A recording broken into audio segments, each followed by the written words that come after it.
Chapter 1146. When the Japanese Special Forces arrived, the Russian Minister of Defense and Prime Minister did not go to the airport to welcome them. They were towed by several large trucks to the camp on the outskirts of Moscow and picked a place close to the Wuxia Imperial Special Forces barracks to stay. Reporting. Chief, the barracks next door are occupied. They are Japanese, a Special Forces scout in charge of training and guarding reported to Hua Xiaoheng. Hua Xiaoheng had found out from Natasha yesterday. He nodded without surprise. Be careful. This is a restricted military area. Trespassers will be killed. Yes, Chief. Hua Xiaoheng looked at the Special Forces soldiers in front of him with a sharp gaze and said sternly, "You are here to compete on behalf of our country and our army. Since you are here, you must fight for first place. And a military competition doesn't start when you arrive at the field and hear the whistle. But from the moment you arrive on this land and get off the plane, the competition begins. Do you remember?" "Yes, Chief."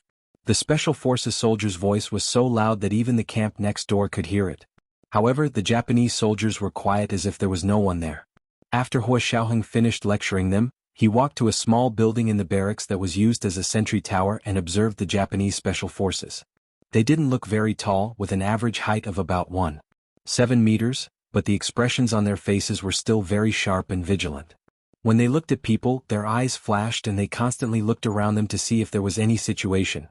Hua Xiaoheng watched for a while expressionlessly and said to the soldier in charge of guarding the sentry tower, "Pay attention to the situation over there. We are training in a completely enclosed area. If anyone breaks in, you will be dealt with according to military law." "Yes, Chief." The Special Forces soldier in charge of guarding the sentry tower gripped his gun tightly. Although it was a military competition and was similar to a drill, there were still casualties. It wasn't completely a show. Hua Xiaoheng turned back to look at the Japanese Special Forces soldiers again. He narrowed his eyes slightly and quietly went down the small building of the sentry tower. On the second night in Moscow, the Wuxia Imperial Special Forces soldiers were so tired after a whole day of training that they directly fell asleep on the bed. When it was almost midnight, the entire camp was quiet. Dozens of strong lads were sleeping soundly. The October night in Moscow was very cold. The wind was blowing, the moonlight was exquisite, the treetops were gently swaying, the height of a person was quietly bathed in the moonlight, the barbed wire on top of the fence was shining coldly. There were some big trees planted on the side of the wall. The leaves that had fallen over the winter were now growing again. Although they were not dense, it was not a problem to hide a person. A man in camouflage quietly climbed up the tree. These trees were the ones beside the perimeter wall of the barracks where the Wuxia Imperial Special Forces lived. Climbing these trees, one could directly overlook the training camp. The man looked through his binoculars for a while and didn't see anything special. He had taken a few photos during the day and was sure that their commander was Hua Xiaoheng. The news had already been sent out, but he did not give up. He wanted to observe further. Furthermore, it was night time and the other party was sleeping. If he could sneak in and take this opportunity to kill Hua Xiaoheng, then they wouldn't have to worry about India failing. As long as Hua Xiaoheng was gone, Gunyanji would be a piece of meat on their chopping board. They could take her life at any time. The more the man thought about it, the more excited he became, and his hands began to tremble. He waved down and gestured to the people he had brought with him. He planned to have them climb up the tree and jump from the tree to the Wuxia Imperial Special Forces camp. This way they could bypass the barbed wire on the perimeter wall. At that moment, when he set up his binoculars again, he was shocked to see a black gun barrel appear in the cross-shaped section of his binoculars. Oh no! He had been discovered. However, the man did not have the chance to think twice. The other party had already pulled the trigger. Bang! The dull sound of a gunshot cut through the tranquility of the night. Boom! Someone fell from the tree and landed in the completely enclosed Wuxia Imperial camp. There's a situation. Everyone gather. The Wuxia Imperial camp's special forces were awakened by the sentries. They quickly picked up the guns by the bedside and went into battle. They hid in their respective positions and quietly watched. However, by the time dawn came, no one dared to spy on them anymore. The sky was bright, and the sunlight danced on the verdant treetops. The blue sky was filled with white clouds and the air was fresh. Birds chirped in the branches. Retreat. Continue training as usual. Hua Xiaoheng looked around and walked to the body that had fallen from the tree last night. Informed the Russians that someone trespassed into our completely enclosed camp yesterday. We took the necessary action. Soon, the Russians who had received news from both Japan and Wuxia arrived. The person who came to handle the situation was Minister of Defense Sergei's secretary, Natasha. What happened? Your Excellency Natasha, one of our Special Forces soldiers went missing yesterday. We request to search the Wuxia Imperial camp. The Japanese were so indignant that they almost tied a band on their forehead and wrote words like, kill, and fight to the death, on it. Huo Xiaoheng folded his hands behind his back and said calmly, your people went missing. Why do you want to search our camp? Can't you see the sign over there? The sign was black in color.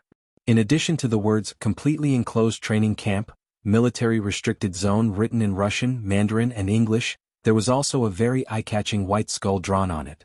The Japanese Special Forces leader choked, but he was not to be outdone.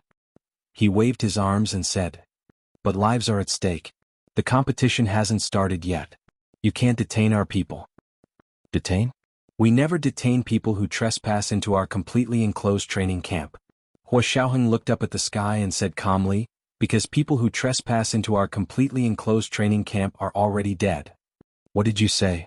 The Japanese leader was shocked. You're crazy. Huo Xiaoheng glanced at him and said to the amused Natasha, Comrade Natasha, this way please. He took her and the leader of the Japanese team into the camp. The body was still lying in the grass at the bottom of the wall. Shuokun. What happened to you?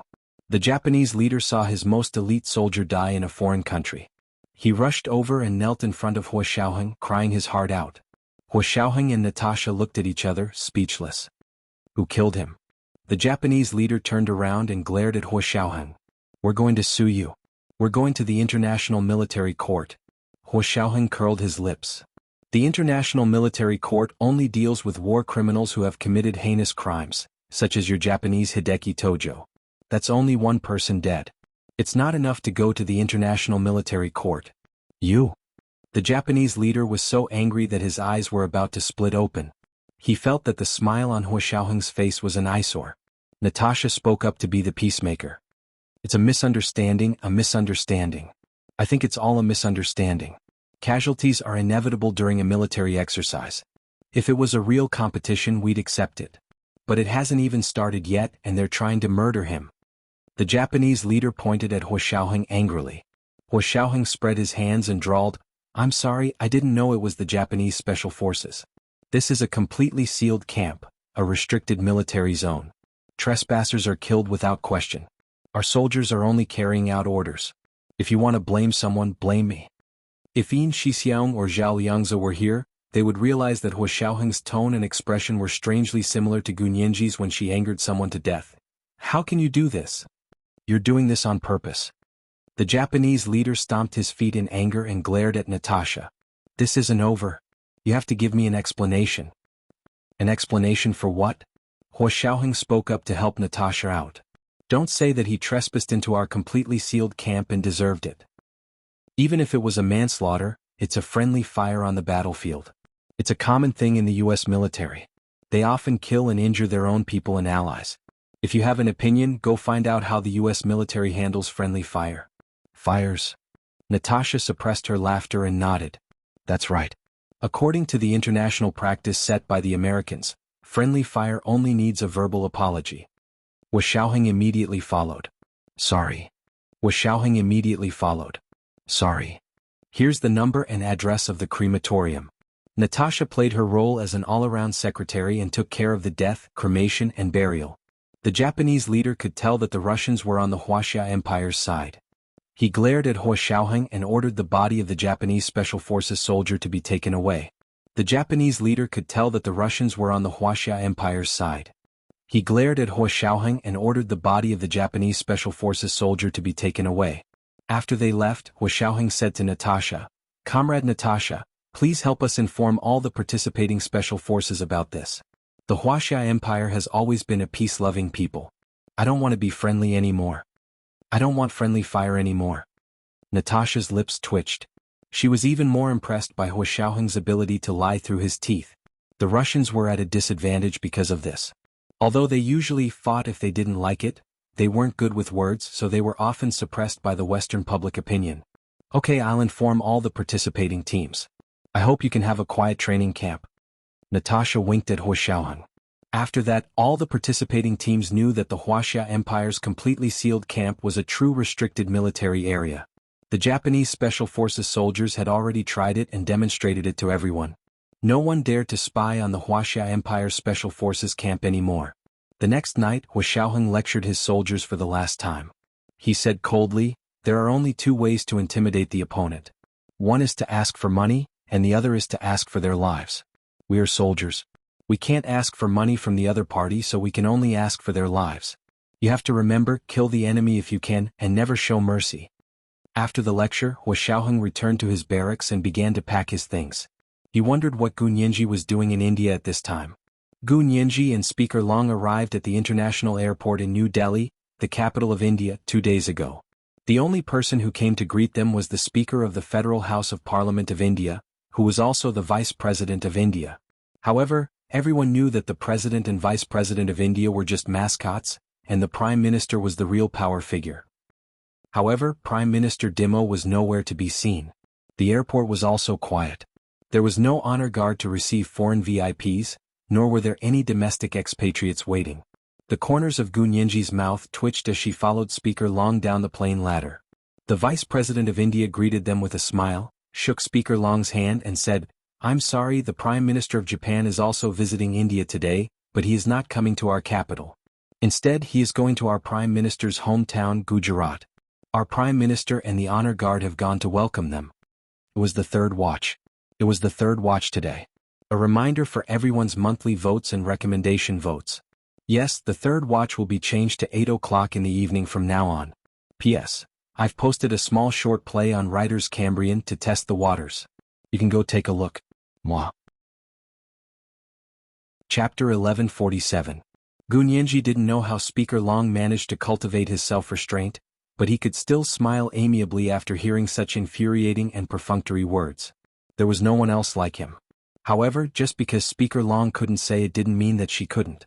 Indian scum, they wouldn't be able to understand if they were too polite. Gu Nianji coughed lightly and laughed in British accented English. "Mr. Vice President, India is considered a large country, but you only have one guard of honor. TSK, you haven't learned the proper attitude of a country of etiquette from the British Empire." It was neither a light nor a heavy jab at India. After all, it used to be a British colony. If a dog doesn't learn good things, it's the owner's fault. When the Vice President of India heard this, his expression suddenly changed.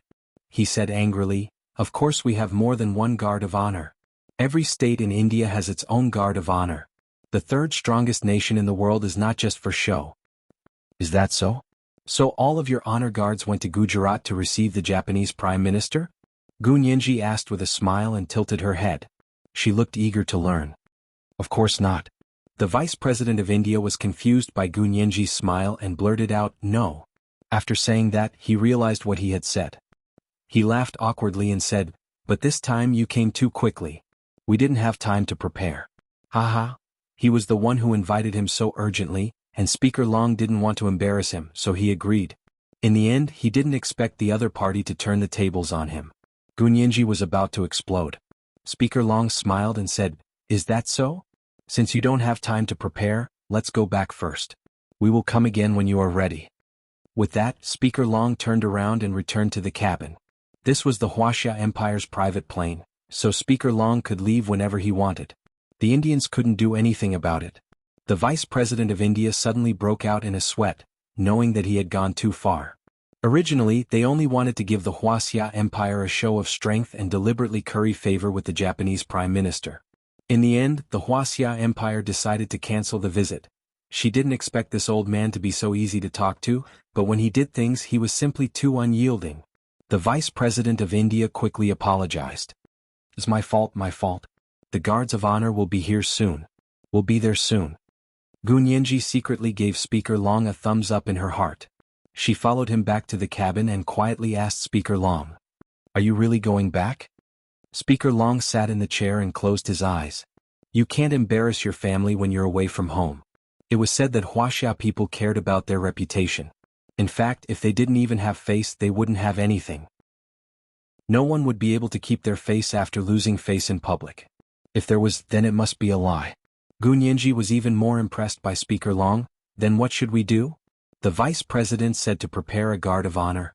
According to the highest specifications, if there is no preparation within half an hour, Inform the crew to return immediately. What a joke. Speaker Long had been in politics for decades and had never suffered a loss. Overseas visits had always been treated with the highest level of courtesy. This time, India colluded with Japan in an attempt to humiliate China to curry favor with the Japanese. They must not be tolerated. Gunyanji stood at the side for a while and whispered. Our embassy in India actually didn't know about this beforehand? She remembered that she had communicated with the Wuxia embassy in India countless times before confirming the various details of the visit. However, she wasn't the one who had communicated with the Wuxia embassy in India, so she didn't know how this situation came to be. Speaker Long opened his eyes and nodded slowly. What you said makes sense. Call our ambassador to India. Gunyanji quickly went out to call someone. She stood at the cabin door and looked outside. She actually didn't see the ambassador of the Wuxia embassy in India. There were only some low-ranking Wuxia people who were probably embassy staff. Gunyanji thought about it and found several other assistants and secretaries. She found the embassy's phone number and immediately called it. However, it was an automatic message. Hello, this is the Wuxia embassy in India. Please leave your name and message after the beep. Thank you for your cooperation. Gunyanji, do any of you know the phone number of our ambassador to India? It's not this kind of all-purpose embassy public number. Gunyanji searched in the information while asking her colleagues. One of the special assistants who came with Speaker Long found the number and called it personally. The other side quickly answered and asked, You are Speaker Long's special assistants? I'm really sorry. When our ambassador rushed to the airport to pick up Speaker Long, there was a car accident on the way. Several people were injured and have been sent to the hospital. They are not out of danger yet. Right now, the embassy is particularly short of manpower. We have already sent the first and second secretaries to pick up Speaker Long. Please wait for a moment, they will be there soon. Speaker Long's special assistant looked at Gunyanji in surprise and said, Our ambassador's convoy just had a car accident and was sent to the hospital. They are not out of danger yet. Now the first and second secretaries are here. Gunyanji was also speechless. That's too despicable. Explain the situation to Speaker Long. Now that our country's ambassador was in a car accident, Speaker Long certainly couldn't just leave because of the reception standards. Gunyanji and the special assistant entered Speaker Long's cabin together and explained the situation to him. Speaker Long, is he okay? Speaker Long was still very concerned about the safety of his ambassador and planned to swallow his anger. At this time, majestic military music suddenly sounded from outside. It was the national anthem of the Wuxia Empire that they were familiar with. Gunyanji looked out the window and was surprised to find that in less than 20 minutes, the honor guard, welcoming crowd, red carpet and flowers outside were all ready. There were also a few people in dark black suits with serious expressions standing in front of the Vice President of India. She didn't know what they were talking about. The Vice President of India was hunched over his fat body and constantly wiping his forehead with a handkerchief. Gunyanji, why did a person in a dark black suit look so familiar? Gunyanji narrowed her eyes and looked carefully. Yes, it was indeed an old acquaintance of theirs. Special Assistant Yang. Why did he come to India? Gunyanji didn't know where Special Assistant Yang went after leaving the Senate, or rather she didn't care about this matter. She looked back at Speaker Long and the Special Assistant and murmured, I saw Special Assistant Yang, he's down there. Speaker Long also heard the military music of the honor guard. He raised his eyelids slightly and said with a smile, Oh, after Special Assistant Yang left the Senate, he went to the Ministry of Foreign Affairs. It seems that they sent him to India. As he said this, he stood up and walked to the cabin door. This time, the reception outside was much higher, completely in line with Speaker Long's identity as one of the heads of state. The airport, which had been bare just a moment ago, suddenly became full of flowers and the red carpet stretched. The Indian military band on both sides was wrapped in turbans and played the national anthems of the two countries very hard. The Vice President of India, who had deliberately tried to trip them up just now, was now as obedient as a quail and stood respectfully to the side, waiting for Speaker Long to get off the plane. This scene of the change from arrogance to humility was really shocking. Speaker Long smiled and waved at everyone, then slowly walked down the suspension ladder of the plane. Gunyanji followed behind several special assistants and didn't follow Speaker Long anymore. As soon as Speaker Long stood on the red carpet, the vice president from just now had already rushed forward, held his hand and said with emotion, I'm really sorry, I was so anxious just now that I forgot to transfer the honor guard of other states over. Fortunately, the first secretary of your embassy, Mr. Yang, reminded me and helped me. You must praise him well. He has made great efforts for the friendship between the two countries. Speaker Long nodded with a smile. Since he is an embassy staff member, it is his job to have friendly relations between the two countries. Mr. Vice President, you are too kind. The Vice President of India nodded with a smile and turned to ask Speaker Long to get in the car. Special Assistant Yang walked over and bowed to Speaker Long. He was very moved and said, Speaker Long, I'm sorry you have been wronged. Today our embassy did not do a good job. I am at fault and I accept the punishment. But our ambassador is indeed excusable, and I want to tell you the whole situation clearly. Speaker Long patted him on the shoulder and said with a smile, Don't say that, you have done enough. I think it is fortunate that the Ministry of Foreign Affairs sent you here. Otherwise, if something really happened this time, it would really be inappropriate if there was no one in charge here. In fact, it was not that there was no one in charge, but there was no one who understood Speaker Long's thoughts and could take charge. And Special Assistant Yang just happened to fill this gap. Gunyanji also felt very lucky. She admitted that if it weren't for Special Assistant Yang's intervention, today's matter might not have been resolved satisfactorily. She was a very objective person. Although she had personal grievances with Special Assistant Yang, in front of foreigners, she could still put aside her prejudices and defend the dignity and interests of the country with Special Assistant Yang. This time, Special Assistant Yang really did a good job. When Gunyanji walked to his side, she nodded very sincerely. Thank you, Special Assistant Yang. Special Assistant Yang saw her, and the smile on his face remained unchanged. He said, This is my job. Miss Gu, I didn't expect us to meet again so soon. Gunyanji nodded, and from the corner of her eye, she saw a young woman in a black suit and skirt walk over and stand behind Special Assistant Yang with a smile. It was actually Rong Mingxing. Gunyanji wanted to laugh. It seemed that these two people were going to be a couple. Special Assistant Yang went to the Ministry of Foreign Affairs, and it seemed that Rong Mingxing also went to the Ministry of Foreign Affairs. Gunyanji nodded to Rong Mingxing. Miss Rong, nice to meet you. Rong Mingxing was a little embarrassed to see Gunyanji for the first time. She wasn't as experienced as Special Assistant Yang, so she couldn't shamelessly pretend that nothing had happened. She just greeted her awkwardly, Hello Miss Gu. After the honor guard finished playing the military music, they got into the car sent by the embassy and followed the Indian Vice President's motorcade to the Indian Federal Parliament. The buildings in New Delhi, the capital of India, were actually quite dilapidated. They were about 50 years behind the imperial capital of the Wuxia Empire. However, the architecture was very Indian, and it was quite interesting as an exotic sightseeing.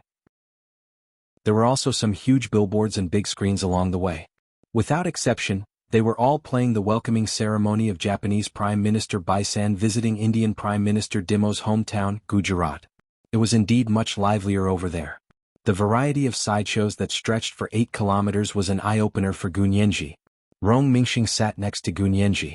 She didn't want to talk to Gunyanji at first, but Special Assistant Yang looked at her a few times. She finally mustered up the courage to say to Gunyanji, Miss Gu, I will accompany you and be your guide during your stay in India. This is the first watch. It was the third watch today. Let me remind everyone of your monthly votes and recommendation votes. The second watch at 1 o'clock p.m. and the third watch at 8 o'clock p.m. Moi.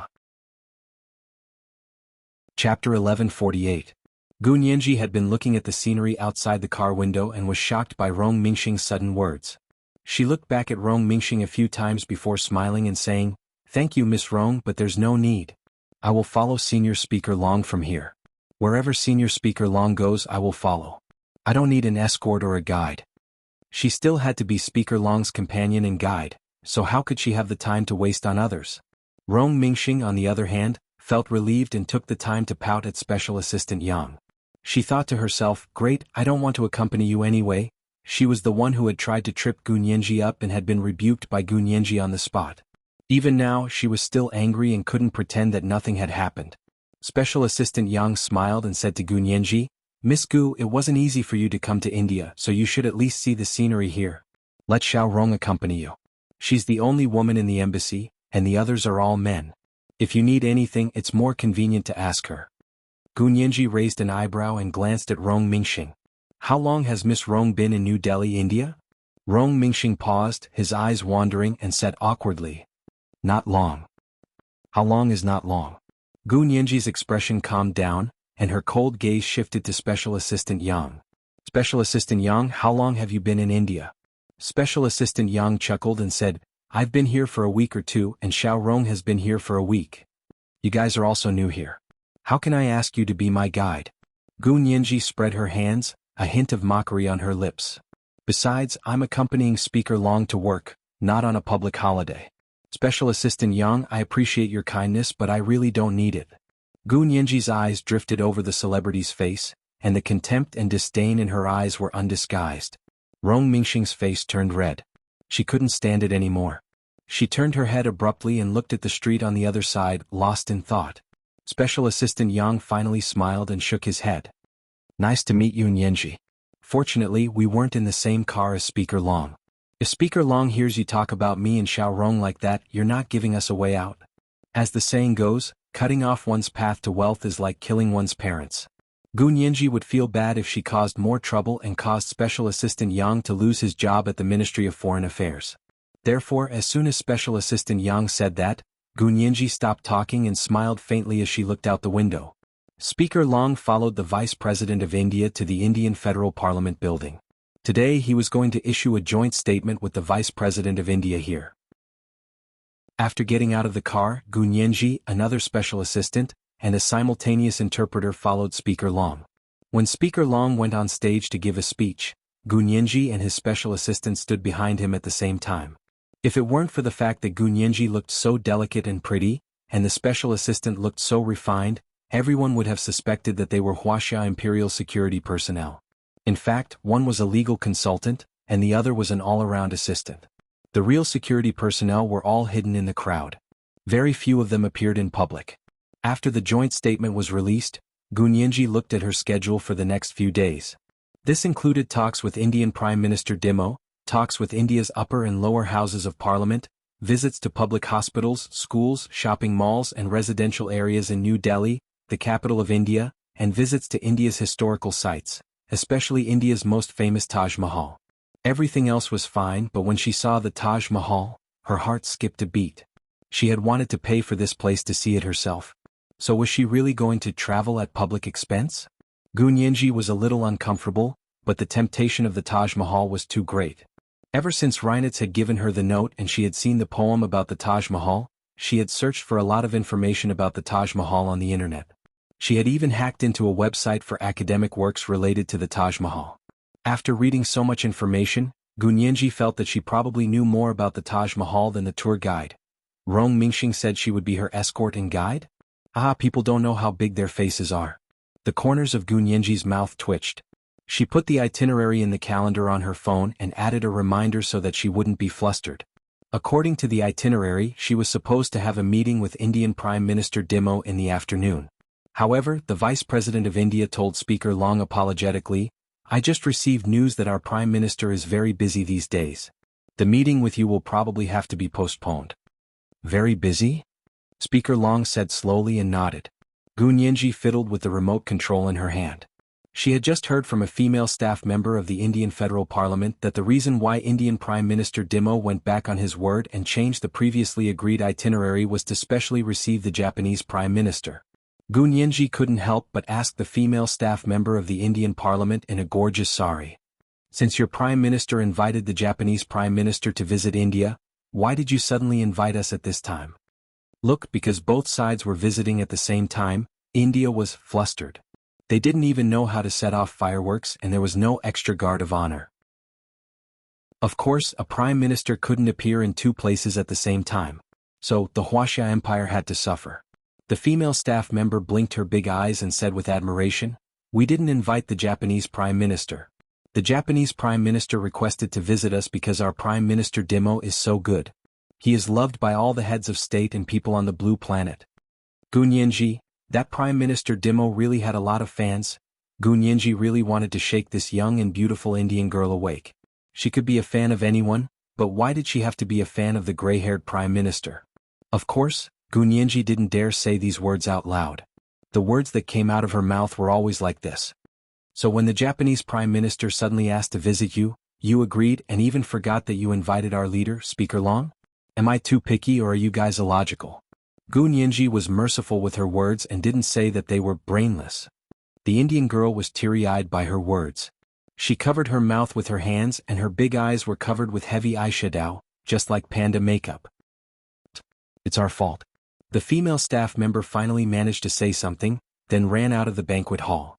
The other staff members next to her began to desperately try to save face. Actually, we value the Wuxia Empire more. You see, you all have our invitations. It's just that your prime minister can't be elected at the moment, so we changed our mind and invited Speaker Long to come. What the hell? Gun Yanji couldn't help cursing in her heart. How could they leave the invited VIPs at the airport like this? Not to mention that they didn't even have a guard of honor. Didn't they still have to rely on their own country's private jet to send them off? Moreover, there were fighter jets escorting them in the air. All of these resentments fermented in Gun Yanji's heart, and her expression didn't look too good. Hee, if you paid more attention to us, your prime minister wouldn't have gone to receive the Japanese prime minister. Gun Yanji said it out loud. Speaker Long smiled and said, "Don't be angry. Since Prime Minister Dimo is busy, it doesn't matter. We won't be seeing you. What's the following itinerary?" This was equivalent to canceling the summit of the two countries.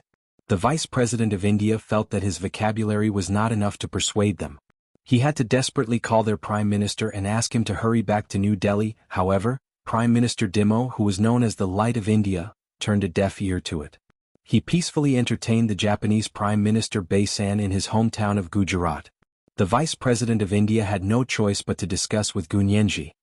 "Can you postpone the meeting with the Prime Minister? Can also be the finale."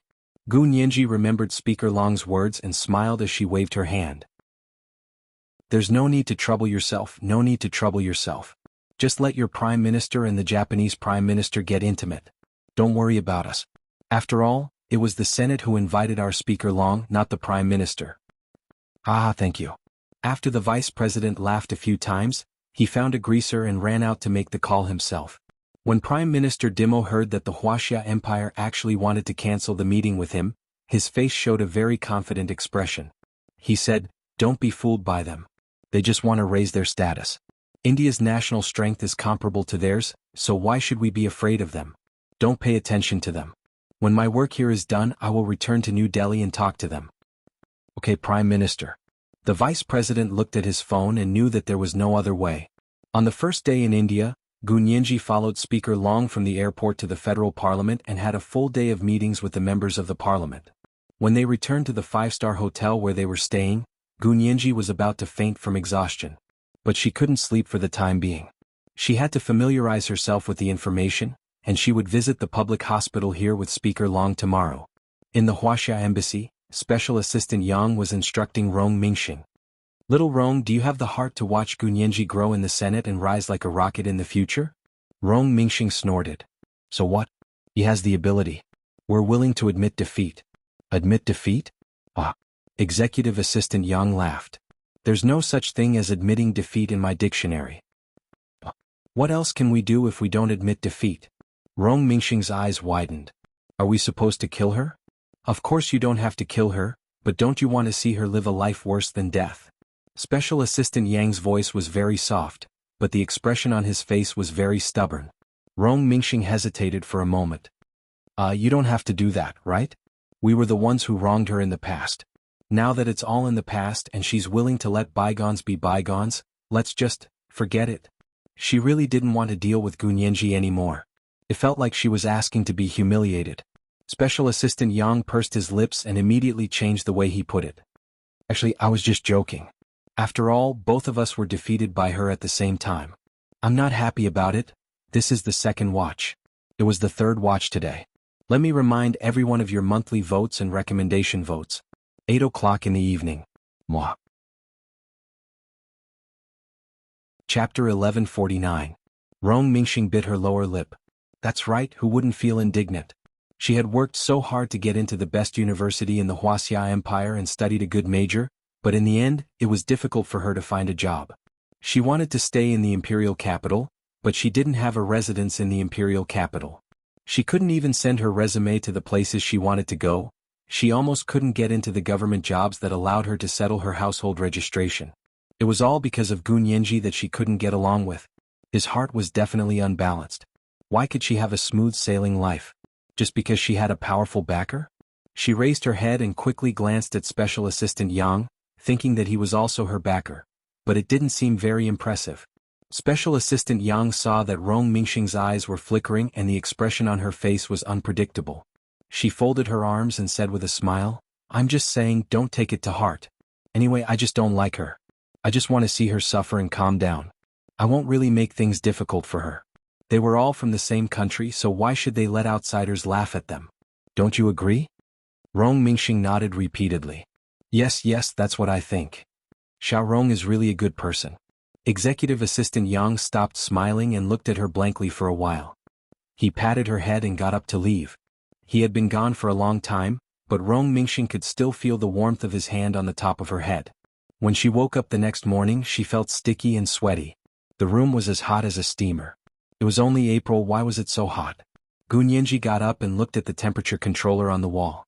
When he saw the number displayed, he was immediately dumbfounded. 31 degrees. How could it be so hot? Was the air conditioner in the room broken?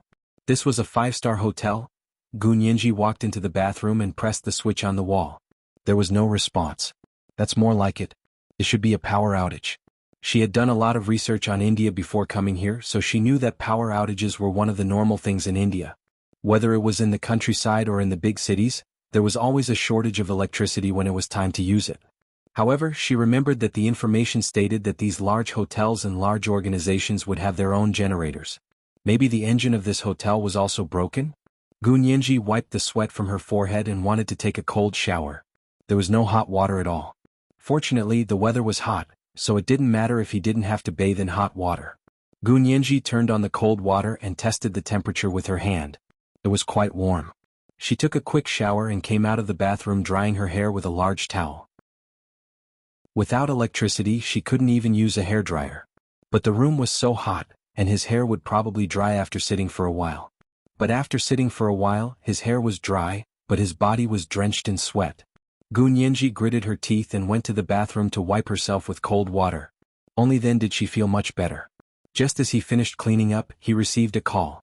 The air conditioner in the room began to work, and the temperature soon dropped. Gu Nianji smiled bitterly and shook her head. She changed her clothes and went downstairs for breakfast. Breakfast here is room. They could also go downstairs for a buffet. Gu Nianji chose to go to the buffet downstairs because she had more choices. But when she came downstairs, she knew that she was overthinking. It wasn't as diverse as the breakfast buffet area in domestic hotels. There were only 3 forms of breakfast here. One was a variety of pies, baked, fried, baked, with or without fillings. The other was a variety of meat fillings, goat meat, chicken, sardines. They weren't cut finely, so they might have been torn off by hand. There were also a variety of bowls of ambiguous colors of curry paste. The khaki color made people think of bad things and completely lost their appetite. Gu Nianji frowned and looked around.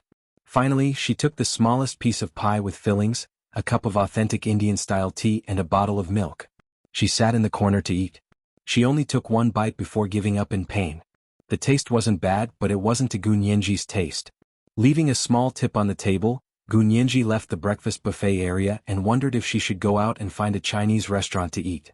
Just then she heard someone call her name. Turning around, she saw that it was Rong Mingxing. She looked at her with a paper bag in her hand and said with a smile, "Miss Gu, this is breakfast made by our embassy. Would you like to try it?" Gu Nianji was overjoyed. She quickly walked over and said, "Was it made by our country's chef?" "Yes, it's relatively simple. Don't mind it," Rong Mingxing said with a smile. Her attitude was much better than yesterday. Gu Nianji reached out to take the paper bag and went upstairs with her. She asked, "What about Speaker Long? Do we also have breakfast prepared for ourselves?" "Yes, we do. Speaker Long doesn't like to eat other countries' food in the morning, so our embassy carefully prepared breakfast." Rong Mingxing had come to deliver breakfast. Behind her were several hotel Indian waiters pushing dining carts filled with food that Rong Mingxing had brought from the embassy. They went upstairs with them. Gu Nianji took her paper bag, said goodbye to Rong Mingxing, and returned to her room to eat slowly. Rong Mingxing went to find Speaker Long and others to deliver breakfast. After eating the blissful and delicious Chinese breakfast, Gu Nianji felt like she had come back to life. Sure enough, food was the most important thing. Gu Nianji smiled and met up with Speaker Long and the others to begin today's activities. The Vice President of India was waiting for them at the entrance of the hotel with a motorcade. After they got in the car, he ordered the motorcade to drive to the largest public hospital in New Delhi. Gu Nianji had long heard about the free public hospitals in India, and she especially wanted to see them in person. In the end, when the hospital building that looked very much like a small county in Wuxia 20 years ago appeared in front of her, she was still very speechless. It was really better to meet them in person than to hear about them. But she still had to keep smiling. Gu Nianji saw the surprised and praising expressions on Speaker Long and the others' faces, so she quickly adjusted her posture. After all, the cameras were pointed at them. As soon as they walked into the hospital, the smell that greeted them wasn't the smell of disinfectant that everyone was used to in the Wuxia Empire, but the smell of curry. Gu Nianji looked around speechlessly and resisted the urge to raise her hand to cover her nose. There were many people in the hospital and the line was very long. Most of the people were wearing Indian national costumes. The women's saris were obviously very bright in color in the past, but after being washed many times, the bright colors had faded, and the decorations on it had mostly fallen off. It was like a beauty in her twilight years, and the makeup on her face had not been removed, so it looked even more tragic. Most of the men's clothes were also Indian national costumes. Their long jackets hung down to their knees, and their trouser legs were wide and long. They weren't tall to begin with, so the clothes pulled them down hard. And regardless of whether they were men or women, most of them had numb and haggard expressions. Compared to the staff of the Indian Parliament who accompanied Speaker Long and the others in suits and ties, they were almost people from two different worlds. Gu Nianji's height of 1.7 meters wasn't particularly tall in the Wuxia Empire, but here she stood out a little. She followed Speaker Long closely, but she could still feel the stares of the Indian men on the side, which made her very uncomfortable. In fact, not only was she uncomfortable, but Rong Mingxing, who was accompanying her, was also very uncomfortable. But for the sake of her job and her household registration, she had to endure it. The group of people walked as they looked, and soon arrived at the pediatric ward of the hospital. As soon as they walked over, the light bulb in the corridor crackled, and the power went out again. It was the third watch. It was the third watch today. A reminder for everyone's monthly votes and recommendation votes. Moi. Chapter 1150. Although it was broad daylight, the corridor immediately darkened. Gu Nianji quietly moved closer to Speaker Long and stood directly on the left side of Speaker Long. Speaker Long had a lot of staff around him, and most of these staff were actually military and police bodyguards sent by the country. These people were truly capable. Whether it was fighting or firearms, they were 1 in a million, so they were assigned as security personnel for visiting leaders. Gu Nianji stood next to Speaker Long, and those people followed her and occupied several important positions in the corridor, surrounding her and Speaker Long in the middle. With such strict protection, as long as one wasn't a fool or a lunatic, no one would think of attacking the people within the protective circle.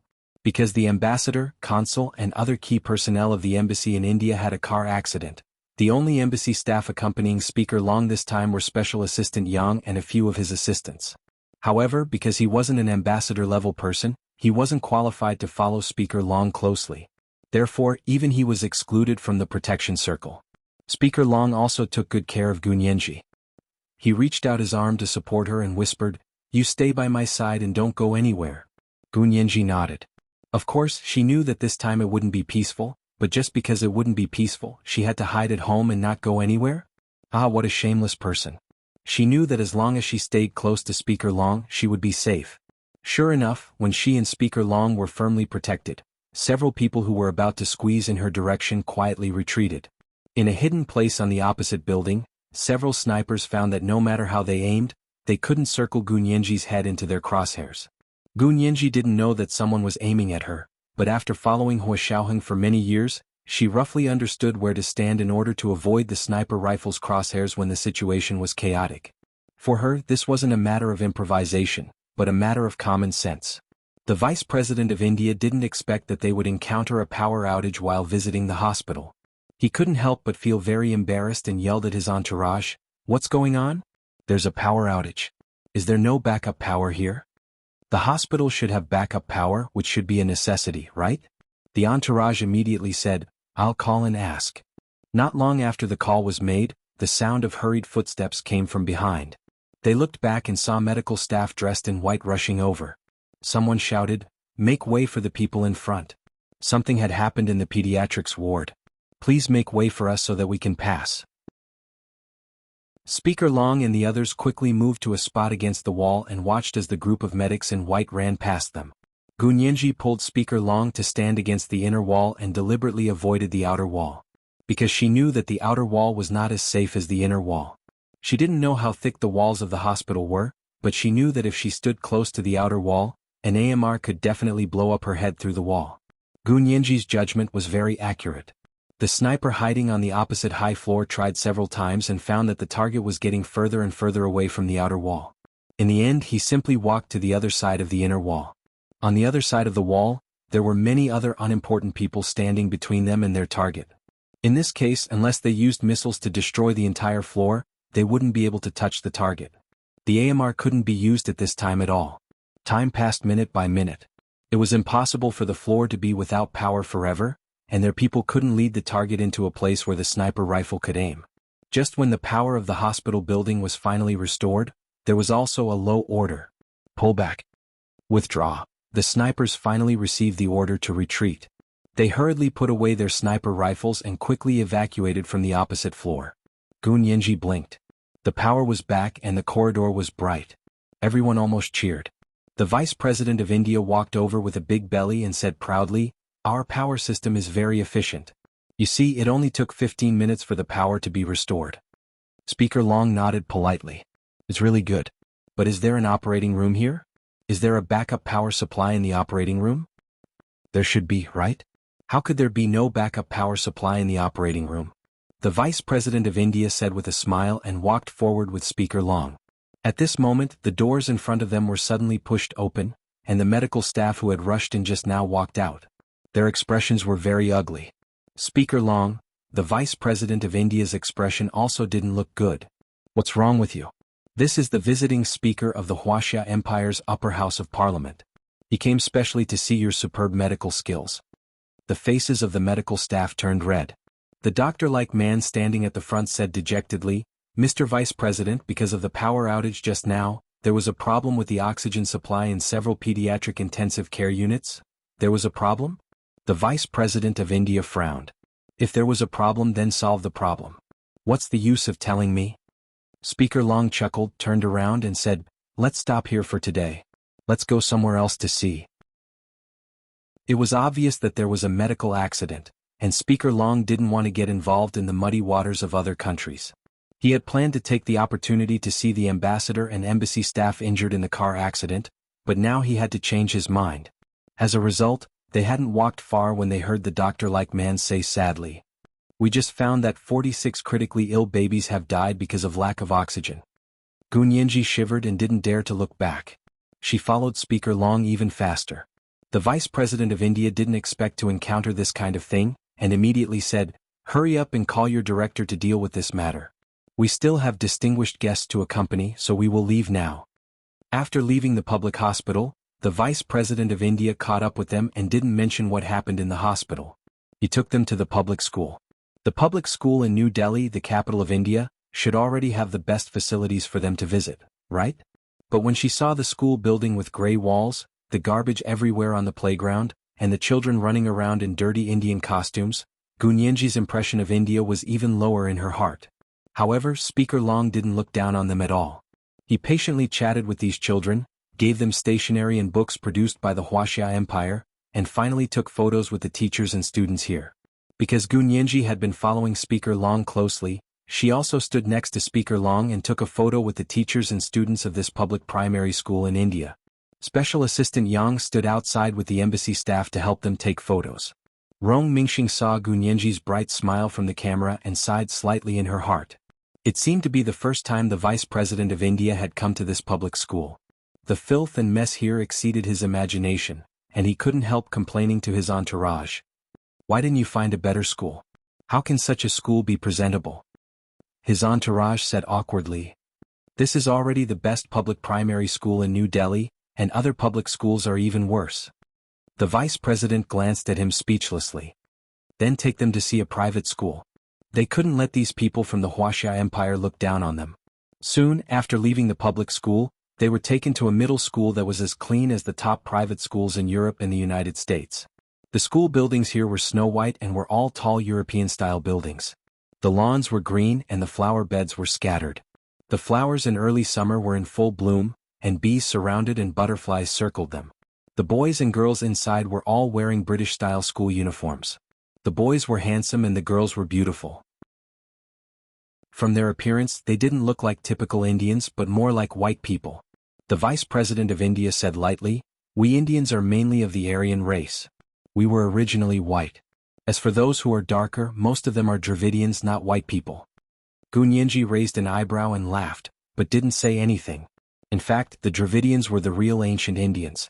They created the ancient Indian civilization and made India one of the 4 great ancient civilizations. But they were conquered by the Aryans, and as a result, their civilization was not only destroyed, but their descendants became slaves and untouchables. A staff member asked curiously, "This is also a public school? It wasn't easy to get here, right?" After all, it was completely different from the public school just now. In the eyes of the Wuxia Empire, they would probably think that this was a key middle school, and the one just now was an ordinary school. The Vice President of India was embarrassed by the question, so he mumbled a few words and changed the subject. When everyone saw that he didn't say whether it was public or private, they understood that this was definitely not a public school.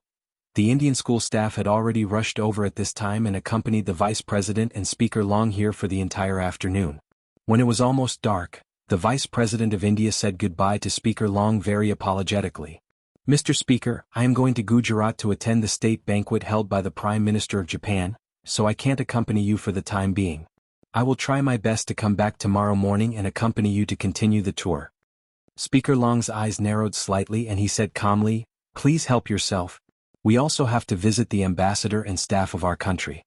I heard that they had a car accident. I hope the Indian police can be more helpful and deal with the perpetrators of this accident as soon as possible." The vehicles of diplomatic agencies had consular immunity in other countries, let alone the convoy of ambassadors. Speaker Long had originally planned to visit the injured ambassador and embassy staff when he visited the hospital today. He didn't expect to encounter a power outage and a medical accident in the pediatric ward, so he didn't continue to stay in the hospital.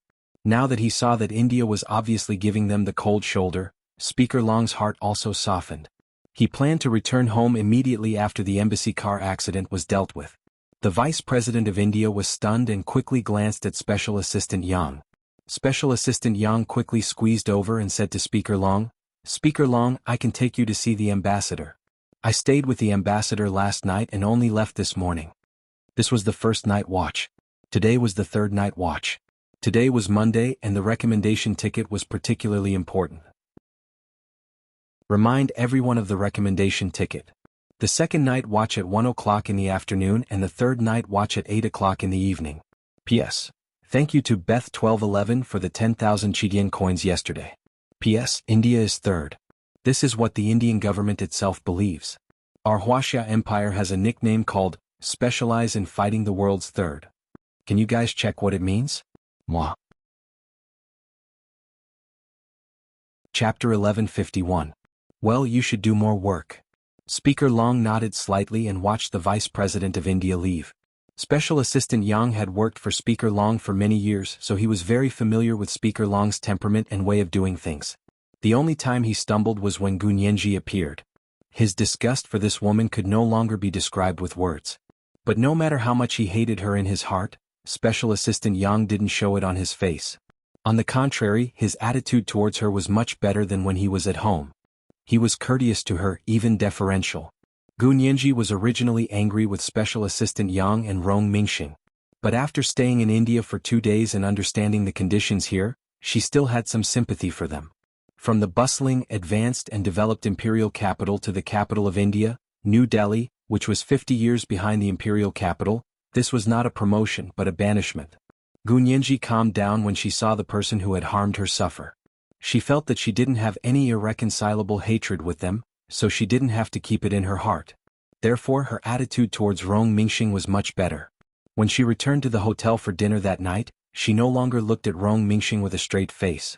However, Rong Mingxing still avoided her. She didn't look her in the eye or talk to her. Gunyenji tried to reconcile the awkward situation between the two of them, but Rong Mingxing didn't respond, so she let it go.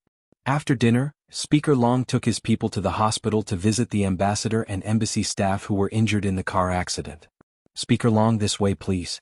The ambassador had undergone surgery this afternoon and had already woken up. It's nothing serious, just a broken rib. Special Assistant Yang pushed the door open and invited Speaker Long in. Gu Nianji followed Speaker Long into the ward. A few bodyguards wearing Bluetooth headsets stood vigilantly at the door. Rong Mingxing didn't go in either. She stood alone in front of the window in the corridor and looked at the stars in the night sky. The person inside did not come out for a long time. The person at the door was like a door god, not moving at all. Not only did he not speak, but he also did not even look at her. She felt bored, so she stood by the window for a while and then walked along the corridor to the elevator. On the way, he saw a relatively secluded washroom. He pushed the door open and went in to relieve himself. The left side of the bathroom was for women, and the right side was for men.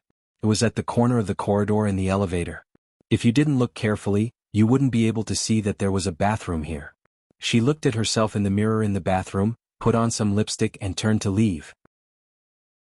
As soon as the door of the washroom was opened a little, the sound of someone talking could be heard from outside. It was the familiar voice of Special Assistant Yang. Rong Mingxing felt embarrassed for a moment and planned to come out after Special Assistant Yang left. Just as she was about to close the door quietly, she heard Executive Assistant Yang mention her name. Her hands immediately stopped and she pricked up her ears to listen carefully. "What's wrong with you guys today? How could you give up such a good opportunity?" "What? The other party was too cunning?" "How was he cunning? Aren't they all standing in the corridor? Where's your sniper rifle? Didn't you boast to me that your bullets never missed?" "Alright, I'll pass for today. Tomorrow or the day after you must act quickly. If we delay any longer, I'm afraid they'll return to China." "You need my help? I've already helped you so much. What else do you want?" "Alright, I'll ask my assistant Xiao Rong to help." After ending the call, Special Assistant Yang left in a hurry. Rong Mingxing waited for a while before she pushed open the bathroom door and walked out. There was no one else outside and probably no one knew she was there. Rong Mingxing didn't understand what Special Assistant Yang was talking about, nor did she know what he wanted her to help with, but she understood the phrase "bullets never missed," and felt a chill run down her spine. After lingering at the door of the bathroom for a while, Rong Mingxing decided to take the elevator downstairs and walk around before coming up. She didn't want Special Assistant Yang to know that she had heard him talking on the phone. 20 minutes later, Rong Mingxing came out of the elevator and saw Speaker Long and his group walking over from the other end of the corridor. She quickly stopped and smiled politely at the elevator entrance, waiting for everyone to come over. Special Assistant Yang saw her and asked with a smile, "Xiao Rong, where have you been?" "I went out for a walk and was a little hungry, so I bought some snacks." Rong Mingxing shook the bag of dried squid in her hand at them. "Aha, you guys have been really tired today. We're going back and you guys should also go back to the embassy and rest early.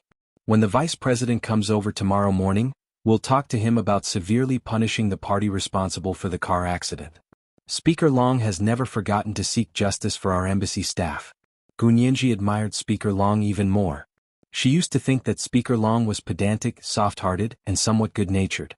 But after following him on a visit, she realized that he had always been fighting for every inch of land in front of foreigners, even to the point of haggling over every penny. Gu Nianji had a very good impression of this temperament of never being at a disadvantage in front of foreigners, and she also understood why Speaker Long was always very tolerant in domestic affairs. There was no other reason than that Speaker Long clearly distinguished between outsiders and his own people. She stood beside Speaker Long with a smile and held his arm. She was even more considerate than an assistant. Special Assistant Yang nodded at her with a smile and said, "Lawyer Gu, I'll need your help tomorrow to help our embassy negotiate with the Indian police. It's my duty and I won't shirk from it." Gu Nianji responded with a faint smile which made Speaker Long smile. He patted Gu Nianji's hand. "Nianji, this is why I brought you with me."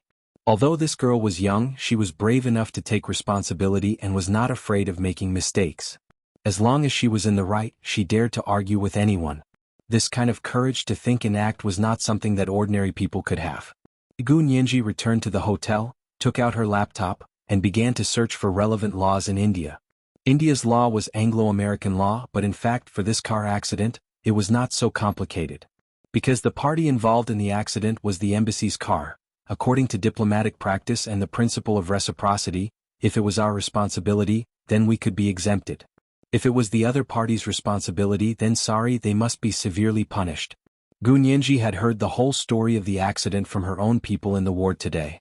It was indeed a bit strange. There were a total of 3 cars in their embassy fleet, and they were going to the airport to pick up Speaker Long and his people.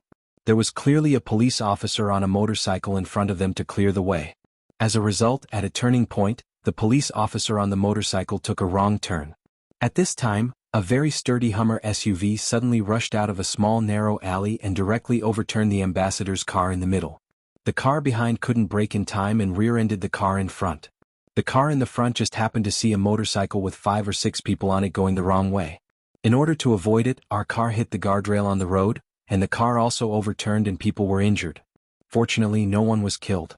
Otherwise, this matter would not have been settled so easily. The Indian police took a long time to arrive. At that time, the ambulance had already rescued the people. The embassy was understaffed and the scene was destroyed just like that. Gu Nianji held the recording pen and listened carefully to the words of the ambassador and embassy staff that she had just recorded. The Indian police later said that because there were no witnesses and the scene was chaotic, they couldn't determine who was responsible, so they could only leave it unsettled. The Hummer SUV that hit us had already escaped. Someone of ours had recorded the license plate number, but the police said that the license plate number was stolen and not real. There was also the motorcycle going the wrong way. This road was clearly one way, but the motorcycle had 5 or 6 people on it. It suddenly went the wrong way like they were doing acrobatics. We were so scared that we quickly turned the steering wheel. Do you think we could have just crashed into it like that? It was still 5 or 6 lives. Gu Nianji listened over and over again and noted down all the important points. Looking at the preliminary report of the police, she found 7 or 8 violations without blinking.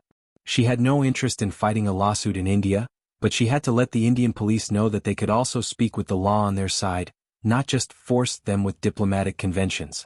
Because the report of the Indian police suggested that the Wuxia Imperial Embassy was using diplomatic immunity to oppress them and force them to judge the case against their will. The Vice President of India also seemed to know that he had gone too far this time. He went to Prime Minister Dimo's hometown of Gujarat overnight to attend a state banquet and rushed back overnight. Early the next morning, he arrived at the 5-star hotel where Speaker Long was staying and waited for him to come down. Speaker Long heard that the Vice President of India had come early in the morning and didn't say anything. He went downstairs after dealing with affairs at his usual pace, smiled and shook hands with the Vice President. "Thank you for your hard work. Are you tired from running around all night?" "I'm not tired." The Vice President smiled. "Our Prime Minister said that I should entertain you well. Don't think about him. When the Japanese Prime Minister leaves, our Prime Minister will come to see you in person." Gu Nianji lowered her head behind Speaker Long and rolled her eyes.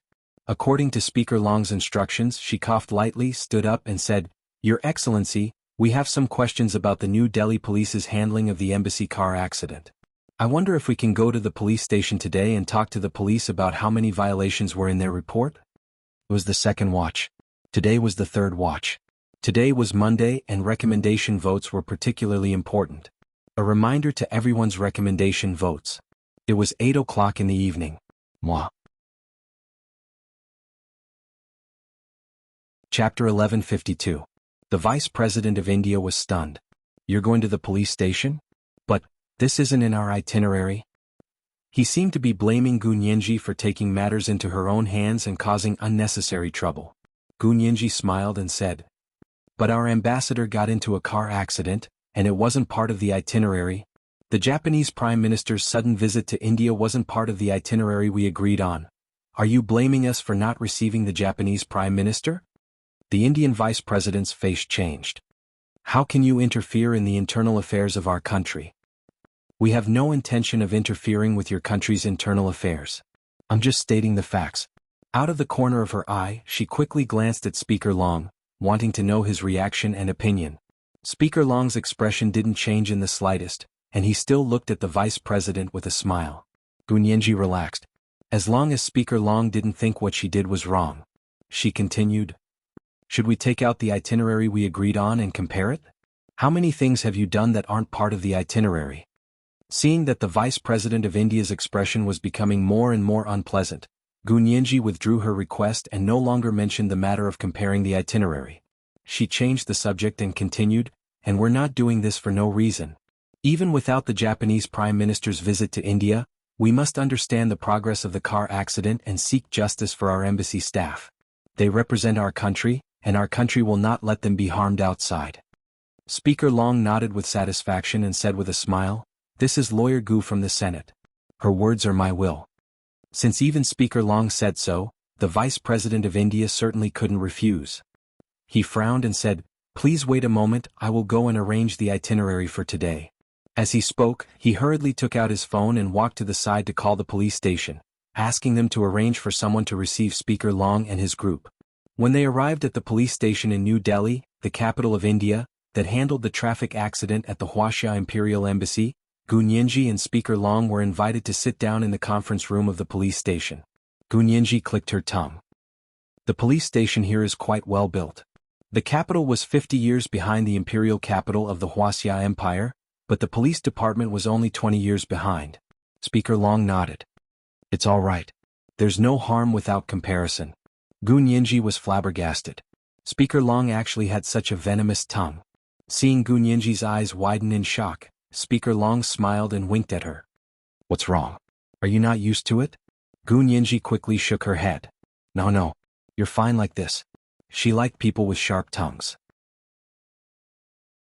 Not long after, the vice president came in with the police chief and several policemen. Gunyinji quickly stood up and nodded slightly at them. Speaker Long sat still and stretched out his hand. Sit. Gunyinji secretly gave Speaker Long a thumbs up in her heart, just like in her own country. The vice president of India smiled awkwardly and sat next to Speaker Long. The police chief and the police officers stood respectfully and said very sincerely, "Distinguished guests, we are already investigating this matter, but your side is also at fault." Gunyinji interrupted him and smiled as she took out the police report. We were at fault too? May I ask where you went wrong? Don't take advantage of the fact that you are in the embassy's car. You have diplomatic immunity, so you violate traffic laws. An Indian policeman with a headband said seriously without looking at Gunyinji. In fact, in Indian culture, women's status was quite low. Although there were women in Indian officialdom as high-ranking officials, those were extremely special cases. They were basically pushed out as a facade to please Western feminists. It couldn't cover up the fact that women's status as a whole was low. Gunyinji knew this, so she didn't get angry. She calmly retorted, "Violated traffic laws? May I ask which traffic law they violated? Don't use diplomatic immunity to clear the other party's name just because our car is the embassy's car." Which one? The police officer was stunned for a moment, as if he had just seen Gunyinji.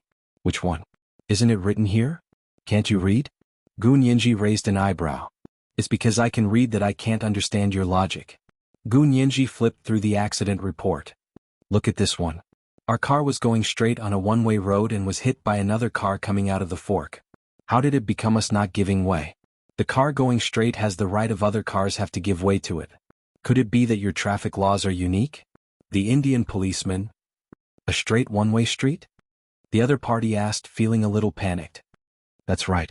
Don't you know whether your road is one-way or two-way? Gunyinji couldn't help but mock them. Are you traffic police? How did such an unqualified person become a traffic police officer?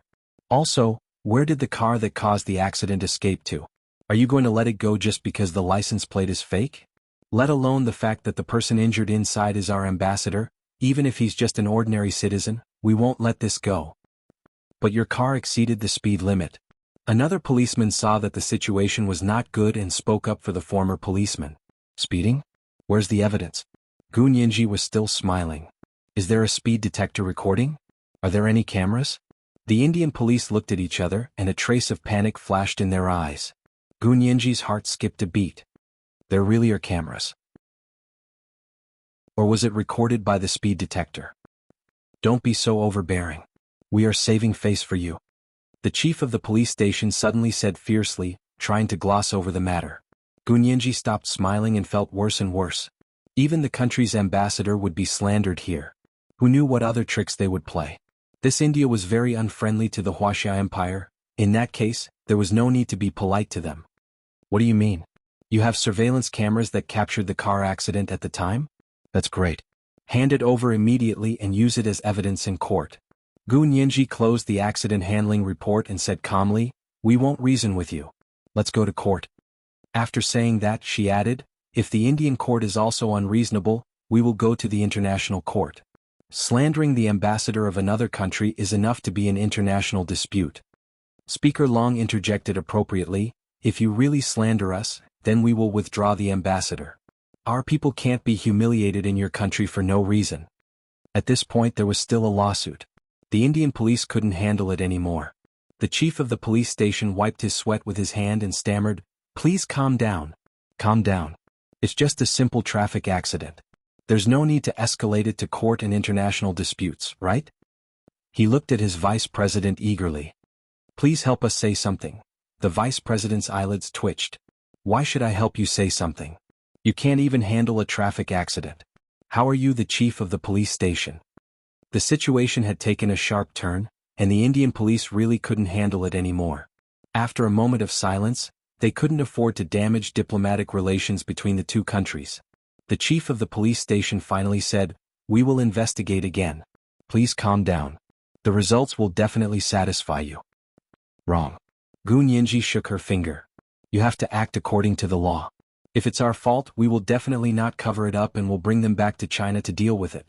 But if it's the other party's fault, I ask you to issue a wanted order and severely punish the murderer. Otherwise we'll see you in court." Yes.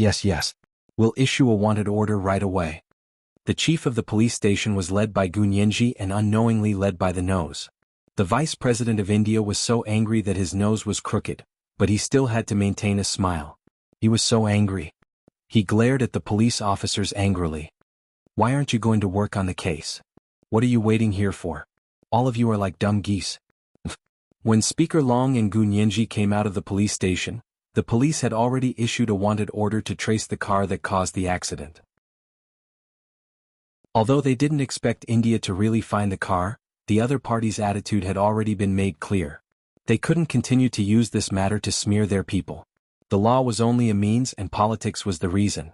Speaker Long sighed and said to Gu Nianji, "Nianji, you see, our national strength is already strong, but we are still being targeted and treated unfairly abroad. They haven't figured it out yet." Gu Nianji quietly looked around.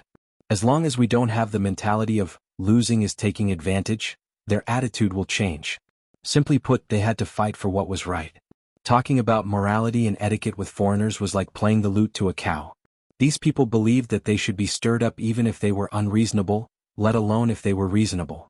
If you had to give in when you were reasonable, not only would the other party push their luck, but even the onlookers would think that you were actually being unreasonable. The perception of Western countries was still the law of the jungle. After the two of them finished whispering, the vice president of India next to them asked with a dry smile, "Do you want to continue the tour? According to the itinerary today, we are going to the largest shopping mall in New Delhi." This was the pride of New Delhi, and the vice president of India felt that he could finally stand tall. Speaker Long nodded. "There is still a little time, let's go take a look." The group got into the car and went to the largest shopping mall in New Delhi. Getting out of the car, Gu Nianji narrowed her eyes and looked at the largest shopping mall in New Delhi. The corners of her lips curled up. It was also a typical Western building, just like the shopping malls that could be seen everywhere in the United States. The mall was the same. Next to the shopping mall was a tall building with a huge XX Bank sign hanging on it. The Vice President of India pointed to the shopping mall happily and said, "This is the #1 shopping mall in New Delhi. Do you want to go shopping?" As soon as he finished speaking, countless Indians dressed in ordinary clothes and dark-skinned faces suddenly rushed out from all directions, giving everyone a fright. The dense crowd suddenly filled the open space in front of the shopping mall, and it looked like there were hundreds or thousands of people. What happened? The security personnel quickly surrounded Speaker Long and the others in the middle. Gu Nianji held Speaker Long's arm tightly, and her eyes wandered through the crowd. She constantly changed her pace and tried not to stay in the same place for more than a minute. It was the third watch. It was the third watch today. Today was Monday and recommendation votes were particularly important. Remind everyone that recommendation votes. Moi. Chapter 1153. The Vice President of India also looked around in surprise. What's going on? Rebellion? He waved his arms angrily, wanting the military police to disperse the crowd, but a few of the military police beside him couldn't help but join the crowd and run to the bank next to them to line up. What's going on? Mr. Vice President, the Prime Minister has just announced the abolition of banknotes today. If we don't go to the bank to exchange banknotes, the money in our hands will become waste paper. The Vice President's attendant anxiously showed his mobile phone news to the Vice President. It turned out that Indian Prime Minister Dimo had just announced that in order to cut off the capital chain of illegal organizations and combat the circulation of counterfeit money and money laundering, He had decided to abolish the two largest denomination banknotes of 500 rupees and 1000 rupees and replace them with newly issued banknotes of 500 rupees and 2000 rupees. Furthermore, it would take effect as soon as it was announced. Everyone can go to the bank to exchange old currency for new currency, but the exchange time is only 1 month. After a month, the old currency would be completely ineffective. In other words, if you can't exchange your old notes for new notes within a month, your family's cash will become waste paper. This was a bolt from the blue for Indians who were still used to using paper money on a large scale. Therefore, people from all walks of life stopped working and rushed to the bank to exchange notes. "I'm going to line up too," the vice president's attendant said and ran off. The military and police personnel around the vice president instantly ran away, leaving only the vice president, a few officials, and a group of people from the Wuxia Empire. More and more Indians were crowding in front of the bank near them, pushing in with all their might. Moreover, the bank's reserve of new coins was simply not enough. It could only allow a certain number of people to exchange for a certain amount of new coins. Therefore, in order to fight for a position at the front, they did not hesitate to fight, and even took out their sabers to duel. India had always been a populous country. In terms of population, it had already surpassed the Wuxia Empire to become the most populous country on the entire blue planet. At this time, the abolition of banknotes fully demonstrated the power of the population. In front of the astonishingly large number of Indian citizens, Speaker Long Gunyenji and the group of visitors from the Wuxia Empire were like small boats in the vast ocean, swaying in the strong wind and huge waves. "Dimo's banknote. They're not giving us a way out. You can only exchange 2000 a day. How are we going to survive?" Someone in the crowd was inciting and roaring loudly.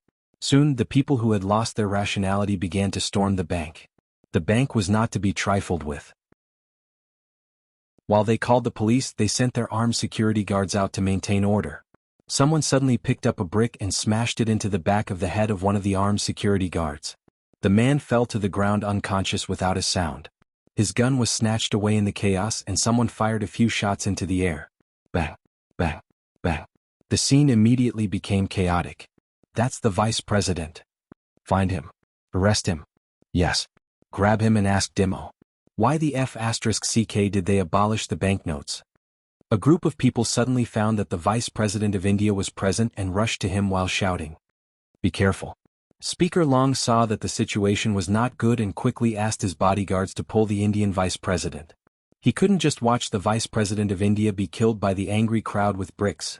At this moment, intense gunfire suddenly rang out from the crowd, and bullets rained down on the place where they were standing. "Get down! Get down! Get down!" The security guards shouted and pulled out their guns to fight back while lying down. Special Assistant Yang rushed in from behind at this time, held Speaker Long to the ground, and used his body as a meat shield to protect Speaker Long. A bullet passed by and blood splattered everywhere. He groaned but still held on tight, acting as a meat shield for Speaker Long. When Special Assistant Yang rushed in and pushed Speaker Long down, he naturally squeezed Gunyenji to the side. Rong Mingxing gritted her teeth and followed Special Assistant Yang's instructions. She imitated him, threw Gunyenji from behind, and protected her with her body. It wasn't that she wasn't afraid and it wasn't that she didn't resent it, but Special Assistant Yang asked her to do it. In this unfamiliar place she had no choice. Gunyenji felt that Rong Mingxing, who was on her back, was trembling all over and quickly said, "Little Rong, don't worry about me. Hide by yourself, I'm not afraid." Rong Mingxing's nose turned sour and she said in a muffled voice, "Don't move. I'm fine." A group of Indians who were not afraid of death and only wanted money rushed over again. Seeing that they were about to be stepped on, the security guards around them had no choice but to fire into the air again to stop some of the people who were about to rush over. In order to avoid being stepped on, Rong Mingxing held Gunyenji and quickly rolled to the side, almost to the edge of the square. At this moment, intensive gunfire rang out again, and Special Assistant Yang looked up and shouted, "Protect Speaker Long. Protect the Vice President." The security guards saw that the situation was not good, and quickly formed a human wall to protect the key people and ran into the mall. Rong Mingxing jumped up from the ground and ran into the mall with those people. Gunyenji only felt the weight on her back lighten. She looked up, but before she could move, a few people in the crowd were already rushing towards her. Oh no! Gunyenji knew that something was wrong, so she immediately got up from the ground and ran into the mall. She ran a zigzag route all the way, shuttling through the crowd to avoid being locked on by the scope, and also to set up obstacles for the people chasing her. But just as she was about to run to the entrance of the shopping center, the door actually closed in front of her. Open the door. Open the door. I'm Gunyenji. Her heart sank and she rushed over and slammed the door desperately, shouting at the top of her lungs, "Speaker Long. I'm Yenji. Gunyenji." She didn't know if the door's soundproofing was too good, or if the people inside had already gone far away, but at this time, no one opened the door to let her in. The pursuers behind her were getting closer and closer, and there was also the sound of gunfire jumping around her feet. She gritted her teeth, turned around and continued to run, running to another door in the shopping center. But the other door slammed shut before she could reach it. Because the crowd present was stimulated by the gunfire, in addition to rushing to the bank, they also began to rush to the shopping center. So the shopping center chose to completely close all the doors. Gunyenji had no choice but to turn around and run again. Those dark human faces swayed around her, and when they realized that she was a single woman running alone, they reached out one after another, pulling on her arm and tearing at her clothes. Soon one of her sleeves was pulled off, revealing her sparkling snow-white skin. A few perverted Indian men's eyes lit up, and they almost immediately became excited. However, the real pursuers slowed down and giggled as they watched Gunyenji being chased by a group of hungry Indian men. On a small building not far away, a tall, extraordinarily handsome man had been calmly watching the situation on Gunyenji's side with binoculars. When he saw that she was separated from Speaker Long and was being chased by a group of Indian perverted men, he suddenly flew into a rage. *CK. They must be tired of living. He waved his hand violently. Snipers, get ready. Kill the 8 men who are chasing the target over there. Then he put on a mask, picked up a semi-automatic submachine gun, and jumped from the 3rd-floor window. Boss. The other group of people in the room were shocked. If you leave, who's in command? Follow the original plan. The man waved his hand and issued orders with a Bluetooth headset. He ran to Gunyenji's side and rampaged through the crowd, like Moses parting the Red Sea to lead his people out of Egypt. Soon the Indian men who were chasing Gunyenji fell to the ground one by one, and without exception they were shot in the head. It didn't take long for all of New Delhi to become a city of riots. Countless people poured into the streets, madly setting fires, robbing, smashing cars, shouting, and venting the anger in their hearts.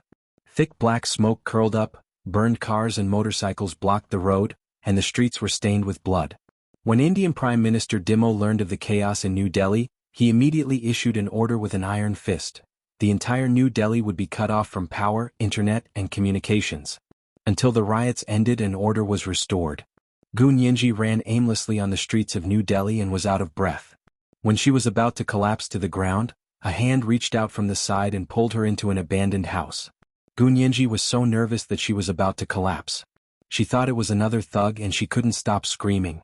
But the man's hand came around and covered her mouth. Gunyenji's eyes filled with tears when she smelled the familiar cool scent on the man. Professor He. She rushed over and hugged the man's waist, almost bursting into tears. The man was Hijichu. He kissed Gunyenji's forehead helplessly. Don't be afraid, Nyenji. We've been protecting you. Take this and stay here. Don't run around. Hijichu handed Gunyenji a pistol. Kill whoever comes in. Don't be lenient. Gunyenji nodded repeatedly and gripped the gun tightly. Professor He, why are you here? Gunyenji wiped her tears and looked up at Hijichu. Her big eyes were wet, like the eyes of a deer, frightened but harmless. Hijichu patted her head, gritted his teeth, and told Gunyenji his and Hua Xiaoheng's plan in a concise manner. Someone won't let you go. We want to catch them here. Nyenji, can you hold on? Gunyenji let out a long sigh of relief after listening to Hijichu's words. She was so happy that she cried and laughed. Really? Professor He and Major General Hua will come to protect me? It's okay. I'm not afraid. I have nothing to be afraid of with you guys here. You should have told me earlier so I could have been mentally prepared. If I told you earlier, they wouldn't have appeared if you accidentally let the cat out of the bag. Hijichu smiled bitterly. We also want to get rid of this once and for all. We don't want to continue being chased and beaten up. But there was a price to pay for getting rid of this once and for all. This price depended on whether Gunyenji was willing to bear it. Hijichu had already decided along the way that if Gunyenji hesitated even a little, he would immediately take her away and break off his cooperation with Hua Xiaoheng. This was the first watch. It was the third watch today. A reminder for everyone's recommendation votes and monthly votes. the second watch at 1 p.m., and the third watch at 8 p.m. Wax. Chapter 1154. Nianji, are you really not afraid? Ijichu was still worried. He looked at her with a complicated expression. For example, a situation like today could happen again at any time. Next time, I might not be able to find you so easily. Today, the situation outside was chaotic. Even the people who were really after Gunyenji had run away, so Hijichu was able to take Gunyenji away without anyone knowing. But who knew if someone was calmly watching from the sidelines? It wasn't like the mantis stalking the cicada, unaware of the oriole behind. Hijichu knew that he had been too impulsive and risky today. He wasn't as calm as Hua Xiaoheng. But he didn't want to be as calm as Hua Xiaoheng. He had always thought that Gunyenji meant different things to him and Hua Xiaoheng. The only difference between him and Hua Xiaoheng was that Gunyenji didn't love him. She only loved Hua Xiaoheng. Gunyenji's eyes were as bright as stars in the dark night, shining in the dark, narrow, and dilapidated room. She shook her head firmly. No, I'm not afraid. I'm really not afraid. She paused. Actually, even if you didn't come, I wouldn't be afraid. She would escape with her own abilities again. If the person who had just pulled her into the room hadn't been Hijichu, Gunyenji could guarantee that person would have become a eunuch by now. She wasn't unarmed. She also had a weapon to defend herself. Even if it was just a sharp knife, it could still take a person's life. Hijichu felt a pang of sadness. He pulled her into his arms and gently rested his chin on her hair. He hugged her quietly for a while. Looking down, he couldn't see her face and no longer hid the heavy affection in his eyes. He slowly lowered his head and kissed her on the forehead. His Adam's apple bobbed up and down, and he used all his strength to restrain himself from saying things he shouldn't say. He could not let her know that he still loved her deeply. Hijichu suddenly pushed Gunyenji away and held her shoulders with both hands. His shimmering almond-shaped eyes flashed, and his face had returned to its usual indifference. Okay, remember to wait here for now and don't go anywhere. I'll find someone to send a letter to Speaker Long and ask them to send someone to pick you up. Hijichu took out his phone and suddenly froze. There's no signal. Not only could he not surf the internet, but he could not even make phone calls. Gunyenji quickly took out her phone and looked at it. Mine can connect to the internet and make phone calls. Hijichu. He took Gunyenji's phone, looked at it, and smiled. Hua Xiao modified this phone for you, right? Gunyenji, it can't be, right? She moved closer to take a look. You're connected to Huaxia Mobile's signal here, using Huaxia's Nandu satellite system. Hijichu looked at Gunyenji's phone again and shook his head speechlessly. He opened an app inside and used Gunyenji's phone as a server to connect to her phone to the internet. He also used Gunyenji's phone to send a text message and location to Speaker Long. I'm leaving. Be careful. Hijichu took off his jacket and covered Gunyenji. Gunyenji put away her phone and watched reluctantly as Hijichu flashed away. As soon as he opened the door, the noise outside was endless. The rumbling of footsteps, gunshots, and the sound of smashing and looting drowned out all other sounds. Gunyenji quickly closed the door. In fact, the latch on the door had long been broken, and the inside was very dilapidated. It was obvious that no one had lived in it for a long time, and it was a little gloomy. Normally, Gunyenji would definitely take a detour around this kind of house. But at this time she felt that it was much safer here than outside. She looked around the room and found a foot-long iron bar, which she inserted into the back of the door to act as a latch. She wiped a table and sat down on it. She wrapped herself in Hijichu's coat and slowly her teeth stopped chattering, and her whole body stopped trembling. She waited quietly in the room, waiting for someone to pick her up. In the management office of the shopping center, the Vice President of India led everyone into the conference room and let out a long sigh. We're finally in. The situation just now was too terrifying, and he was almost trampled to death by those mobs. Fortunately, Speaker Long was loyal enough. At this time, the Vice President of India was truly convinced by Speaker Long. He looked at him with respect and reverence in his eyes, and there was no intention of neglecting him in the beginning at all. Speaker Long understood it very well, but he didn't point it out. He only looked at his own people and silently counted the number of people in his heart. After looking around, he suddenly found that one person was missing. He stood up abruptly and his expression suddenly changed. He asked sharply, "Where's Lawyer Gu? Did any of you see Lawyer Gu?" Everyone looked around and found that Gunyenji was indeed missing. Special Assistant Yang's back was still bleeding. He sat to the side and someone was bandaging him with the first aid kit in the conference room. When he heard Speaker Long mention Gu Nianji, he quickly looked up and said, "Didn't Lawyer Gu follow in? Is she still outside?" Speaker Long quickly sent 2 people out to pick her up. Speaker Long nodded, picked the 2 most powerful security personnel and said, "You guys go out quickly and get Lawyer Gu back." The 2 men nodded and left the shopping center together. However, the situation outside was too chaotic. Although the 2 of them were men, they were pushed by the crazy Indian mob outside to the point that they could barely walk. They looked around outside but didn't see Gu Nianji, so they had to go back to report to Speaker Long and ask their superiors if they should search for Gu Nianji in a wider area. Gu Nianji had come with the Wuxia Imperial Senate delegation. If something happened to her in India, they wouldn't let it go. Returning to the shopping center, the 2 men reported to Speaker Long, "Speaker Long, we haven't seen Lawyer Gu outside for the time being. Maybe she found a place to hide. Should we search a wider area?" Speaker Long frowned even more. "It's only been 10 minutes. Where could she have gone?" He looked at his watch. It turned out that half an hour had passed. It turned out that when people were nervous, they felt that time would pass faster. Just as he was feeling anxious, Speaker Long's phone suddenly rang. He quickly took out his phone, swiped it open, and saw that it was a text message from Gu Nianji with her location. He suddenly laughed. Okay. It's okay. Lawyer Gu sent me a message. You guys go look for her again." The Vice President of India was very surprised. "Mr. Speaker Long, your phone still has a signal?" He had just looked at his phone and found that not only was there no network signal, but there wasn't even a phone signal. "Of course we do," Speaker Long said with a smile. Their mobile phones were all specially made by the Wuxia Imperial Military. When they visited, they were directly connected to the Nanda communication satellite system independently developed by the Wuxia Empire. It didn't have any intersection with the network system of the visiting country to avoid leakage. Only the corners of Special Assistant Yang's mouth twitched twice, and his eyes flickered. He looked down at his phone and saw that there was also a signal.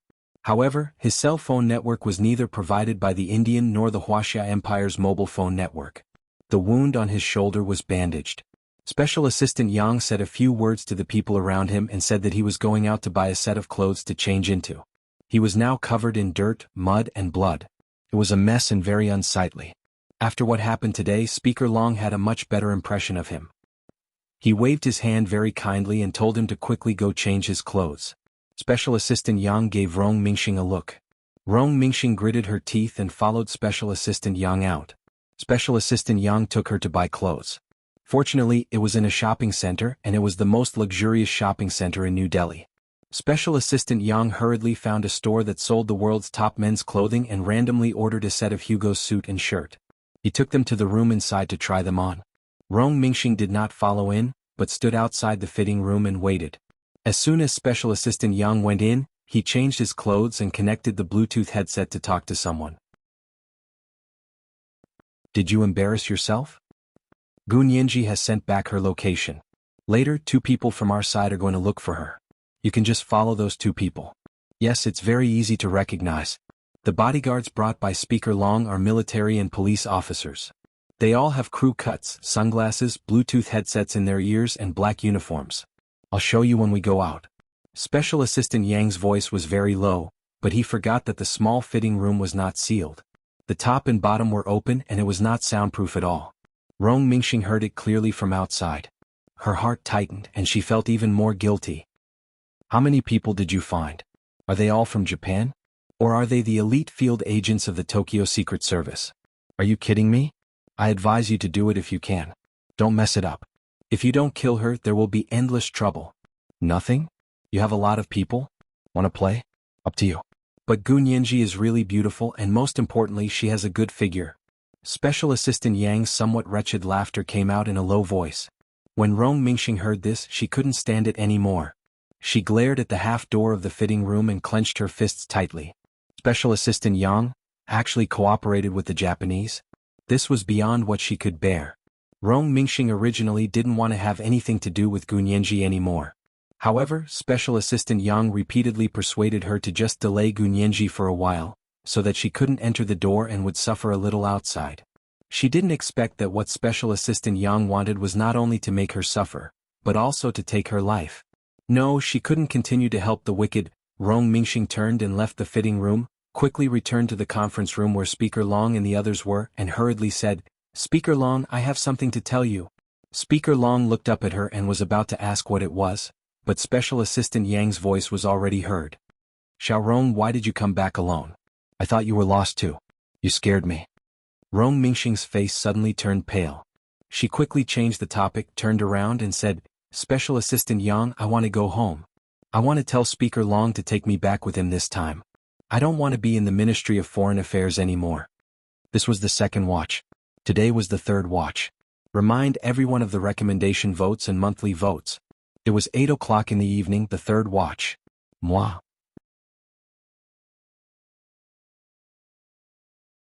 Chapter 1155.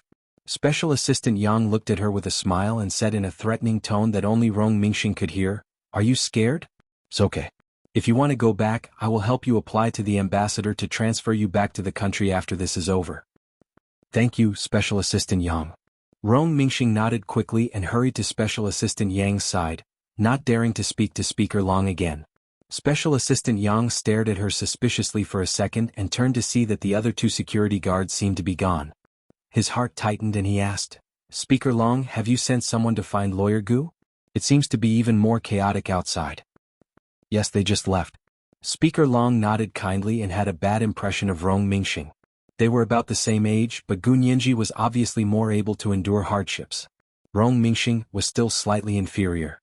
Special Assistant Yang didn't have time to study Rong Mingxing's abnormality. He quickly thought of an excuse and said to Speaker Long, "I will go out and see if I can help. I hope Lawyer Gu is blessed and nothing will happen to her." "Okay, you go. Report to me if anything happens." Speaker Long glanced outside the door and was very worried. The power in the shopping center had been cut off, and after a while, it was as hot as a steamer. Although the shopping center had its own generator, it obviously couldn't support such a high-power central air conditioner, so the air conditioner was still not turned on, and only the lighting was still maintained. Special Assistant Yang hurried out of the conference room and ran to the shopping center gate. Rong Mingxing followed behind him at a moderate distance, turned on the video on her phone and began recording. She saw him catch up with the two security guards in front of him. The two security guards were holding their phones and looking at the location sent by Gu Nianji. Special Assistant Yang walked over and patted one of them on the shoulder. He smiled and said, "Take care, do you know that place? I am familiar with this place. Do you want me to go with you?" The man turned back and smiled at him. "This place shouldn't be far, right?" As he spoke, he showed the location on his phone to Special Assistant Yang. Special Assistant Yang only glanced at it and remembered the location. He quickly nodded and said, "It's not too far in a straight line, but because these streets are blocked, you can't walk there. You have to go around there and cross several streets." As he spoke, he explained the specific location and how to get there. His route was quite correct, but it was a long detour. The two security guards wrote it down and shook their heads. So it's actually quite far. Special Assistant Yang was also quite surprised that Gu Nianji was able to run so far in less than 10 minutes, but he quickly dismissed the thought and followed the two security guards out of a small door. He said, "It should be closer from here. There are also fewer people here." It was already a mess outside. Thick smoke billowed everywhere and flames soared to the sky. The sirens of fire trucks and police cars rose and fell, and the military and police began to move. Executive Assistant Yang narrowed his eyes and clasped his hands behind his back as he watched the two security personnel walk away. Rong Mingxing heard it clearly from behind and knew that Special Assistant Yang had given her the long way. Her heart skipped a beat and she quietly moved to the side to avoid Executive Assistant Yang's line of sight. Although Rong Mingxing hadn't been in New Delhi for a long time, she still remembered the place because there was an Indian DMV nearby. She had once gone with the embassy staff to apply for a driver's license. Special Assistant Yang was extremely nervous. He stood in front of the small door and made another call. "I've already sent you the location. Gu Nianji's phone can still be used, so you have to be careful. I've already taken a detour to the two security personnel, so you don't have to complicate matters. After all, they are domestic military and police. Once they die here, the domestic military fanatics will go crazy." "How do I know why it can still be used? Can't you block the signal? What a bunch of useless people. Are you really the elites of the Japanese Secret Service? You're not faking it, right?" Special Assistant Yang cursed angrily before closing the small door and turning to leave. After he left, Rong Mingxing ran out of her hiding place and opened the small door to take a look. The situation outside made her suffocate. She had grown up in a peaceful environment and had never seen such a chaotic scene. It wasn't that she hadn't thought about retreating, but when she thought about the fate that Gu Nianji was about to face and how she had helped the tyrant add fuel to the fire, she couldn't stand idly by. Rong Mingxing knew that she wasn't a good person with perfect morals, and even many of the things she did were filled with countless schemes. But it was always just a small fight to disgust others. She had never thought about killing others, let alone taking the lives of her compatriots with outsiders. Special Assistant Yang's actions not only exceeded her conscience, but also exceeded the bottom line of being a human. Rong Mingxing recalled the route she had just heard, finally gritted her teeth and rushed out. The patrol staff of the shopping center found that a small door was open and walked over to lock the door while swearing. The streets of New Delhi were full of overturned and burned buses and private cars, as well as Indians lying motionless on the ground. She didn't know if they were dead or unconscious. Fire trucks and police cars were obviously insufficient at this time. They could take care of the east but not the west. Rong Mingxing ran with all her strength, only hoping that Gu Nianji would be fine before she arrived and that she could make up for it. In order to take a shortcut, she went into the alley. The alley was dark, dirty, and littered with garbage, but the people inside seemed to have gone to the street and weren't at home. She walked along the way and it was smoother than on the street. Finally, she saw the place that Gu Nianji had indicated. It turned out to be a dilapidated house that had probably been abandoned. The roof was almost broken, and the body of the house was on the verge of collapse. Rong Mingxing looked around and saw that those people hadn't followed. She quickly rushed forward, knocked on the door and whispered, "Gu Nianji? Gu Nianji? Are you inside?" Gu Nianji was sitting on a small table in the middle of the room, hugging her knees. Suddenly she heard someone knock on the door and call her name. It was Rong Mingxing's voice and she was shocked. She quickly got down from the table and went around to the window to take a look. Rong Mingxing was the only one outside the door. She looked panicked but she still knocked on the door relentlessly. "Gu Nianji," she quickly walked over, pulled down the iron bar and pulled Rong Mingxing in. She then bolted the door, turned around and leaned against the door. She looked at Rong Mingxing in confusion. "What are you doing here?" Rong Mingxing had saved her just now, but she had also abandoned her and ran away by herself. The corners of Rong Mingxing's mouth twitched, and she didn't know what to say for a moment. The abandoned house was quiet, and the dust danced in the light. Two young women stood opposite each other, completely out of place in this dilapidated environment. Boom. There was a loud noise outside and someone could be heard cheering or shouting. In short, the noise poured in and the silence from before was gone. Gu Nianji was even more confused. She suddenly raised one hand, and the black muzzle of the gun was aimed at Rong Mingxing. "You lured them here?" Rong Mingxing came back to her senses and knew that Gu Nianji had misunderstood. She quickly waved her hand and said, "It's not me, it's not me. I'm here to tell you that someone wants your life." "I don't need you to tell me. Don't you think I know?" Gu Nianji snorted coldly, but she still didn't lower the muzzle of the gun. "Just now outside you pressed me under your body. On the surface, it seemed like you were saving me, but in fact, you were deliberately stalling for time so that I couldn't follow you through the door, right?" Rong Mingxing's heart was extremely bitter, and tears welled up in her eyes again. She simply threw caution to the wind and said regardless of anything, "Yes. I really wanted to stall you just now so that you could learn a lesson. I want to vomit every day when I see your arrogance. But I didn't want your life. It's Special Assistant Yang who wants your life." As she spoke, she recounted the entire process of Special Assistant Yang talking to someone on the phone. She even said, "I know I've done a lot of things to let you down, but I still have to say that I've never and would never dare to take your life." Gu Nianji listened quietly, but she was not unsurprised. Although she knew that He Zhichu and Hua Xiaoheng were secretly protecting her, according to Rong Mingxing, the other party had put in a lot of effort and even dispatched the elites of the Tokyo Secret Service. Why did they only want her life? Even if Special Assistant Yang hated her to the core and wanted her dead, why would the people of the Tokyo Secret Service send elites to help Special Assistant Yang? According to common sense, with a high-level insider like Special Assistant Yang, shouldn't they try to kill Speaker Long in order to get more benefits? But they gave up on Speaker Long and targeted her, a small fry who had just entered the Senate. Could it be that they could get more benefits from her? Thinking about the few words that He Zhichu had revealed, Gu Nianji suddenly understood. These people should be related to the charity angels in the world, right? No matter how she thought about it, the charity foundation was the one that wanted her dead the most. As long as she died, her lawsuit could be reversed, and the other party wouldn't have to pay any money. She did not have to return everything that belonged to her father. Gunyenji recalled the documents and manuscripts that the old Japanese men had sent back to her, and a fire burned in her heart. At that moment, she only regretted that Hijichu hadn't left her a semi-automatic submachine gun. The pistol was no longer enough to vent her anger. Gunyenji took a step closer and pressed the muzzle against Rong Mingxing's forehead. Why should I believe you? How can you prove that what you just said is true? Rong Mingxing angrily took out the phone that she had just recorded. See for yourself. It was the third watch.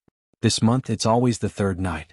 My dear friends, your monthly votes are not as much as my monthly vote of 300. Are you saving them for me at the end of the month when the monthly votes are doubled? Right. Look at my sincere eyes. _moi. Chapter 1156.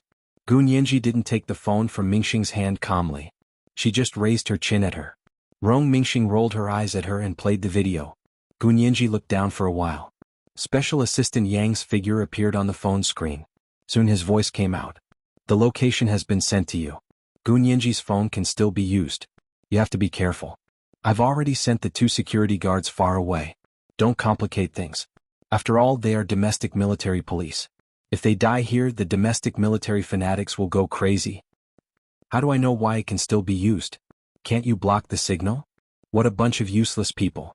Are you really the elites of the Japanese Secret Service? You're not faking it, right? Gunyenji's hand tightened and she almost pulled the trigger. Rong Mingxing trembled all over and said angrily, Do you know how to shoot? Don't point at my head. What if it goes off? Don't make me regret coming to save you. Gunyenji came back to her senses, narrowed her eyes, glanced at her indifferently and retracted her arm. The barrel finally left Rong Mingxing's head.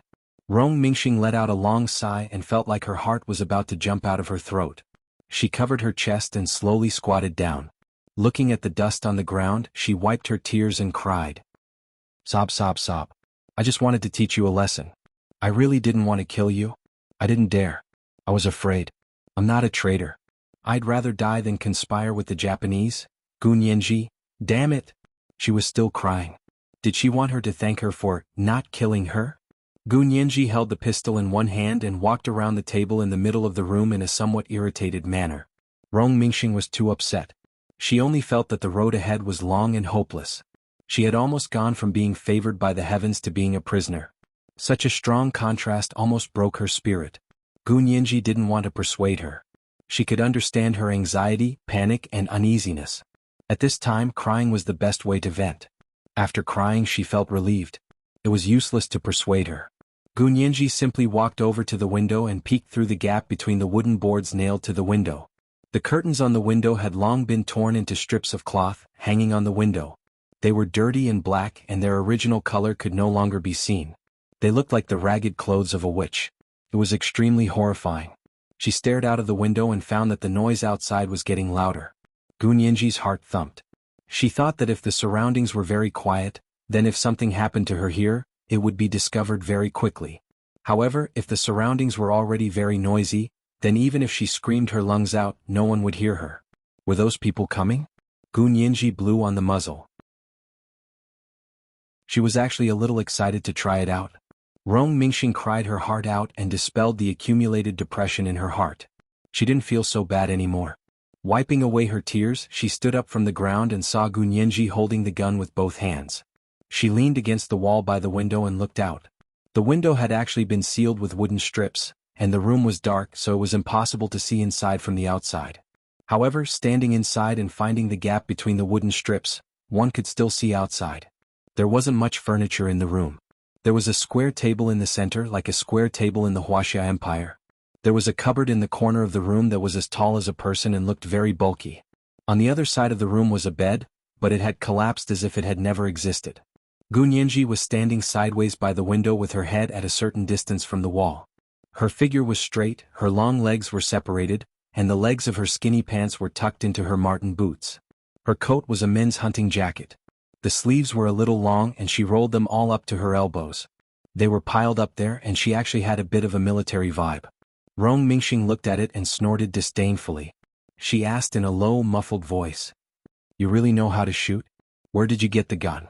Is it a real gun?" Gunyenji didn't even turn her head. she said hoarsely. Of course it's a real gun. As for where I got it, it's so messy outside. Can't I just pick it up? Rong Mingxing, she walked to the window and looked out as well. She said worriedly, let's go. The location of this place has already been discovered. They're here to look for you. Rong Mingxing had taken a shortcut.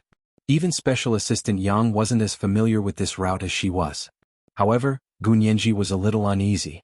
Originally, He Jichu had asked her to wait here until Speaker Long's people came to pick her up, and then she would follow him back. But now Rong Mingxing said that Speaker Long's people had been lured away, and the people coming over were the elites of the Japanese Secret Service. These people were working with Special Assistant Yang to kill her. She didn't quite believe it at first, but after watching the video and hearing what Special Assistant Yang said with her own ears, she was shaken. Thinking about it carefully, could it be that Special Assistant Yang hadn't gotten over it at all? More than a decade of hard work had been destroyed by Gu Nianji in one day. It was probably very difficult for him to get over it, so he went down the dark path. If she returned to Speaker Long's side, she would have to face Special Assistant Yang. Gu Nianji wasn't sure if there would be any results if she went to Speaker Long to report Special Assistant Yang. After hesitating for a while, she wanted to call Speaker Long again to ask what was going on. But if Special Assistant Yang was indeed the mole, would it put Speaker Long in danger if she called Speaker Long? What if Special Assistant Yang found out that the conspiracy was exposed and went all out and took Speaker Long hostage? Gu Nianji knew that Special Assistant Yang didn't want to fall out with Speaker Long now, so Speaker Long should be safe. But if she didn't call Speaker Long to verify, could she believe Rong Mingxing? Although Rong Mingxing showed her the video, who knew if the video was fake or not? What if there was no problem with Special Assistant Yang, and the problem was with Rong Mingxing? Before there was conclusive evidence, Gu Nianji decided not to believe either side. After all, one's life was their own and everyone only had one life. She rubbed her phone and thought of He Jichu again. But when she thought of how He Jichu had used her phone to go online just now, she didn't know if she could get a call now. And when she thought of the trap they had set up, if she kept contacting them, would they see through it? The more Gu Nianji thought about it, the more hesitant she became. After a while, she put away her gun, returned to the small table and sat down. She propped her long legs up and said calmly, I'm not leaving. If you want to leave, you leave. You. Rong Mingxing never thought that Gu Nianji still wouldn't believe her. Gu Nianji lowered her head and held the gun in her hand on the edge of the table. She said in a low voice, I have to think about it. Do you have any other evidence besides the video? You really don't believe me. Rong Mingxing trembled with anger. Fine, if you don't believe me, I'm leaving. As she spoke, she rushed to the door. At that moment there was a banging sound from the door. Rong Mingxing immediately stopped. Gu Nianji also straightened up and tilted her head at Rong Mingxing warily, asking her to step back. Rong Mingxing quickly walked to the door and stood close to the wall between the door and the window.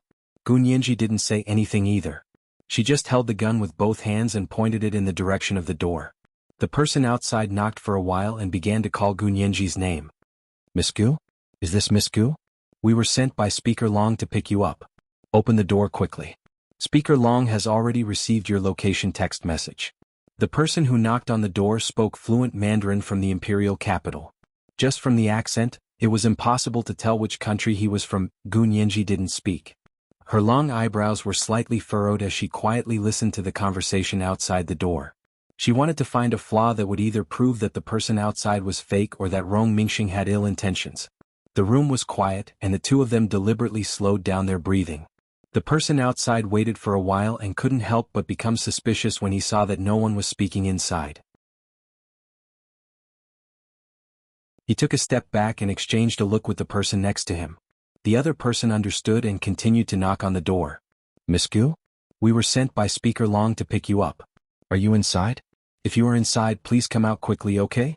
The mob over there is coming this way and we don't know what crazy things they will do. There are only two of us and we can't stop so many people. Gu Nianji's lips opened and closed and she almost spoke, but suddenly remembered that Speaker Long had always told the security personnel that she was Lawyer Gu, and the security personnel were also used to calling her that. But these two people kept calling her Miss Gu. That was very subtle. So she restrained herself, pursed her lips tightly and didn't speak. Rong Mingxing was scared out of her wits. She was afraid that Gu Nianji wouldn't believe her and would rush out. In that case the two of them would die together. Time passed quietly and soon 15 minutes had passed. Looking at the time, The two real security personnel who had taken the long way were probably about to arrive. As soon as they arrived, the two imposters would be exposed. At this time, the person outside couldn't wait any longer and whispered, "Forget it, I just looked out the window and it was dark inside. I don't know if there was anyone inside. Let's do it, I think there's probably no one inside. If we're sure there's no one, we'll look again. I don't believe this woman can run to the sky." The other person nodded. "Do it. Then we'll chase after her." They raised their guns and fired a few shots at the lock of the door. Rong Mingxing was so scared that she hugged her head and squatted down by the door with her hands covering her ears. Gu Nianji was convinced that the people outside were fake security personnel. She believed Rong Mingxing's words and gestured at her with the gun to signal her to lie down. Then she put down the table behind her and used it as cover. She hid behind the table and raised the gun to aim in the direction of the door. Boom. A small round hole was shot through the lock of the door by the two men. The person outside half squatted down and looked inside the hole that had just been shot. Gu Nianji's eyes and hands were quick. She aimed in the direction of the door and fired a shot. The bullet whistled through the man's eye and went straight into his brain. The man didn't even make a sound. He fell on his back and immediately died in front of the door.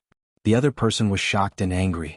He blurted out, "Bastard," followed by a series of indistinct Japanese words, completely exposing their identities. Gu Nianji no longer hesitated and prepared to fight. She rolled backward and quickly moved away from the table. She pushed down the heavy cabinet in the corner of the room and hid behind it. When the cabinet fell to the ground, there was a loud bang in the room. Even the ground seemed to tremble. The people outside were startled and simply ignored everything else. They raised their semi-automatic submachine guns and fired at the door, turning the table into a beehive. In an instant, the wooden table was riddled with holes, wood shavings flew everywhere, and the entire table instantly collapsed. This was the first watch. It was the third watch today. Remind everyone of your recommendation tickets. Wait until the end of the month to vote for double. The second watch at 1 o'clock in the afternoon and the third watch at 8 o'clock in the evening. P.S. Thank you to the leader Momo Moshi for the 10,000 Chidian coins yesterday. Mwah.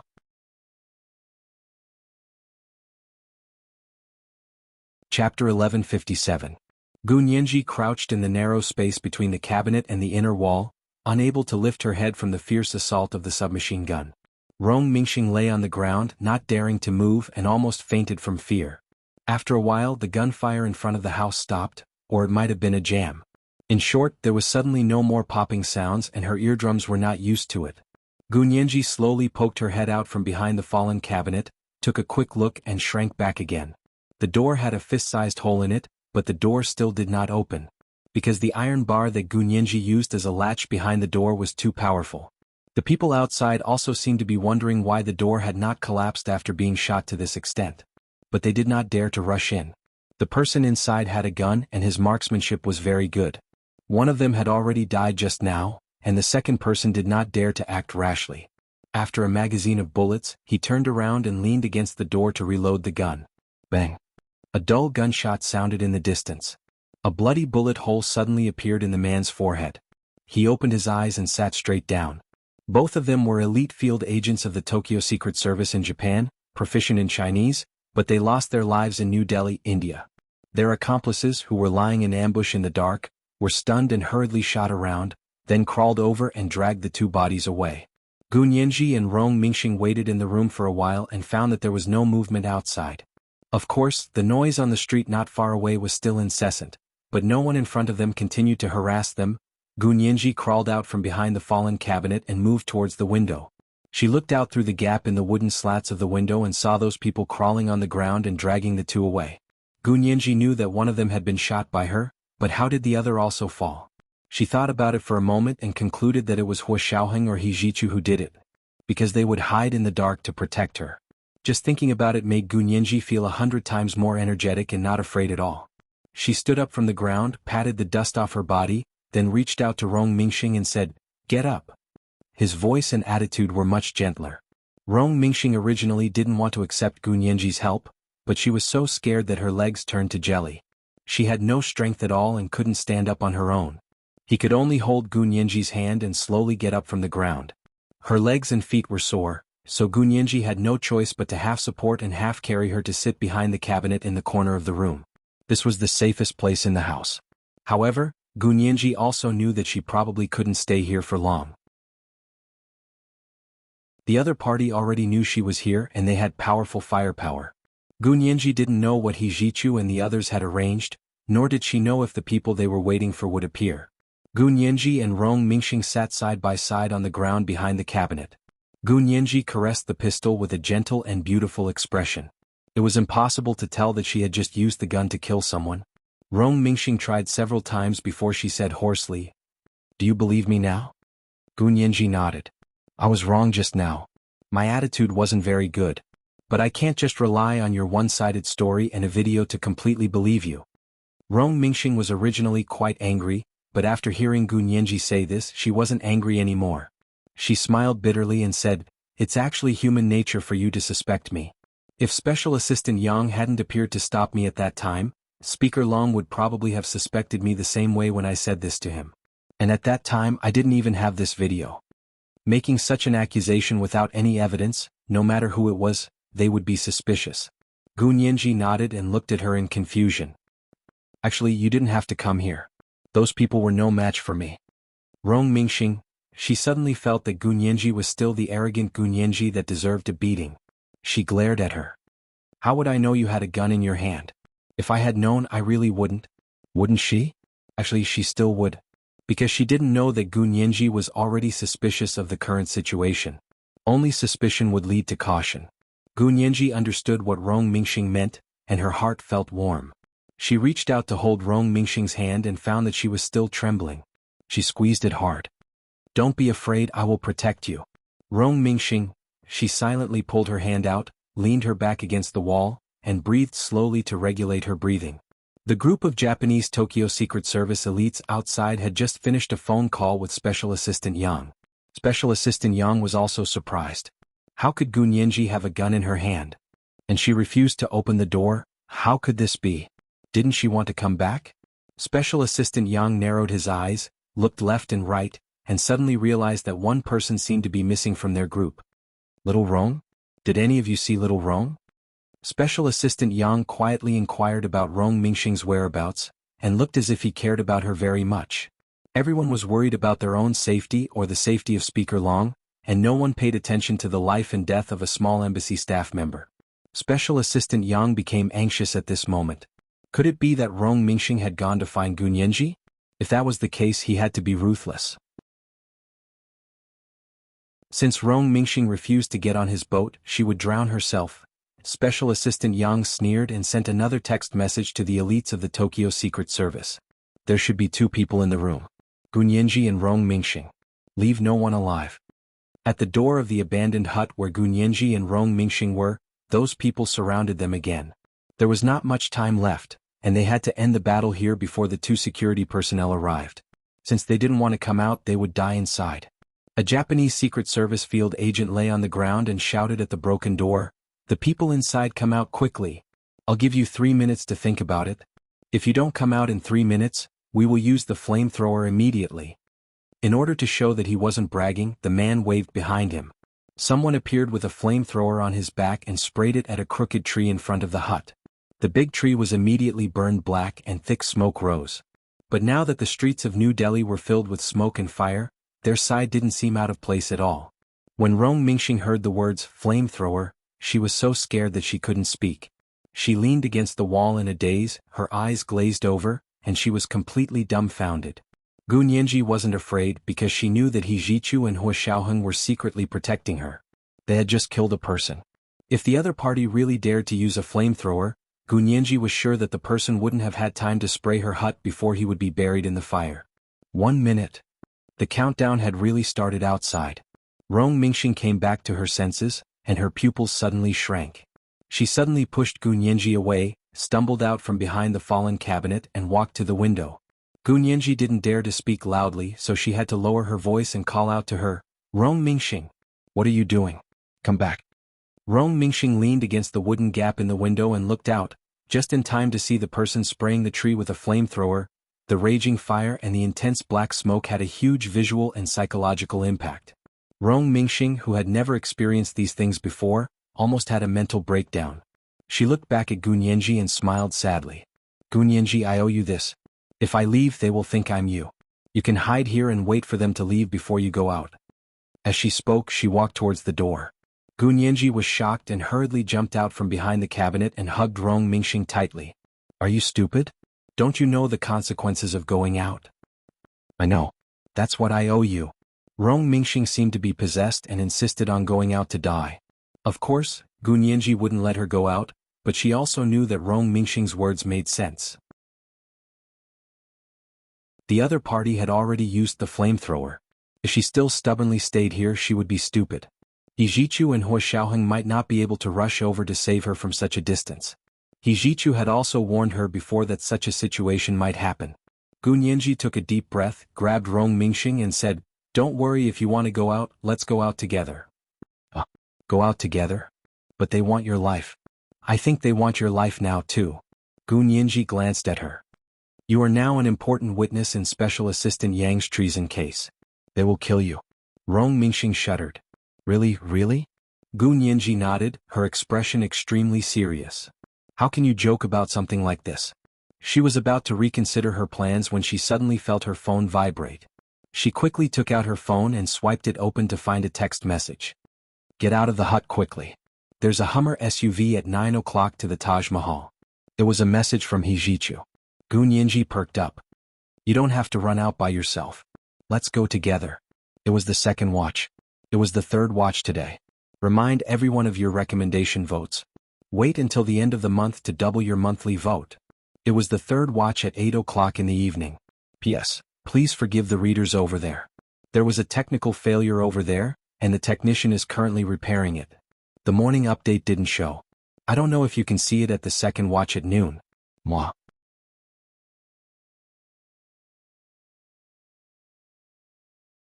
Chapter 1158. Together? But those people outside had flamethrowers. And a gun. Rong Mingxing looked at Gu Nianji in disbelief. If we go out together, wouldn't we be courting death together? It's better to die together than to die alone. Gu Nianji was still in the mood to joke at this time. She patted Rong Mingxing on the shoulder and winked at her. Wait and pray for a miracle.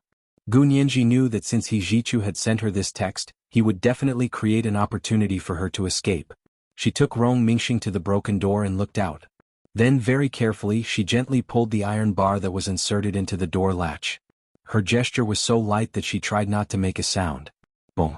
Not long after he pulled the iron bar out of the latch, a sudden rumble came from outside, and a cloud of black smoke and dust rose up. The dust was so big that it floated in through the hole in the door. Gu Nianji held the gun in one hand and covered her nose with the other as she kicked the door open. In the open space in front of the door, there was a bus that had been burnt to the point of being deformed. It was as if it had fallen from the sky, smashing into the ground until it almost fell apart. This bus blocked the door of the hut and also blocked the view of the Japanese Secret Service elites. Gu Nianji put down her hand that was covering her nose, grabbed Rong Mingxing's arm and whispered, "Let's go." The two of them rushed out of the hut and ran in the direction of 9 o'clock. They ran so fast, many times faster than usual. At this moment, a thought flashed through both of their minds. So, when a person is on the brink of life and death, they will really explode with more energy than before? There was a fork in the road at 9 o'clock. Gu Nianji didn't hesitate to pull Rong Mingxing and run towards the fork. Rong Mingxing felt uneasy and asked repeatedly, "Where are you going?" "It's a dead end over there, what should we do?" Gu Nianji didn't have time to pay attention to her. Pulling her along, she sprinted and quickly ran out of the fork in the path. She saw a small path in front of them. There was a black and gray Hummer SUV parked by the roadside. Without another word, Gu Nianji opened the passenger door and stuffed Rong Mingxing inside. He walked around to the driver's side and got into the car. The keys were in the car, so Gu Nianji immediately started the car and stepped on the accelerator. The car screeched and suddenly accelerated forward. When he encountered an obstacle in front of him, he suddenly slammed on the brakes. Rong Mingxing almost hit the windshield in front of her due to the inertia. Seatbelt. Gu Nianji reminded Rong Mingxing as she fastened her seatbelt. Rong Mingxing fumbled with her seatbelt and stared at Gu Nianji. "This car is yours?" "Of course not." Gu Nianji grinned at her, revealing a few white teeth. "I stole it." "You stole it, yet you're still so happy and arrogant." Rong Mingxing rolled her eyes inwardly. But escaping was more important now, so she didn't want to bicker with Gu Nianji. She looked ahead nervously and asked, Where are you going? Looking at the direction, it wasn't the way back to the shopping center or the embassy. Gu Nianji pursed her lips. I don't know either. Not long after, the car behind them caught up. Gu Nianji glanced in the rearview mirror. There were at least 3 Ford SUVs in the same color, and they were aggressively approaching from the left and right side roads. Gu Nianji had no choice but to drive out of the city. And this road, according to the navigation on her phone, was the direction to the Taj Mahal. Gu Nianji was about to go there. She connected her phone to the navigation, put on her Bluetooth headset, found the way to the Taj Mahal, and began to follow the navigation. The traffic on the road wasn't smooth, but the farther she got from the center of New Delhi, the fewer rioting crowds there were, and the fewer obstacles on the road. After driving for a while, Gu Nianji felt much more comfortable. She drove the Hummer SUV nimbly around the people and roadblocks, got on the highway and sped towards the Taj Mahal. The 3 Ford SUVs chased after her and tried to overtake her, forcing her off the highway. Gu Nianji held the steering wheel and said calmly to Rong Mingxing, "Sit tight." As she spoke, she slammed on the accelerator and accelerated again, driving the Hummer SUV, which had never been known for its speed, like her Ferrari sports car. The scenery in front of her kept changing, and the number of cars on the road gradually increased. Gu Nianji weaved through the gaps of the cars, changed lanes, sped, overtook another car, then changed lanes, sped and overtook another car. She drove so fast and so hard that the driver of the car she overtook almost broke out in a cold sweat and kept honking at her. Gu Nianji acted as if she hadn't heard it and drove away. Rong Mingxing felt like her heart was about to jump out of her throat, and she couldn't help saying loudly, "Can't you drive a little slower? You're speeding." Speeding?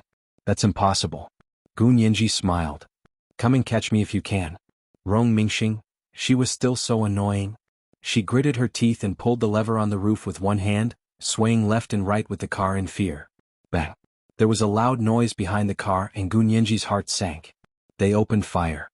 She quickly changed lanes again, and in a minute she changed lanes almost 4 times on the highway and changed back in the blink of an eye.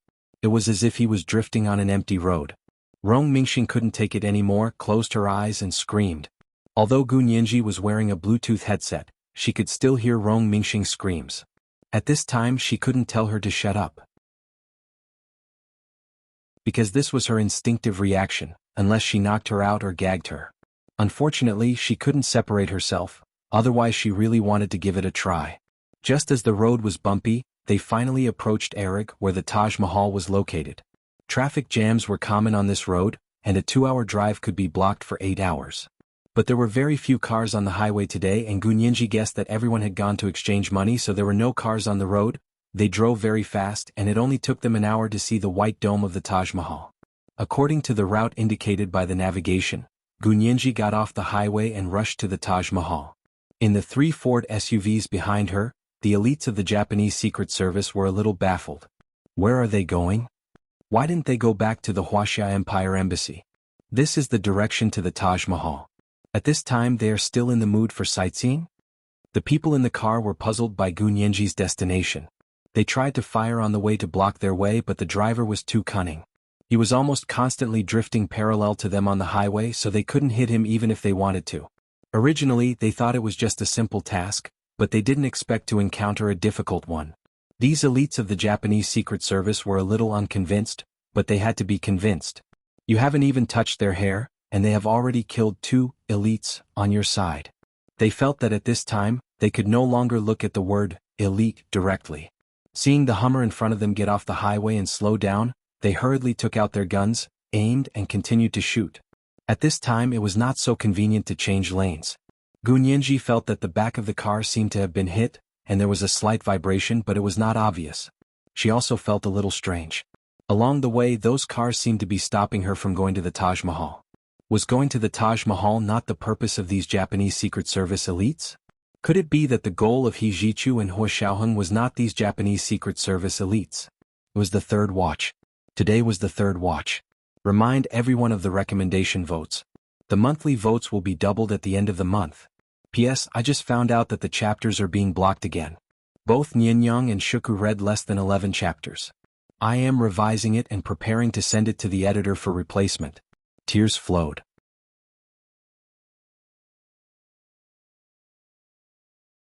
Chapter 1159. It was already noon, and the South Asian sun was like an orange-red pancake, sticking to the hot sky. The pure white and round roof of the Taj Mahal was very striking from a distance.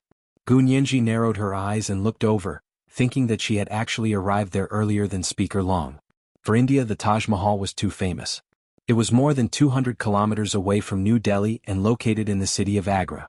The Yamuna River flowed on its right side, and the gurgling water nourished the Taj Mahal like a water beauty emerging from clear water.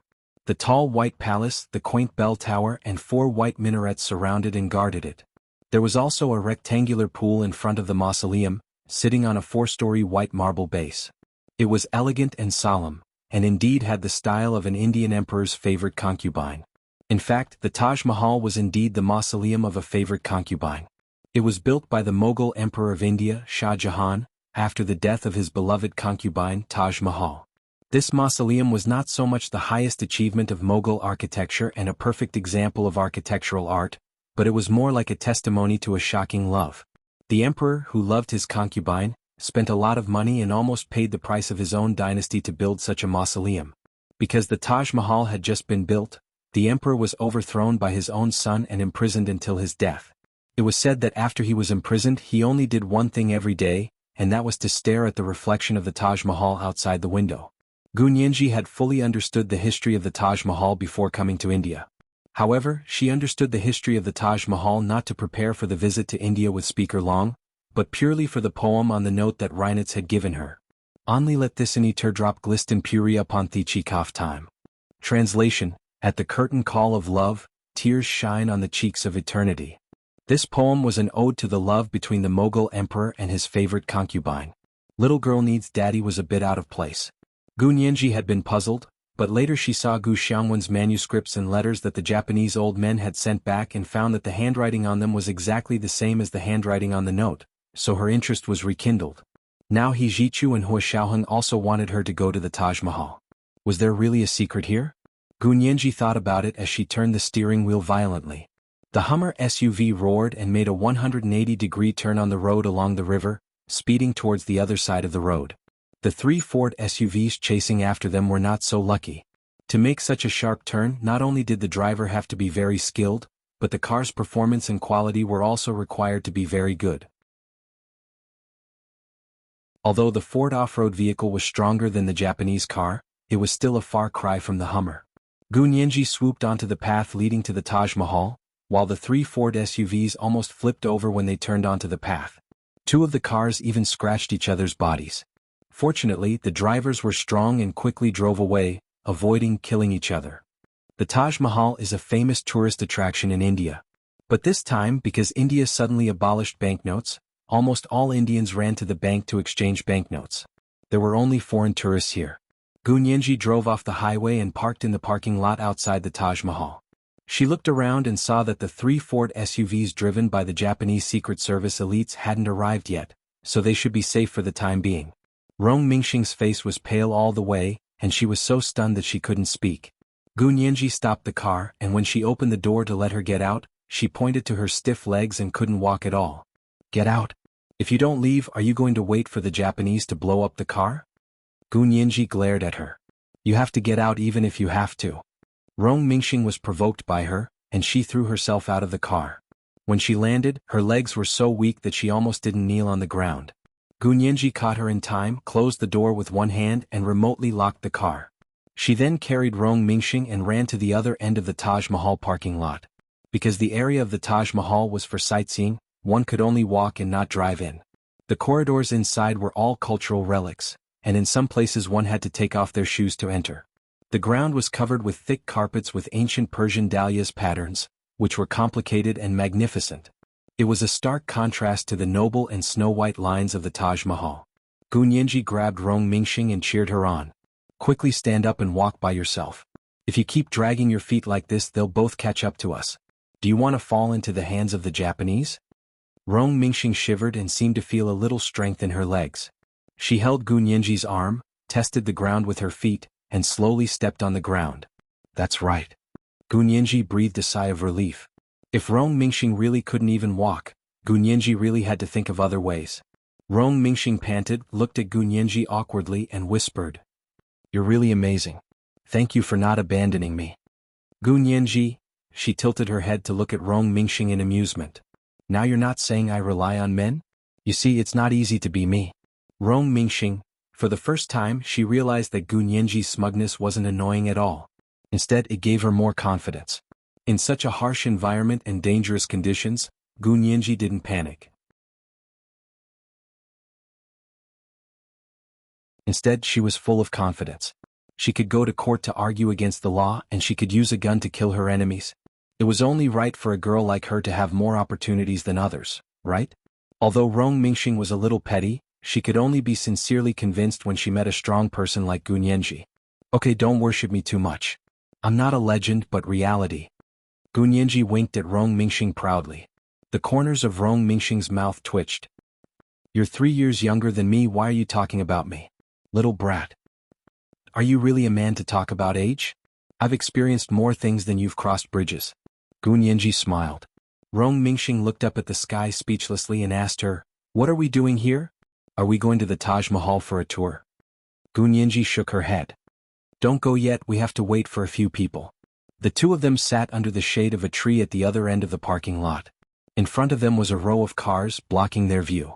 Not long after, the 3 Ford SUVs also drove to the parking lot of the Taj Mahal. Gu Nianji became vigilant, pulled Rong Mingxing, stuffed her behind a car and whispered, stay here and don't move, I'll lead them away. In fact, her hands were itching to take the opportunity to kill these Japanese Tokyo Secret Service elites. It would be best if she could capture a captive so she could directly overthrow Special Assistant Yang. Anyway, she had someone behind her, so she was very bold. Rong Mingxing was very nervous, and she held her hand without letting go. She said in a trembling voice, you're crazy. They have many people. There are many other weapons, but you only have a small pistol. Gu Nianji thought to herself, although I only have a small pistol, I have someone behind me. She smiled slightly, pulled her hand out of Rong Mingxing's and touched her head. Don't be afraid, I'll be fine. A simple action actually made Rong Mingxing feel like her boyfriend was at the max. Rong Mingxing quickly shook her head and threw away this unrealistic fantasy. Gu Nianji's attention was completely focused on the Japanese. She held the small pistol in both hands and in a flash she entered the crowd of cars. It was already afternoon, and the sun was scorching hot. It was as hot as the dog days of summer. The parking lot gate was closed and no more cars would come in. Gu Nianji's heart skipped a beat. Could it be that Professor He or Major General Hua's people were planning to close the door and beat the dogs? She turned her head and looked around, but she didn't see anyone else. Not far away, the 3 Ford SUVs were parked side by side within the yellow line. The people inside had not yet gotten out of the car, so she didn't know what they were doing in the car.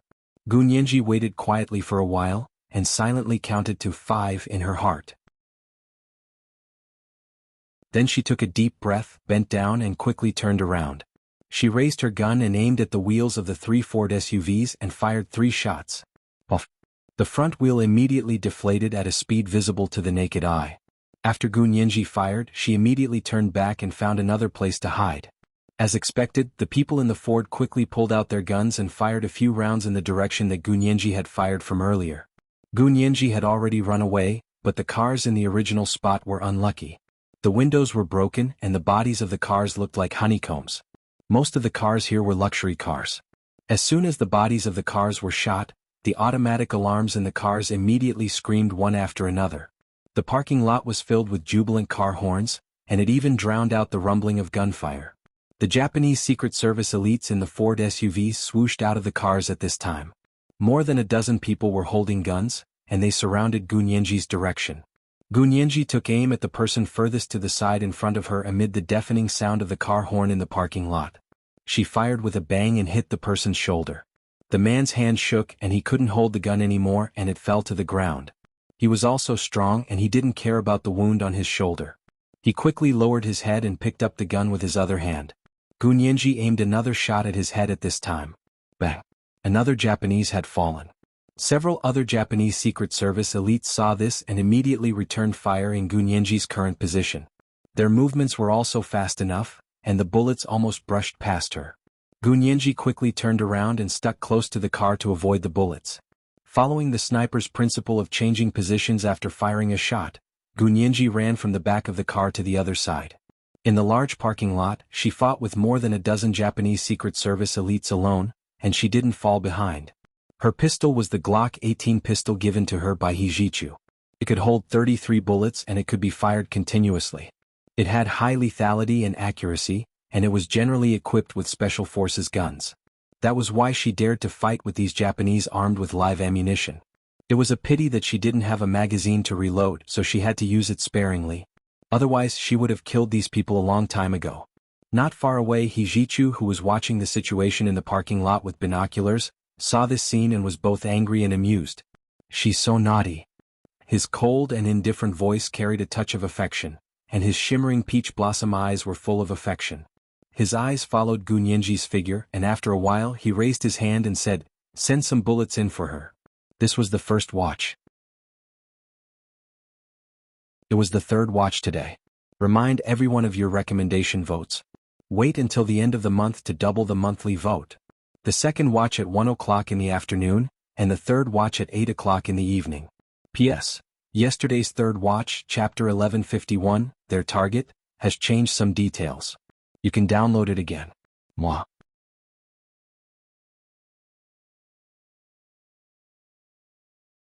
Chapter 1160.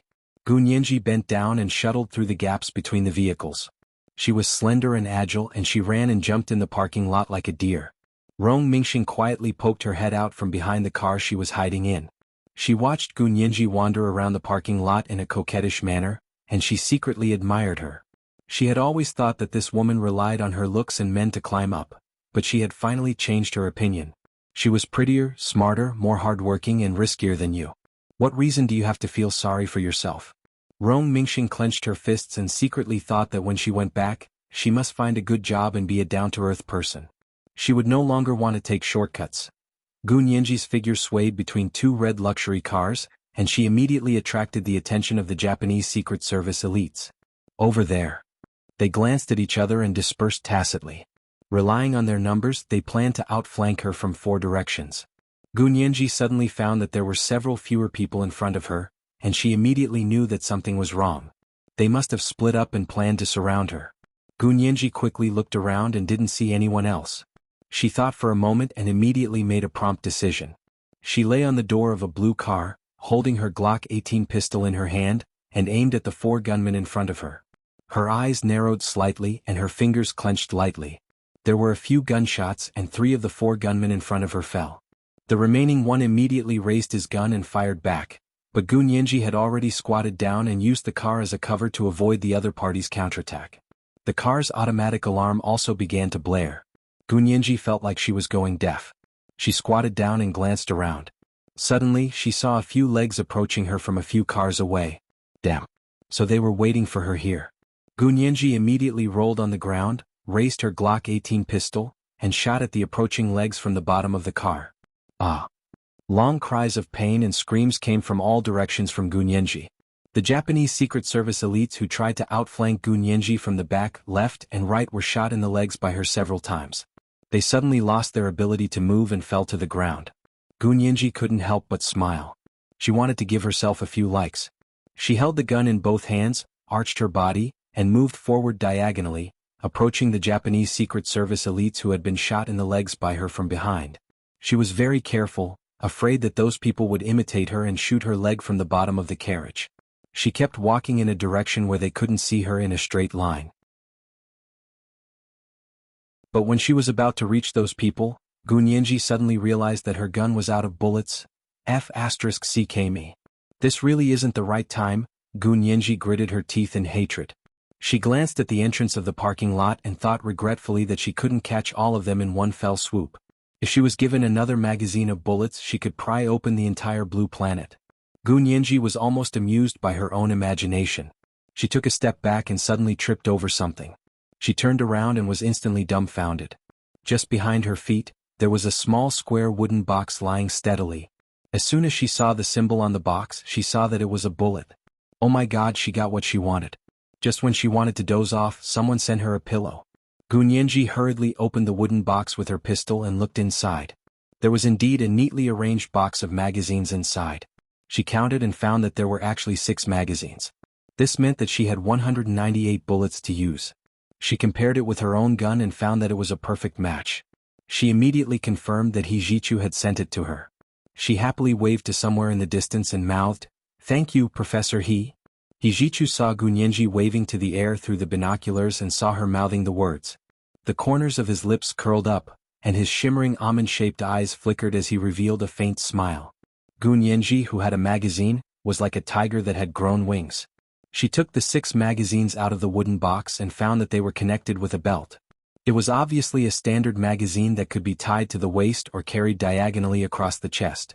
She immediately tied the 6 magazines loosely to her waist and placed them diagonally across her hip. She then took out another magazine and snapped it into the pistol. Just as she was about to get up, a hot barrel was suddenly pressed against her head. Gunyenji's whole body trembled and she knew that it was bad. She had been caught. She had killed so many Secret Service elites, but she hadn't been able to finish off one of them. As a result, she had been caught by this person. Gunyenji froze in place in silence, but she was shouting wildly in her heart, "Professor He Huoxiao, it's time for you to perform." "Gunyenji?" the man asked aloud, seeming a little uncertain. Gunyenji didn't answer and only snorted coldly in her heart. "If you want to kill me, then kill me. You've already caught me and you're still talking nonsense. If Huoxiao was here, even 100 heads wouldn't be enough." But in the blink of an eye, she didn't hear the gunshot. Instead, she heard Rong Mingxing's voice echoing in the parking lot. "Let go of her. She's Rong Mingxing. I'm Gunyenji." The Japanese man didn't quite believe that the woman in front of him, who could fight and run, was the female lawyer Gunyenji who had won every court battle. The photos and videos he had seen of Gunyenji were all of Gunyenji in formal attire with a sweet smile. She wasn't wearing a baggy khaki hunting jacket, rugged marten boots, sunglasses, and holding a weapon. No matter how he looked at it, she looked like a female bodyguard. Suddenly hearing someone say that she wasn't Gunyenji, he was stunned and subconsciously looked in the direction of Rong Mingxing's voice. Just as he was distracted, Gunyenji immediately rolled on the ground and raised her hand to quickly pull the trigger. Almost at the same time, an AMR bullet whistled and hit the back of the man's head. A mist of blood rose in front of her eyes, and as if she was watching it in slow motion, the man's head turned into a pool of blood and gushed out. Gunyenji had never seen an AMR bullet take a life at such a close range. She quickly closed her eyes and rolled into the chassis of the car next to her. Quickly evacuating from there, she got up and ran to the Japanese Secret Service elites who had their legs broken. Gunyenji couldn't continue to dodge and fired dozens of shots at their shoulders and arms to ensure that they would no longer be able to fight back. However, it was not easy to hit their arms and shoulders at such a close range. It was much more difficult than hitting their hearts in the chest. Gunyenji missed a few shots and hit 2 people in the chest. The 2 people died immediately. The remaining 3 people were shot in the arms and shoulders, so it was impossible for them to fight back. She let out a long sigh, raised her hand to wipe the sweat from her forehead, and made an okay gesture to the distance. Hijichu put down his binoculars and smiled slightly. He was about to contact Huoxiaoheng to see where he was now when he suddenly heard a gunshot behind him. He didn't look back, nor did he hesitate. He immediately jumped up and jumped out of the window without hesitation. Several white gunmen with sniper rifles walked in and scolded in a low voice, "Shit. We actually let him escape. This is the 3rd floor." A tall man in black walked in with a submachine gun in his hand. He had blonde hair and blue eyes. His handsome face was extremely cold. He squinted at the parking lot not far away, waved his hand and ordered indifferently, "Surround the parking lot." This man was Reinitz. It was the 2nd watch. It was the 3rd watch today. Remind everyone of your recommendation votes. Wait until the end of the month to vote for double. It was 8 o'clock in the evening. Moi.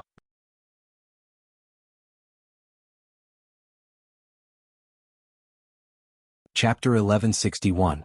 The mantis stalks the cicada, unaware of the oriole behind. Hijichu brought a lot of people, but a small part of them were in this small building. As a result, when the oriole, Reinitz, appeared, Hijichu's small number of people were lost here. Jumping down from the 3rd floor, Hijichu quickly contacted his own people through the Bluetooth headset. All teams report the number of casualties. Withdraw the people in the parking lot and go to the main hall of the Taj Mahal. The voices of the team leaders reporting the numbers quickly came from the Bluetooth headset. Roger. Team 2 9 people, 0 casualties. Roger. Team 3 9 people, 0 casualties. Roger. Team 4 9 people, 0 casualties. After a while, a weaker voice said from the Bluetooth headset, Roger. Team 1, 9 people, 5 dead and 2 injured. This team was the people who followed Hijichu to watch from the small building. They were originally the elites of the international mercenary army he had found this time. Someone had caught Hijichu off guard and it almost made Hijichu lose. Hijichu bared his teeth and was still indifferent. Does Team 1 have a video of the ambush? No. Hijichu didn't say anything more. The remaining 2 of you deal with the aftermath, then go back to the New Delhi hotel and wait for us. Although the remaining 2 people had escaped Reinitz's ambush, it was not appropriate to continue following them at the moment because of the casualties of their teammates. After getting ready, Hijichu ran to the parking lot alone. But halfway there, bullets kept shooting at him from behind. Although he moved quickly and kept using a zigzag route to avoid the aim of the other party, he was almost hit by the bullets several times. Hijichu quickly changed his mind. His figure flashed and no longer ran in the direction of the parking lot. Instead, he ran in the opposite direction while sending a message to Gunyenji through the Bluetooth headset. There's an ambush. Leave the parking lot quickly and meet me at the main hall of the Taj Mahal.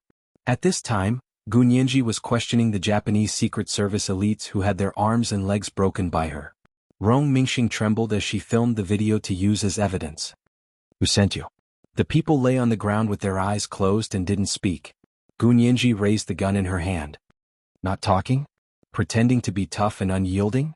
With that said, he shot the man in the middle in the chest and said coldly, "If you don't speak, this will be your fate." At this point, some people were more afraid of death. Among the Japanese Secret Service elites, there were also people who were not afraid of death, but unfortunately they had just been shot dead by Gunyenji. The rest of the people were scared out of their wits by her. They suddenly opened their eyes and asked her, "If we tell you, will you let us go?" Of course, I'm not a homicidal maniac like you guys. Gunyenji raised her brows.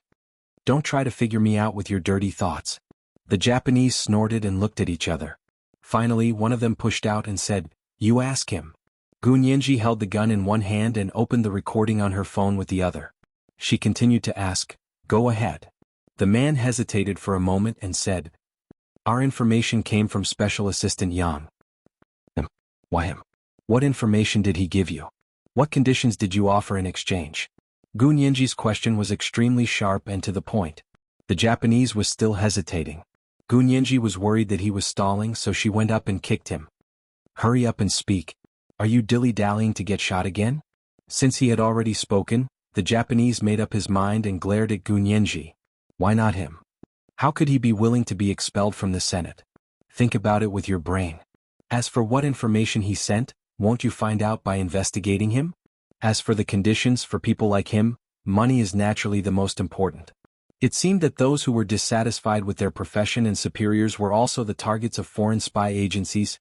Gunyenji shook her head and also used her phone to record it. As soon as she finished recording, she saw Hijichu's text message asking her to leave the parking lot. It seemed that there would be danger here.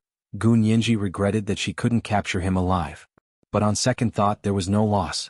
She already had the video, and when the time came, she could get Special Assistant Yang to drink a box of it. And since it was bribed with money, she would definitely be able to find clues, so there was no need for these Japanese intelligence agents to be witnesses. Gunyenji put away her phone and fired a shot at the ground. "Okay, I'll let you go for now. Whether you live or die, it's up to fate. Let's go." "Where to?" Rong Mingxing stumbled as she was dragged by her and followed her to the Hummer SUV she had just taken. When Gunyenji got to the car, she found that the car's tires had also been punctured by the Japanese. The car couldn't be driven, so they had to continue running. The two of them climbed over the railing at the door and ran towards the corridor of the Taj Mahal.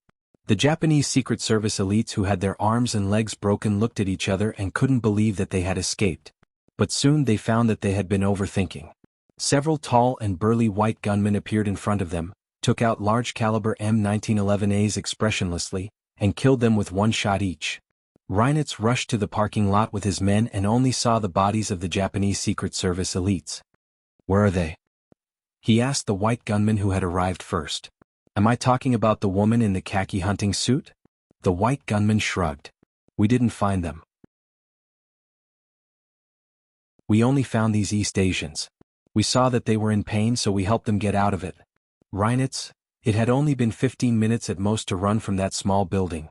Where could Gunyenji run to in those 15 minutes? "Have you searched this place?" Reinitz looked around vigilantly. "I searched with the vital signs detector and there was no one else." Or rather, there were no living people. Reinitz frowned. You didn't kill them by mistake, did you? No, we only killed these few people and the others are already dead. If you don't believe me, you can check the bullet marks. The bullets they used were special standard bullets, which were different from the guns used by others. Reinitz looked back in the direction where Hijichu had disappeared and snorted coldly. Just now, they had been led astray by Hijichu and chased him for a while before realizing that he wasn't going in the direction of the parking lot. Although they quickly turned back, it was obvious that Gunyenji had taken the opportunity to escape during the extra 10 minutes. Boss, what should we do now? Reinitz held a submachine gun in one hand and looked around. Let's go to the Taj Mahal. He had gone to great lengths to pick out the Tagore poem for Gunyenji to see just for this day. Shortly after they withdrew, the situation in the parking lot was discovered by foreign tourists who came to pick up their cars. The Indians who were collecting fees at the entrance of the parking lot had already been killed by several elites of the Japanese Secret Service, and the railing at the entrance could no longer be lifted. Call the police. Call the police. My car. My car. The foreign tourists screamed with their heads in their hands, but it couldn't alleviate the fear and anger in their hearts. But at this time, most of the New Delhi police officers had gone to the bank to exchange money, and no one was on duty. The whole of New Delhi was in unprecedented chaos, and various criminal cases were emerging one after another. There were too few police officers still on duty at this time. Warning for the main hall of the Taj Mahal, please leave the main hall quickly. Warning for the main hall of the Taj Mahal, please leave the main hall quickly. At this time, the sound of a loudspeaker came from the square of the Taj Mahal. The voice was extremely cold and monotonous, but it had a pure American accent. It was Reinitz who had ordered his men to clear the Taj Mahal. A large group of foreign tourists were so scared that they immediately ran out of the main hall of the Taj Mahal, and Gunyenji and Rong Mingxing, who were going against the flow, were instantly overwhelmed by the crowd. It was the third watch. It was the third watch today. Remind everyone of your recommendation tickets. Wait until the end of the month to vote for double. Moi.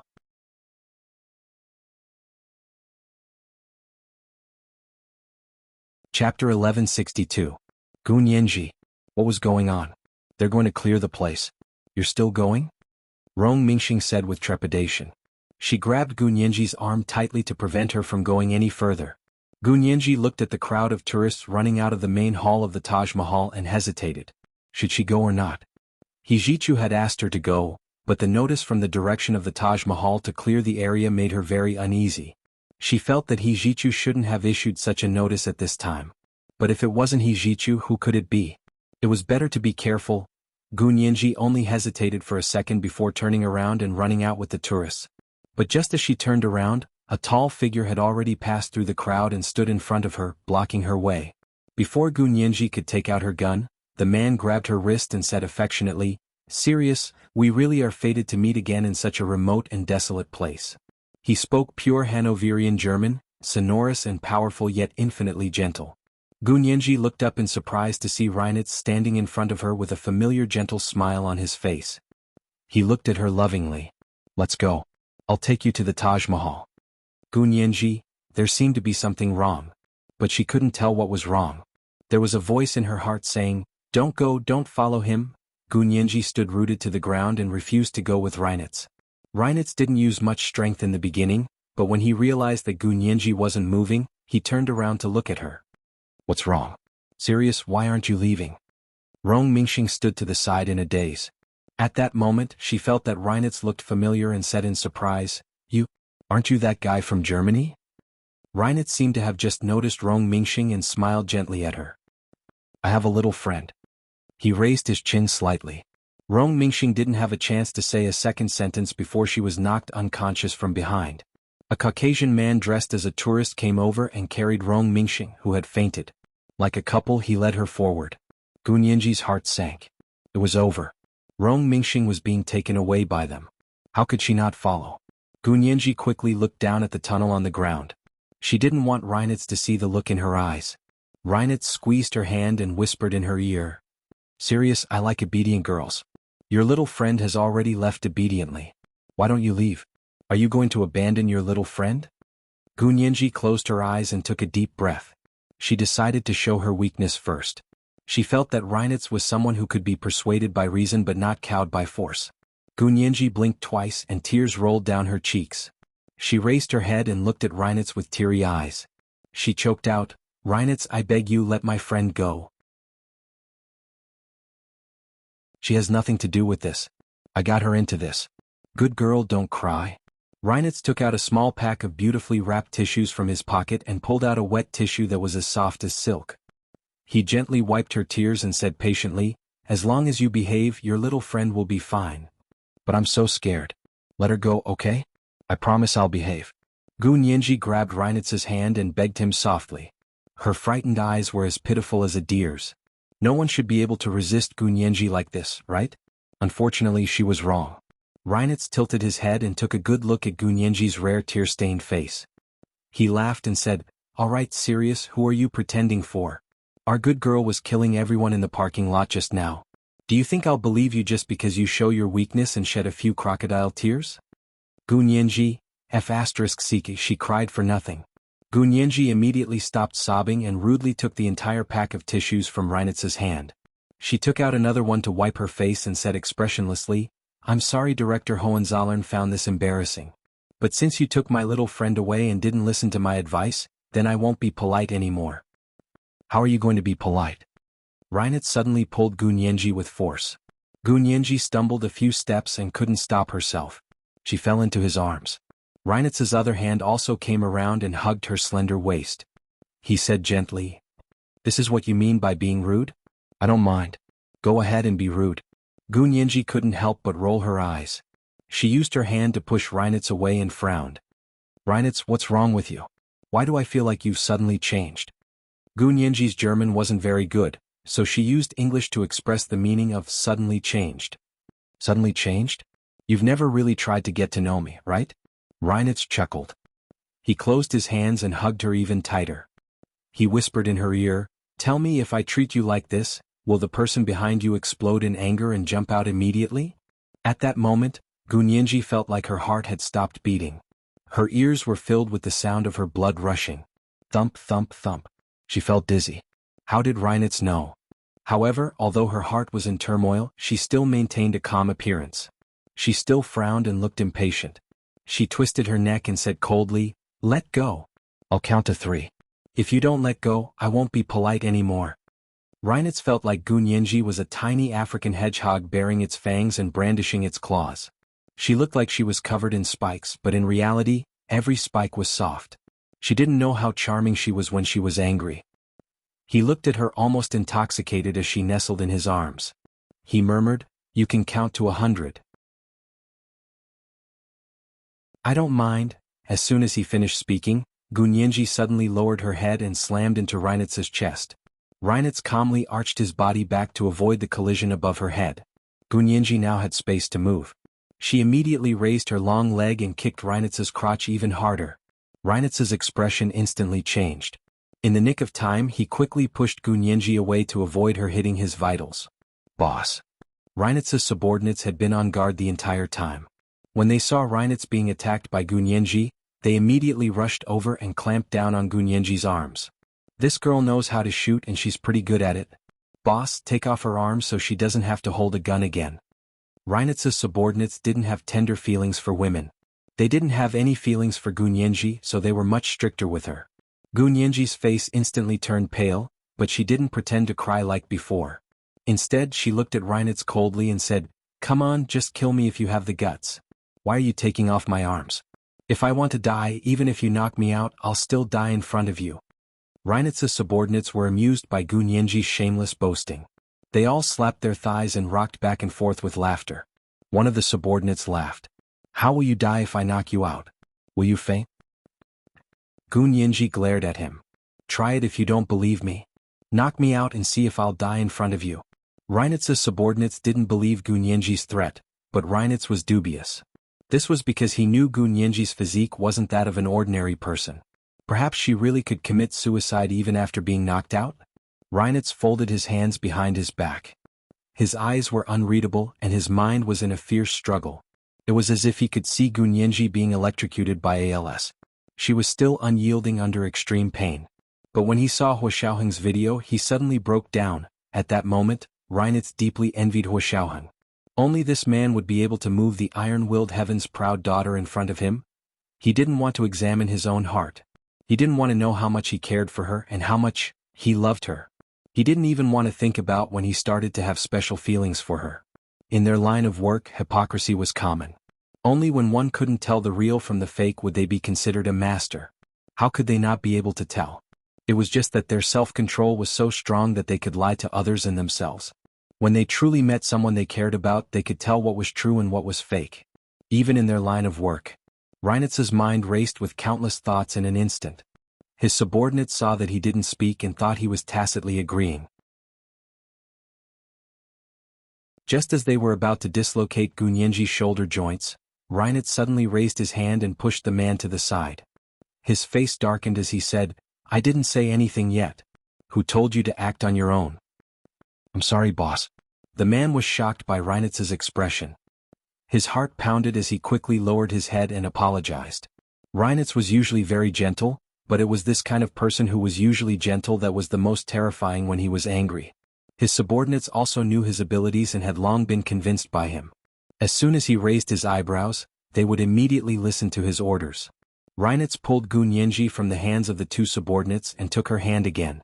Gunyenji's hand was very soft, so soft as if it didn't have any bones. However, her palms were covered in sweat. It was completely different from her usual calm and cold attitude. So it wasn't that she wasn't afraid. She was just putting on a strong front. Reinitz breathed a sigh of relief and smiled as he reached out to lift her chin. "Little liar, I was almost fooled by you." As he spoke, he took her hand and used a bit of strength to force her to walk forward with him. Gunyenji's face was expressionless as she tried her best to restrain herself from looking around. She didn't dare let Reinitz know who she was waiting for, although Reinitz seemed to already know and was using her to provoke the people behind her to come out. At this time she couldn't afford to panic. She couldn't let Professor He and Huashao's plan fail. Gunyenji quickly calmed down and shifted her attention to Reinitz. Why would Reinitz be here? What did he mean? As Gunyenji thought about it, she quickly glanced at Reinitz. Reinitz happened to turn back to look at her. Their eyes met, and Reinitz's breath almost stopped for a second. Those eyes were so captivating that one couldn't help but be addicted to them. They were really a pair of mesmerizing beautiful eyes. Reinitz looked away without batting an eyelid. His voice was still so gentle. "Serious, don't be afraid. I'm just going to take you around the Taj Mahal and see if there's anything interesting here." This was the first watch. It was the third watch. Remind everyone of your recommendation votes. Wait until the end of the month to vote for double. The second watch at 1 in the afternoon and the third watch at 8 in the evening. Moi.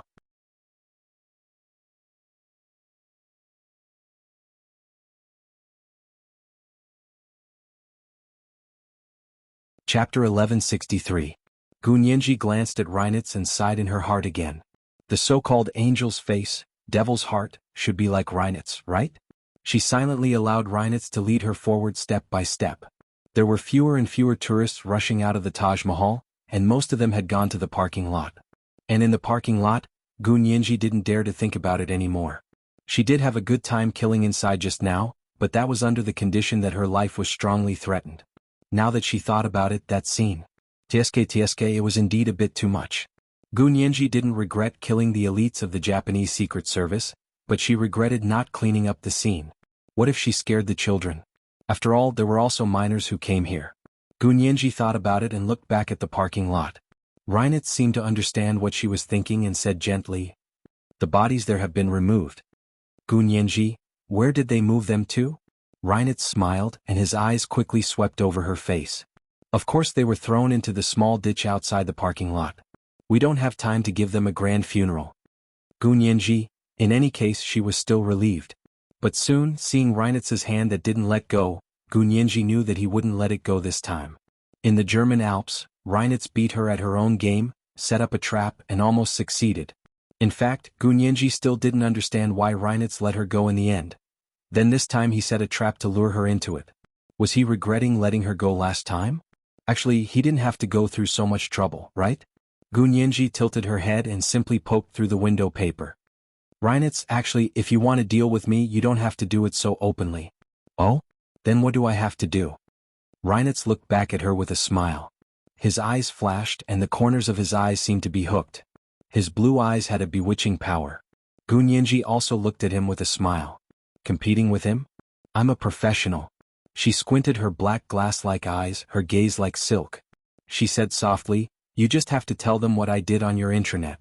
Reinitz knew that Gunyenji was the famous and mysterious hacker, Pink Piggy, but he had never told anyone about it.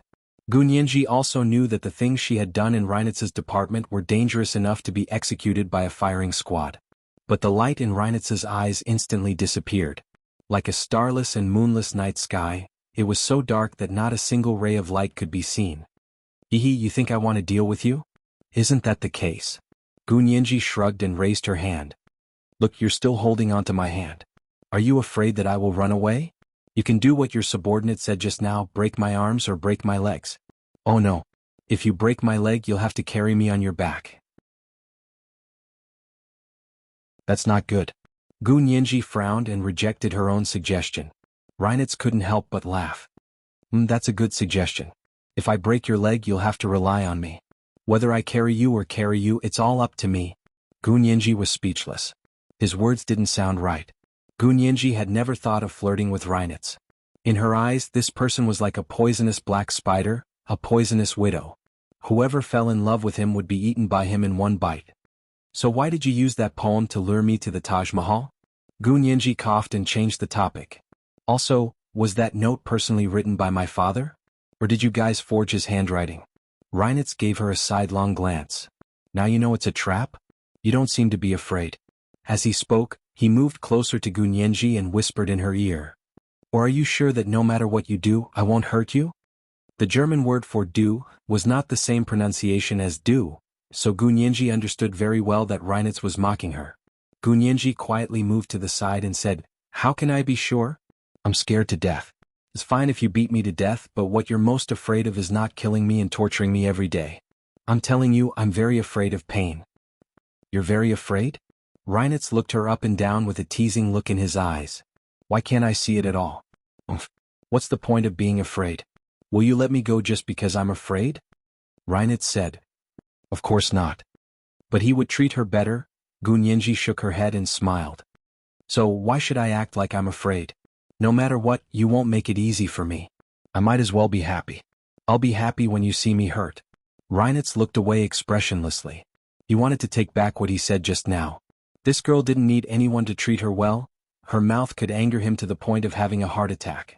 He didn't say anything else and grabbed Gunyenji's hand as he strode from the corridor to the main hall of the Taj Mahal. The rectangular pool in front of the Taj Mahal reflected the majestic figure of the Taj Mahal. The sunlight and pool reflected off each other, creating a beautiful scene. Gunyenji looked at the sky, then at the ground, and then at the reflection in the pool. She admired it for a while and even advised Reinitz. "Hohenzollern director, work is work, but you also have to pay attention to the balance between work and rest and have some fun. For example, you came to such a beautiful Taj Mahal to carry out a mission. Do you want to take a selfie and post it on social media to attract fans? Use my camera. I have beautiful photos and I guarantee you'll be more beautiful than countless male Hollywood stars." Reinitz looked up at the sky speechlessly. "Thank you. No, I don't need a selfie and I don't need to attract fans. But..." He suddenly turned to look at Gunyenji. "We can take a photo together? Come." He took out his phone, swiped it open, and aimed it at himself and Gunyenji. "Come on, say cheers." Gunyenji refused and desperately turned her head away from the camera. "You don't even have a beautiful photo and you don't have a selfie stick. You look so ugly. I don't want to take a selfie with you. Serious, stop fooling around. Come on, let's take a photo." Reinitz suddenly wanted to take a photo with Gunyenji. Gunyenji refused to cooperate. At times like this, she had many tricks up her sleeve. First, she turned her head away and refused to take the photo. When Reinitz grabbed her head and forced her to turn around, Gunyenji grimaced and tried to make sure that no one would recognize her even if the photo was taken. The two of them struggled all the way. In order to take a decent selfie, Reinitz was like a demon. He used all kinds of martial arts, but he still couldn't torture Gunyenji. After all, Reinitz wasn't Huashaohan. He didn't know that when Gunyenji was acting up, he couldn't go along with her and coax her. Instead, he had to give her the cold shoulder and stay away from her. When it came to teaching Gunyenji a lesson, Gunyenji only respected Huashaohan. "What exactly do I have to do for you to take a decent selfie with me?" Reinitz grabbed Gunyenji with one hand and looked at the photos on his phone with the other. He wasn't satisfied with any of them. "You really want to know? Gun Yinji rolled her eyes. I have a condition. Say it. If you let my little friend go, I'll take a selfie with you. Gun Yinji giggled as she stated her conditions. She's innocent and she's a staff member of the Ministry of Foreign Affairs. Major General Reinitz, you don't want to cause a diplomatic dispute between the two countries, do you? Reinitz was speechless. Are you concerned about me? Reinitz suddenly laughed and reached out to pat her cheek. Okay, take a nice selfie with me and I'll let your little friend go. No, you let her go first. I'll take a selfie with you after she's out of danger. Gun Yinji shook her head, unwilling to compromise at all. That won't do. If I let her go now, do you believe that your army will immediately surround the Taj Mahal? Although Reinitz really wanted to take a selfie with Gun Yinji, he wasn't crazy enough to do so. Gun Yinji actually nodded sincerely. I believe you, I believe you. Okay, if you won't let her go, then we won't take a selfie. Fine. Reinitz put his phone back into his trouser pocket. Don't you dare get any funny ideas. I don't even have personal freedom anymore. What kind of funny ideas do I have? Gun Yinji curled her lips in disdain. I'm more like yawning. She yawned as she spoke. Reinitz was speechless. The two finally walked to the steps at the base of the Taj Mahal. The pure white marble base was as beautiful as a lotus flower. Gun Yinji squinted at the Taj Mahal in front of her and asked him for the second time, Reinitz, why did you use a poem about the Taj Mahal to lure me here? Was that note in my father's handwriting? And the first poem, what did it mean? It was the second watch. It was the third watch. A reminder for everyone's recommendation votes. It was 8 o'clock in the evening. Moi.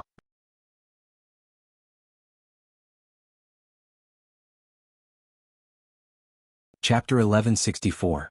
Reinitz didn't speak for a moment. The Taj Mahal stood quietly in front of them.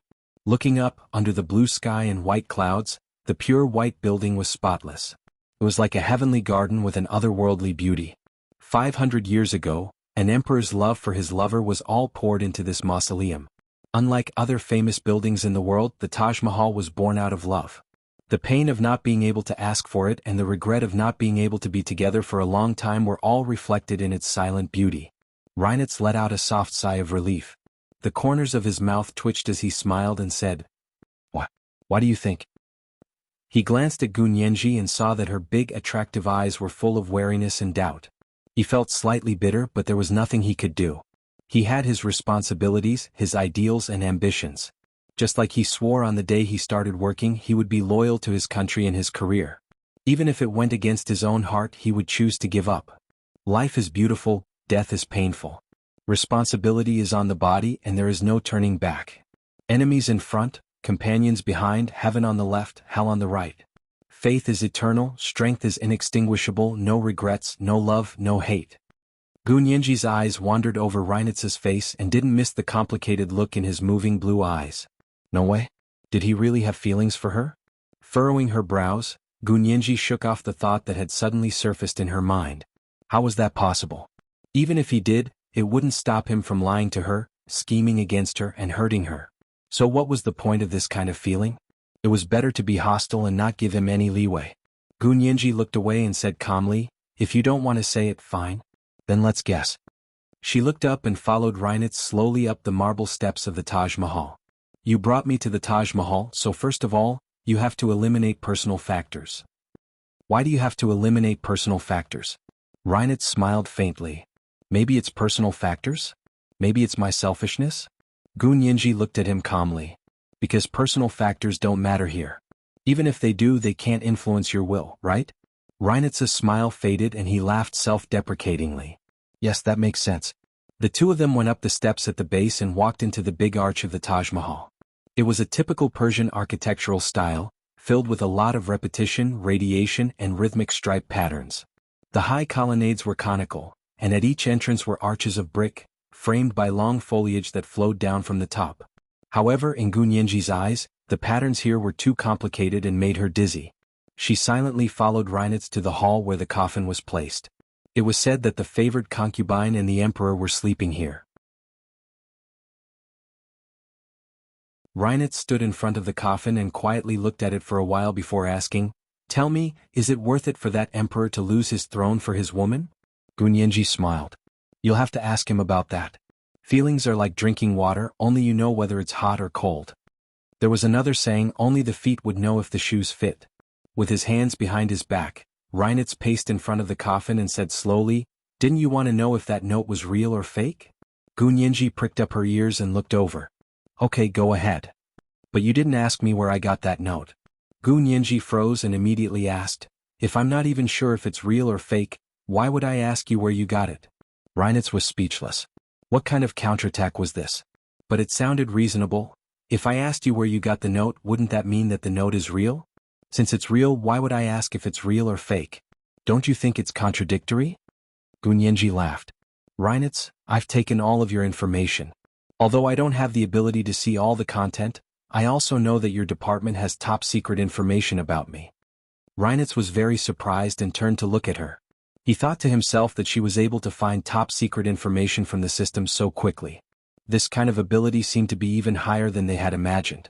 For the first time, Reinitz was confused about his previous decision. He had subconsciously chosen to hide it and not say that Gu Nianji was the famous hacker, Pink Piggy. Was it right or wrong? He had originally thought that with their encryption technology, even if those things were taken away, they would absolutely not be able to decrypt them or even see them at all. How could they decrypt something that they couldn't even see? Could it be that he had really been careless? Gu Nianji was also observing Reinitz's expression. Yes, they had found the hidden material in the system, but even with the cooperation of two experts, Zhao Liangze and Hua Xiaoheng, they could only find the hidden material but not open it. They had used the Central Control System's decryption program to calculate that to decrypt the password with the computing power of the current computer, it would probably take 500 years =%. Seeing that Reinitz finally revealed an indescribable look, Gu Nianji knew she had guessed correctly. Her heart jumped, but at the same time she relaxed. Your target has always been me, right? Although Gu Nianji didn't know what was written in the top-secret information about her, she knew from Reinitz's expression that it must be something they wanted but couldn't get. Gu Nianji's mind raced as she thought about her constitution, the kind of nature-defying constitution that made her both proud and embarrassed. Suddenly, she flipped her wrist and a sharp knife appeared in her hand.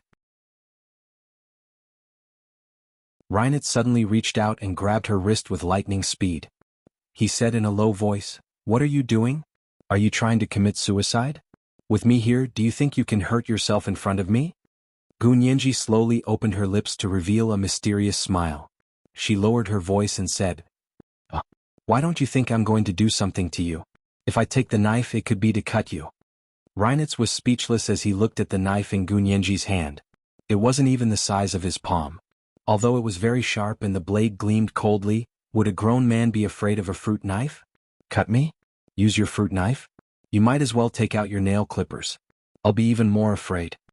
Reinitz mocked her and let go of her wrist. Why don't you try? I'll try. Gu Nianji turned the knife and slashed the back of her hand. Reinitz reached out again, but this time he didn't just grab her wrist. Instead, he clenched his fist with one hand and bent his knuckles to hit a certain spot on her wrist. Gu Nianji instantly felt her fingers go numb, and the knife was about to fall from her hand. Reinitz reached out with his other hand and caught the knife. Gu Nianji's movements were also very fast. She followed up with a backhand swipe and rubbed the sharp edge of the knife. A line of blood instantly appeared on the back of her jade-white hand, and beads of blood slowly seeped out. Do you want to see how I heal myself? Gu Nianji clenched her right fist and crossed her arm in front of her chest to show Reinitz her wound. She said expressionlessly, "The last time we came out of the Alps, you specially took me to the hospital in Berlin. Did you already know? It was the third watch. It was the third watch today. A reminder for everyone's recommendation votes. Good night, dears."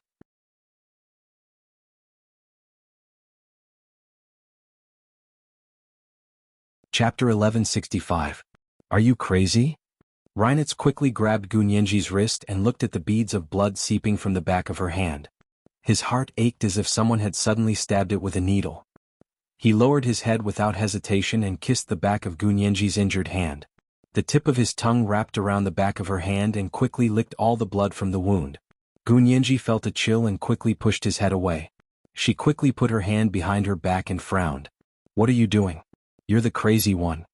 Reinitz pursed his lips uncomfortably and took out a pack of small tissues from his pocket. He handed it to Gu Nianji.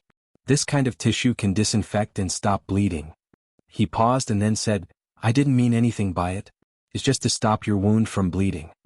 Gunyenji took the tissue from his hand and tried to control herself. In the end, she couldn't help but say unhappily, "You can give me tissue to stop bleeding. What do you mean by licking your hand?" Reinitz was speechless. Why did she sound like he was a dog? However, when Gunyenji pressed the tissue on the wound, she discovered that there was no longer any blood. Reinitz looked down and smiled. "Look, saliva can really stop bleeding. If it weren't for me, would your bleeding have stopped so quickly?" He had no intention of exposing her. Gunyenji was speechless. She didn't look up and used one hand to cover the back of her injured hand. Her expression was unreadable. In the spacious hall of the Taj Mahal, only the two of them stood facing each other. There were two pure white coffins next to them. The situation looked a bit strange. Reinitz's subordinates were all on guard outside. No one could approach the hall where the coffins were placed. The hall was too quiet. It was so quiet that they could hear the passage of time. Gunyenji sighed softly. Her voice actually echoed in the hall. A faint and soft sound startled her. Reinitz put his hands in his trouser pockets and turned around. He no longer looked at Gunyenji. Instead, he looked at the two coffins in the Taj Mahal and suddenly said, "The poem on that note was indeed written by your father, Gu Xiangguan." Gunyenji was speechless. "Why do you say so?" Gunyenji didn't accept any arguments without evidence. "If you say it's true, then it's true. Isn't it too costly to spread rumors?" "I started a rumor?" Reinitz sneered and shrugged. "I think you've already received your father's manuscripts and letters from the Japanese scientists, right?" Gunyenji nodded. "How did you know?" "Of course I know." Reinitz turned his head and looked at her meaningfully. "You don't know how many people in the world are watching your lawsuit against the Angel in the World Foundation." "I really don't know." Gunyenji also put her injured hand into her trouser pocket and faced the coffin of the Taj Mahal's emperor and favorite concubine like Reinitz. She said indifferently, "I'm busy, so I don't have time to pay attention to what's going on over there. In any case, I've already entrusted the lawsuit to a foreign law firm." Reinitz was silent for a moment before asking, "Don't you want to know how I got this note?" Gunyenji laughed mockingly. "Are you trying to test my intelligence or my logical analysis skills?" "I didn't mean that." Reinitz shook his head helplessly. "Serious, believe me. Although I had to do a lot of things, I didn't mean to hurt you. She was perfect, the only one. He wouldn't allow anyone to hurt her." Gunyenji didn't look at him. She took 2 steps forward and looked at the exquisitely crafted coffin in front of her. She said dryly, "Actually, it's very easy to analyze. You've already given me a lot of clues. First, you said that the poem on the note was written by my father, and then you asked me how you got this kind of note. This means that the handwriting might be real, but the note might have been pieced together." Although Reinitz was mentally prepared, Gunyenji's extraordinary intelligence and even more extraordinary logical reasoning skills still refreshed his understanding time and time again. He couldn't help turning to look at Gunyenji. His mind and gaze were firmly attracted to her. When she spoke, she would shine in his eyes. Gunyenji raised an eyebrow. "What? Did I say something wrong? Also, you know that the scientists in Japan sent me my father's manuscripts and letters. This means that you already knew where my father's manuscripts and letters were. It can't even be ruled out that you've already read them all, right? After reading them, you found these 2 poems and pieced them together into a piece of paper. With the ability of your bureau, it's possible to remake the paper, not to mention deliberately making it wrinkled. My first reaction wasn't to suspect this." Reinitz chuckled. "Yes, you're indeed smart. Your guess is pretty much the same. So you don't deny it?" "I admit that I know your father's manuscripts and letters were given to the Japanese Foundation by your sister. Then I found an opportunity to work for the foundation for a few years." Reinitz crossed his arms. His tall figure was unusually eye-catching in the pure white hall. "I see." Gunyenji nodded. "I was wondering why you had that note. I read all the manuscripts and letters your father left behind and made backups. If you're lucky, you'll be able to decipher the codes and see all the manuscripts and letters." Reinitz looked at Gunyenji meaningfully and chuckled. Gunyenji snorted. "We don't need to decipher the codes now because they've already returned the manuscripts to us." Reinitz curled his lips. "You can't be so naive to think that the scientists in Japan returned all the manuscripts and letters to you, right? Isn't that so? Would they dare to hide it? They don't want to live anymore. We have a list." Gunyenji waved her fists in the air. Her expression was very animated. "I'll go back and compare it carefully with our list. If they dare to hide it, they'll be fined 10,000. Not 10,000 in Japanese yen. Your list is not complete at all.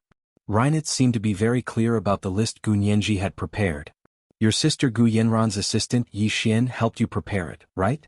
Some things were sent out before he came to the Gu family, so Gu Nianji instantly understood. So the list Yi Xian gave us definitely doesn't include things that were transferred before him. In that case, how many useful materials had Gu Yenran moved before him? Gu Nianji suddenly had the urge to return to the Wuxia Empire immediately to interrogate Gu Yenran.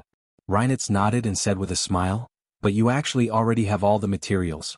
It's just that those materials are locked in a safe. You don't have the key, so you can't open the safe." Gu Nianji heard very clearly that Reinitz was talking about those encrypted folders. Even with their current supercomputers, it would take 500 years to decipher the codes. Gu Nianji pursed her lips and refused to take the bait. She shook her head and said, "Then forget it. Anyway, the scientists in Japan didn't achieve anything with my father's manuscripts. It's obvious that they have limited intelligence and can't even understand other people's things." Reinitz laughed again. "Serious, don't always be so arrogant. Do you think those scientists in Japan are really that bad? They really can't restore the experiment even with someone else's experiment logs." "What do you mean?" Gu Nianji felt that there was a hidden meaning in Reinitz's words. She rolled her eyes and immediately asked, "Are you saying that the things that Gu Yenran transferred weren't actually important things?" Reinitz was speechless. *CK he wanted to curse. How could he react so quickly? Would it kill him to just let him show off for once?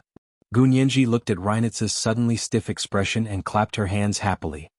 "I guessed right? I knew it. With my father's abilities and Gu Yenran's intelligence, even if my father was gone, she wouldn't be able to take away my father's good things and give them to others." Gu Nianji actually didn't know much about Gu Xiangwen, but from the few encounters she had with him, such as the airplane engine blueprint and the electric fence in the Caribbean Sea's blue hole, both were jaw-dropping achievements. Since Gu Xiangwen was so amazing, how could the Japanese scientist have achieved nothing in 7 years with his manuscripts? Although Gu Nianji had verbally belittled the Japanese scientists, she also knew that they weren't completely useless. In fact, many of them were still very amazing. But so many amazing people couldn't produce anything with someone else's experiment manuscripts. The only inference was that those experiment manuscripts weren't important data. Reinitz recovered after a long time and didn't hide his admiration. He nodded and said, "You guessed right. Based on the information I saw during my years of working at the Foundation, the data in those manuscripts shouldn't be your father's true core research. It should be early experimental data from more than 20 years ago. It might have been very advanced 20 years ago, but after 20 years technology has also flourished around the world, so those things aren't considered new. The Japanese scientists wasted 7 years in an attempt to find data to continue experimenting with, but in the end they achieved nothing. It was better to completely rely on their own research." Gu Nianji beamed and was full of respect for her father. "My father is so amazing. Even if he didn't appear, he could still fool the Japanese. What a pity." Reinitz sighed deeply. "Your father was a genius, but he died young." Gu Nianji's heart suddenly sank, and her expression changed. "What did you say? How do you know my father really passed away?" Reinitz watched her change her expression in an instant and was also amazed by her. He said with a half-smile, "Serious, you're really interesting. I thought I knew you and your father very well, but I realized that you're completely different from the little daughter your father mentioned in his letters. This is the first chapter, chapter 1158, completely different. It's the third chapter today. A reminder for everyone's recommendation votes. Don't vote for the monthly votes yet. Wait until the end of the month to vote for double. The second chapter at 1 p.m., the third chapter at 8 p.m. P.S. Blocking has become a daily routine now, and 10 chapters were blocked yesterday. So in the future, I will write the number of chapters and chapter names at the end of each chapter. You can compare it with the entire chapter to see how many chapters are missing. Except for those readers who are more girly. Because girly systems are different.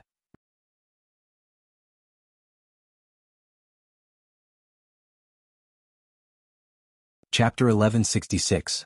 Gu Nianji's expression changed, and her heart almost skipped a beat.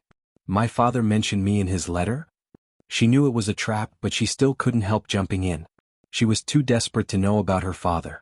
Even if it was just a little bit, she would gladly do it. Affected by the sudden glow on her face, Reinitz couldn't help reaching out and caressing her cheek. He said gently, You really don't remember what happened when you were young? Gu Nianji, how can I lose my memory? Reinitz muttered to himself.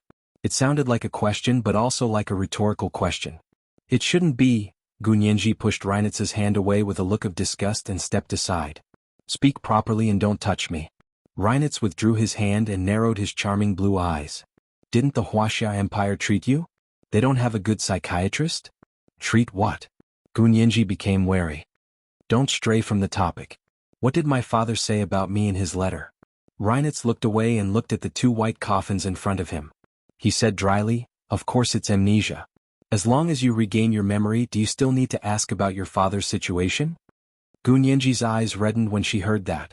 She fought back the tears that were about to burst out of her eyes and clenched her fists. She was on the verge of an emotional breakdown.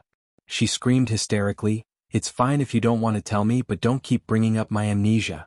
Do you think I don't want to regain my memory? Do you think I haven't seen a psychiatrist? The best psychiatrist in the world is in the Wuxia Empire, but he's seen me for years and hasn't made any progress. The most infuriating thing was that he knew about her father's situation and still refused to tell her. This kind of person was the most annoying. Gu Nianji decided to hate Reinitz. She hated him relentlessly. Reinitz suddenly saw Gu Nianji's emotional breakdown and froze. This was a completely different reaction from when she pretended to cry. When she pretended to cry, although there were tears, her eyes were relaxed and it was obvious she wasn't sad. But now, her nose was red, her eyes were blank and she was sobbing intermittently. Her face was full of disappointment, anger, sorrow and pain. It was heartbreaking. This must be her true sorrow. Reinitz looked at her quietly for a while, walked over, and stroked her messy hair before pulling her into his arms. Reinitz's arms stiffened as he pressed her head against his chest with one hand and patted her back with the other. His pleasant baritone soothed her hurt emotions.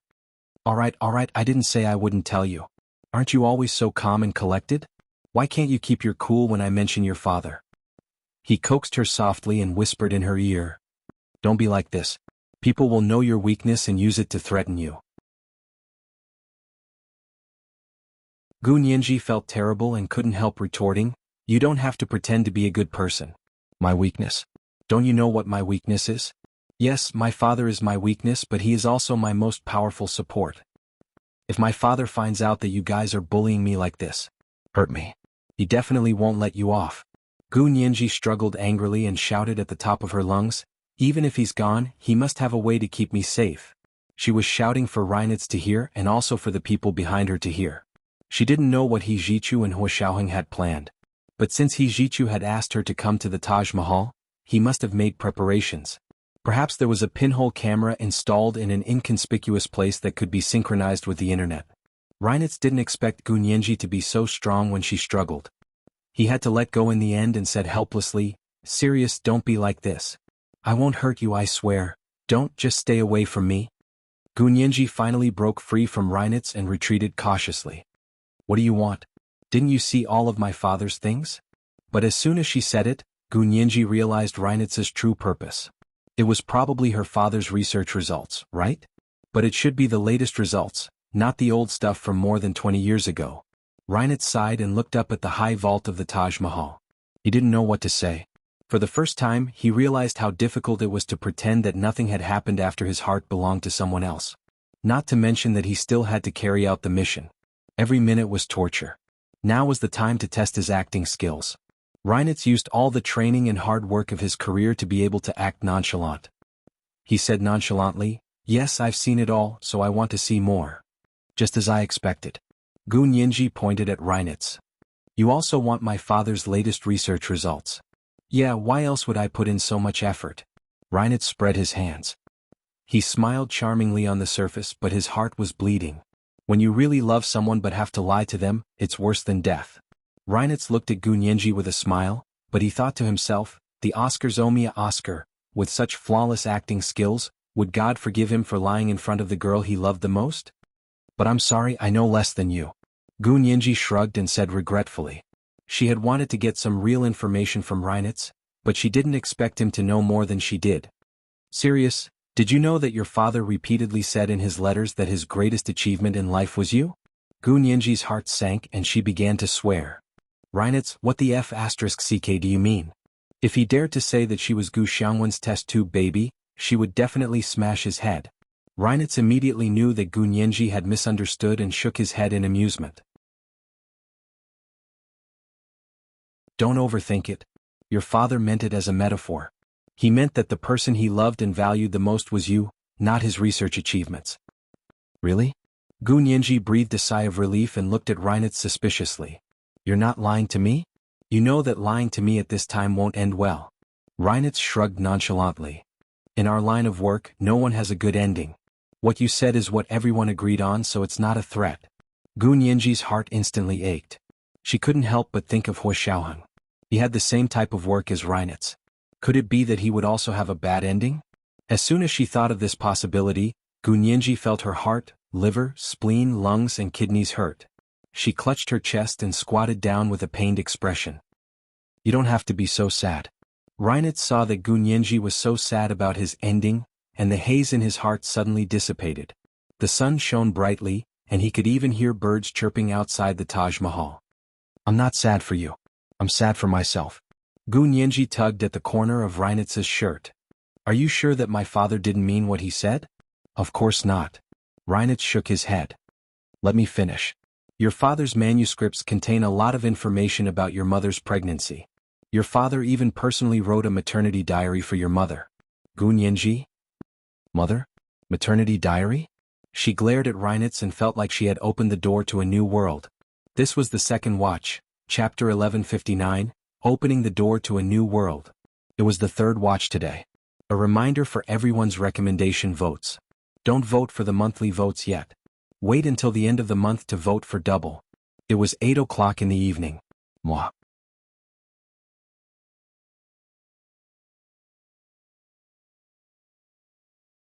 Chapter 1167. Your father really loved you.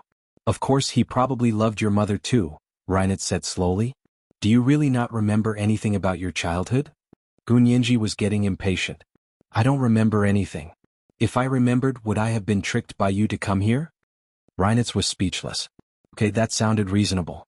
I carefully studied your father's maternity diary, and there was nothing wrong with it. You were a very normal and healthy fetus.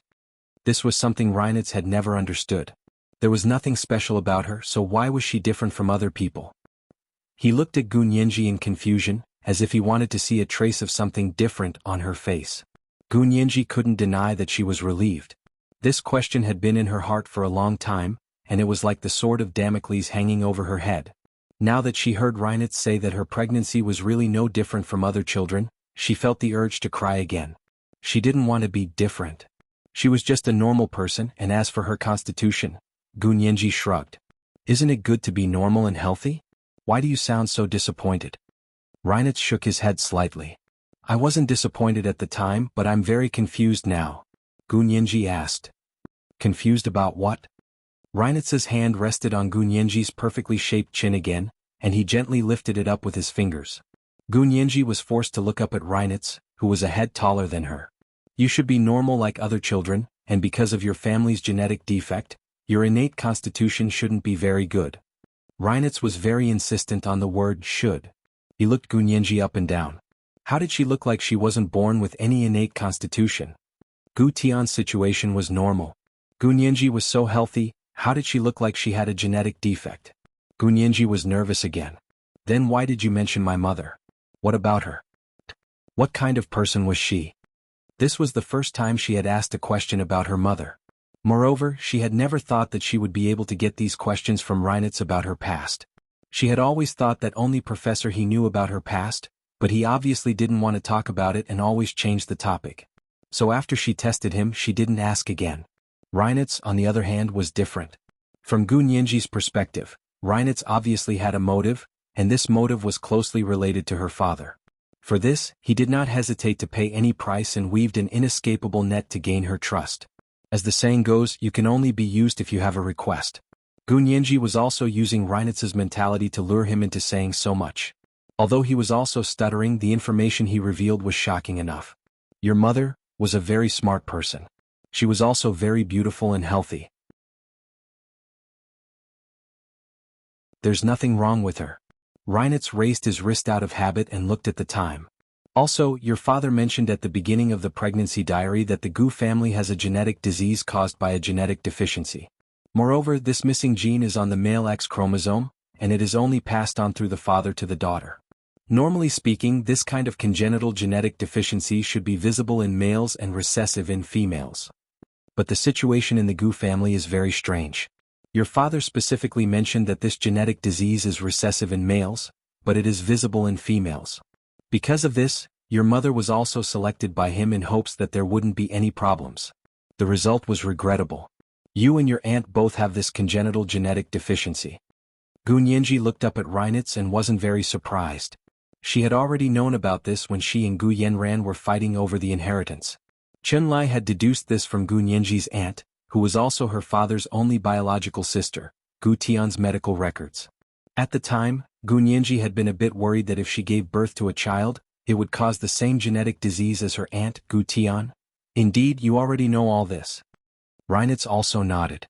I've also seen the court records of you and your sister, Gu Yanran. It was very exciting. You were able to guess the truth of the matter completely based on deduction. Gu Nianji was speechless. But there's another problem that you should have thought about, right? Reinitz changed the topic. The source of your hereditary illness isn't too long ago, because it started in your aunt's generation. In other words, it was passed down from your grandfather. Gu Nianji said. Grandfather? Well, if the word mother occupied a very small place in Gu Nianji's memory, then the word grandfather occupied no place in her memory at all. Reinitz hesitated when he mentioned Gu Nianji's grandfather. This information had never been mentioned in any of Gu Xiangwen's manuscripts or letters. However, Reinitz only knew about Gu Nianji's grandfather because his boss and godfather, Li Dishi, had provided him with clues. Reinitz had a vague guess as to how Li Dishi knew, but he didn't dare to verify it, nor could he verify it. Should he say something that couldn't be verified or not? Reinitz's mind quickly weighed the pros and cons and he finally hinted, I'm not very clear about the specific cause of your grandfather's problem.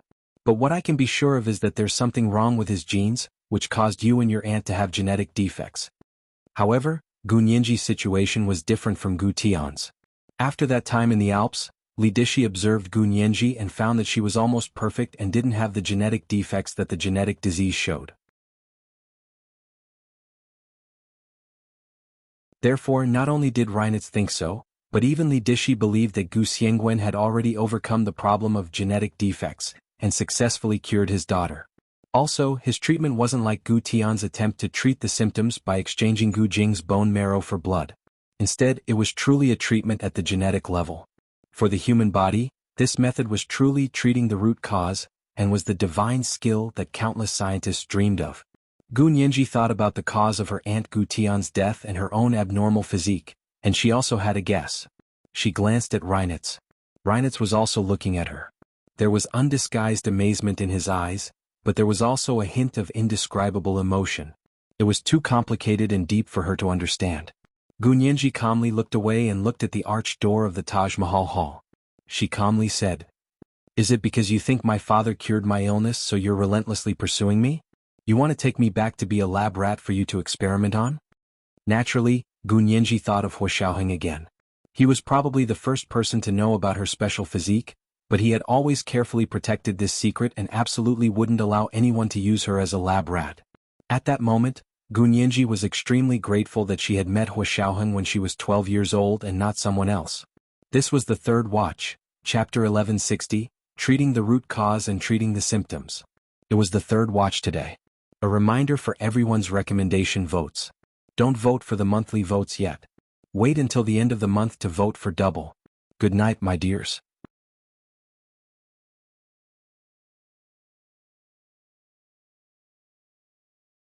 Chapter 1168. Because she thought of Hua Xiaoheng, Gu Nianji's face couldn't help showing a gentle expression. Reinitz only glanced at it and couldn't take his eyes off it.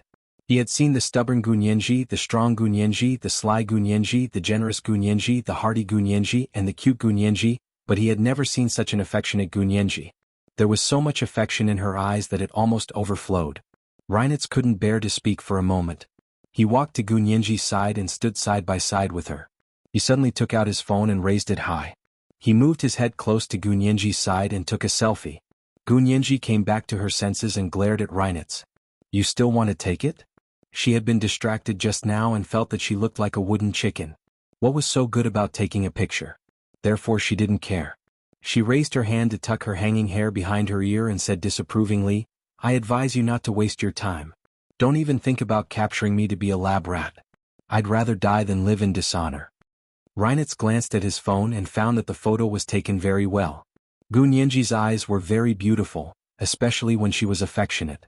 Her bright eyes were separated by water and veil, and there was a kind of blurred and moving beauty. Reinitz liked this the most. He laughed self-deprecatingly, put away his phone and said gently, "Sirius, you're wrong. How could I bear to capture you to be a lab rat?" They didn't want Gu Nianji to be unwilling, so they made a thorough plan to let Reinitz approach her. "No? Then why did you lure me here?" Gu Nianji was actually a little anxious. She had been here for half an hour and didn't know how Rong Mingxing was doing, nor did she know how He Jichu and Hua Xiaoheng were doing. She didn't know if Reinitz's sudden appearance was expected or unexpected for He Jichu and Hua Xiaoheng. She always felt that the appearance of the Japanese Secret Service elites was within He Jichu and Hua Xiaoheng's control, but Reinitz was not necessarily the same. If Reinitz caught her off guard again this time, Gu Nianji was honestly a little annoyed. She didn't want to experience the Alps again. If it happened again, her luck wouldn't be so good. Gu Nianji quietly wandered around the hall and slowly approached the arched door. Reinitz seemed to understand her intentions. With his hands in his pockets, he leisurely stood in front of the white railing in the hall and said with a smile, "Sirius, are you trying to sneak out? I'm telling you, there are a lot of my people out there. I won't do anything to you, but I can't promise anything to them." "You're threatening me?" Gu Nianji stopped in her tracks and abruptly turned around to sneer at Reinitz. "You said you wouldn't hurt me. Now you're slapping yourself in the face. I said I couldn't bear to hurt you. I wasn't talking about anyone else." Reinitz shrugged with a look that said, "What can you do about it?" The corners of Gu Nianji's eyes twitched uncontrollably. "Are you playing word games with me? Didn't you just say that those people outside are your men? You want to order them not to hurt me? Do you think they won't listen to you? Speechless now, right? Just admit that you're threatening me and maybe I'll have a better impression of you. Now don't tell me that your men won't listen to your orders as the director." Gu Nianji's words left Reinitz speechless. He rubbed the side of his tall nose with his finger helplessly and softened his tone. "Sirius, let's not fight. I'm here to help you. Your father died young? Missing. I firmly believe that my father only went missing." Gu Nianji corrected Reinitz. "If you say that my father died young again, be careful that I don't turn on you." Reinitz was silent for a while. "I thought you already turned on me." Gu Nianji was speechless. "I can turn on you more." Gu Nianji rolled her eyes. Reinitz kindly reminded her, "Your eyes are big, especially your pupils, which are dark and bright. When you roll your eyes it looks like you're flirting. Don't roll your eyes anymore. If you do, I'll take it that you have a crush on me." Holy sh**t. He could do that. Gu Nianji chuckled and wished she could throw a curse at Reinitz's face. This was the first time that Reinitz had the upper hand in a verbal argument with Gu Nianji. Gu Nianji didn't want to talk anymore, so she turned around and walked out with a straight face. If someone was going to shoot her when she stepped out of the door, then so be it. It was better than dying in anger here. Reinitz saw that she was really anxious, so he took a step forward to hold her hand and said, "Sirius, I was just joking." Gu Nianji turned her head and continued to ignore him. Seeing her like this, Reinitz nodded and said, "But you look very similar to what your father wrote in his letters." Gu Nianji didn't even turn around. "What do you mean? You keep saying that I look different from what my father wrote in his letters. What are you hinting at?" "I'm not hinting at anything. I'm just expressing a little bit of my feelings." Reinitz simply took her hand and stood together in front of the arch of the Taj Mahal's main hall. "Your father loved you very much. Every time he wrote a letter to someone, whether it was to the editor of a science magazine or a university professor, no matter what academic issue they discussed, he would always end up writing about you. From the first time you cried, the first time you crawled, the first time you stood, the first time you spoke, the first time you lost your temper, and the first time you fought with someone. He remembered it all clearly and with great relish. If there had been a WeChat moments at that time, Gu Xiangwen would probably have been the typical father who showed off his child and took great pains to show off his ugly child in WeChat moments every day. He also labeled all those who dared to tell the truth as blind and jealous. He also took those who flattered him and went against their conscience to praise his daughter for being very obedient and beautiful as his confidants. Reinitz had a very good memory and repeated Gu Xiangwen's words word by word. Gu Nianji couldn't help but listen. She turned around in a daze and said, I really wasn't beautiful when I was young, and I probably wasn't very smart either. There were photos to prove that she wasn't beautiful. She had a chubby little round face and big eyes that couldn't be seen at all. She was also a chubby little girl. But speaking of temper, Gu Nianji couldn't remember what her temper was like when she was young. Since she could remember, she felt that her temper was quite obedient. At least she didn't cause too much trouble for Hua Xiaoheng. Although she would occasionally slack off, that was a common problem of 12 or 13-year-old children. It wasn't a problem unique to Gu Nianji. But she couldn't ignore one thing. Yi Xian and Gu Yanran had both said that she had a bad temper when she was young. Gu Nianji guiltily discovered that this bad temper seemed to match what Gu Xiangwen had said in his letters about her bad temper. So she was actually officially stamped with a bad temper? So when I first saw you in the Alps, I really couldn't believe that you were the serious little Nianji in your father's letters. Reinitz leaned against the arched door frame. One of his long legs was elegantly bent, and his foot was pressed against the wall behind him. This posture seemed relaxed, but it actually contained extreme explosive power. As soon as there was a strange movement, he would immediately attack and repel the enemy.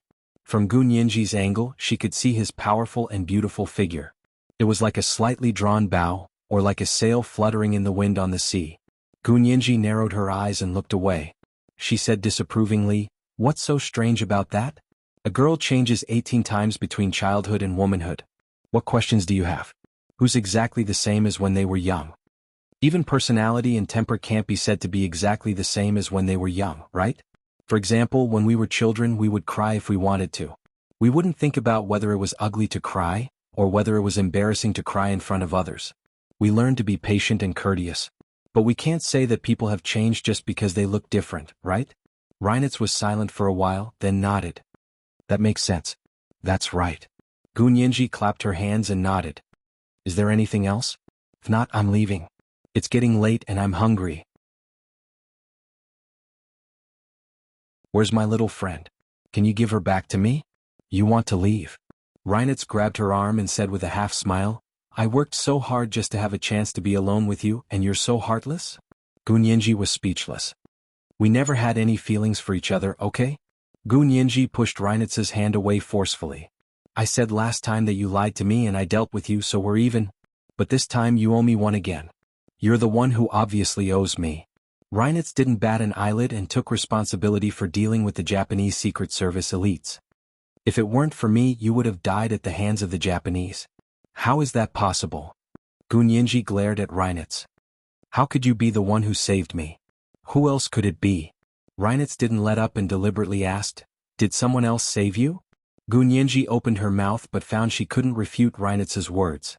If she refuted him, their plan would be exposed. At that moment, Gu Nianji had no idea whether or how much Reinitz knew about Hijichu and Hua Xiaoheng's plan. Glaring at him hatefully, Gu Nianji turned her head away and muttered, "I'll call the police. Why didn't anyone save me?" "Here, call the police?" Reinitz sneered and shook his head. "I'll take that as a joke. Okay, let's not waste time and get back to business. Actually, I came here with an important mission. Saving you was just a coincidence." Gu Nianji was speechless. Seeing that Gu Nianji didn't respond, Reinitz had no choice but to continue. "My mission also has something to do with you. So I hope you can cooperate with us and complete this mission together." "What if I refuse?" Gu Nianji spread her hands to indicate her reluctance. "This mission is directly related to your father." Reinitz took his hands out of his pockets and put them behind his back. His legs were slightly spread apart as he stood straight in front of Gu Nianji. He looked down at her with a great sense of oppression. "Then what does it have to do with me if you look for my father? Do you want the son to pay his father's debts?" Gu Nianji also raised her head proudly and refused to give in. "Your grandfather took something from our bureau and passed it on to your father. Now we hope to return it to its rightful owner." Reinitz spoke slowly as he took out his phone from his pocket and swiped it open to show Gu Nianji a piece of information. This was the first update, Chapter 1161, Hope to Return the Rightful Owner. It was the third update today. A reminder for everyone's recommendation votes. Don't vote for the monthly votes yet. Wait until the end of the month to vote for double. The second update was at 1 p.m., and the third update was at 8 p.m. Moi. P.S.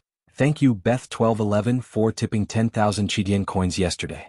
10 chapters have been blocked and may only be unblocked on Monday because the editor doesn't work on the weekend. Let's wait another day.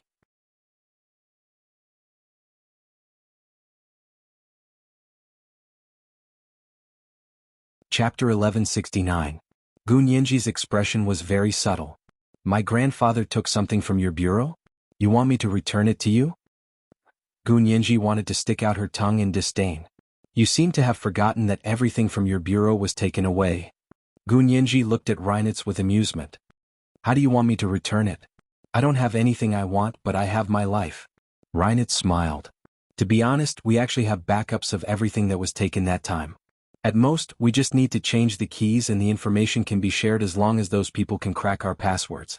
However, the things your grandfather took were different. During the war years many years ago, there was no internet or computers, so all information was saved on paper. He took the originals and destroyed the copies. Gun Yenji, well done.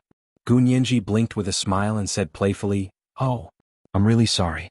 It seems like your bureau's feng shui isn't good. You keep encountering this kind of thing. She wasn't ashamed at all. Instead, she was proud of it. Reinitz was a little angry. His brows furrowed and his voice deepened.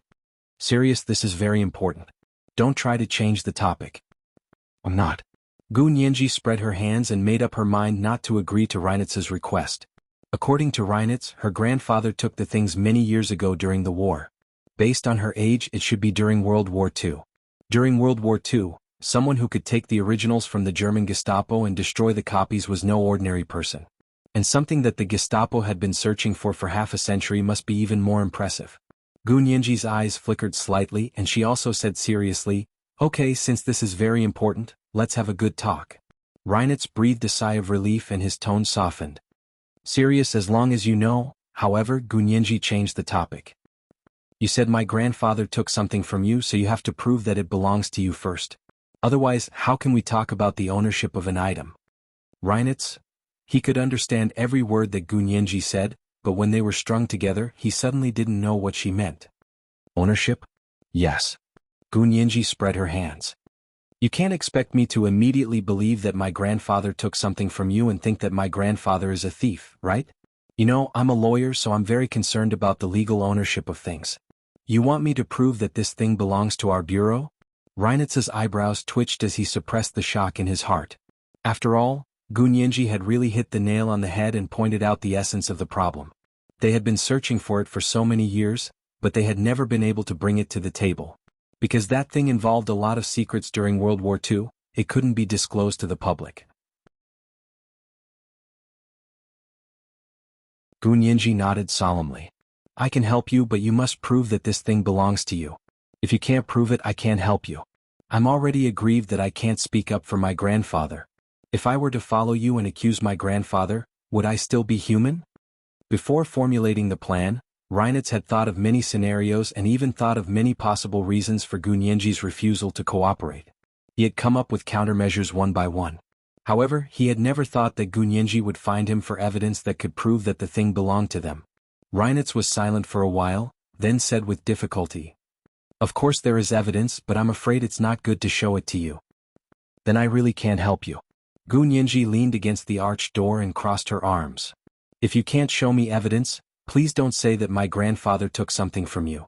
What do you mean? Reinitz looked up at her, his blue eyes cold and without a trace of emotion. What I mean is very simple. I believe in my grandfather's character, and I don't think he would take something from you. If he really did take it, then it means that it wasn't yours to begin with. Gun Yenji spoke with conviction and refused to admit that her grandfather had been a thief. Ha, now I know what it means to make a false accusation. Reinitz sneered at the empty field outside the door. It was paved with snow-white marble that reflected a white jade-like luster under the South Asian sun. Make a false accusation? Gun Yenji also sneered. Now I know what it means to be a thief calling a thief. Reinitz looked up at her abruptly. Serious, are you not going to listen to my kind advice? Are you forcing me to be heavy-handed?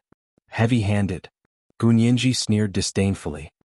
I wonder who was the one who said she wouldn't hurt me? Haha, I won't hurt you and my men won't hurt you either. But I can't guarantee that for your little friend. Reinitz waved his hand and grabbed Gunyenji's arm tightly. He pulled her out of the arched door and coldly ordered his men, "Bring her little friend over." Gunyenji suddenly looked up at him. Reinitz's face was as ascetic as a religion.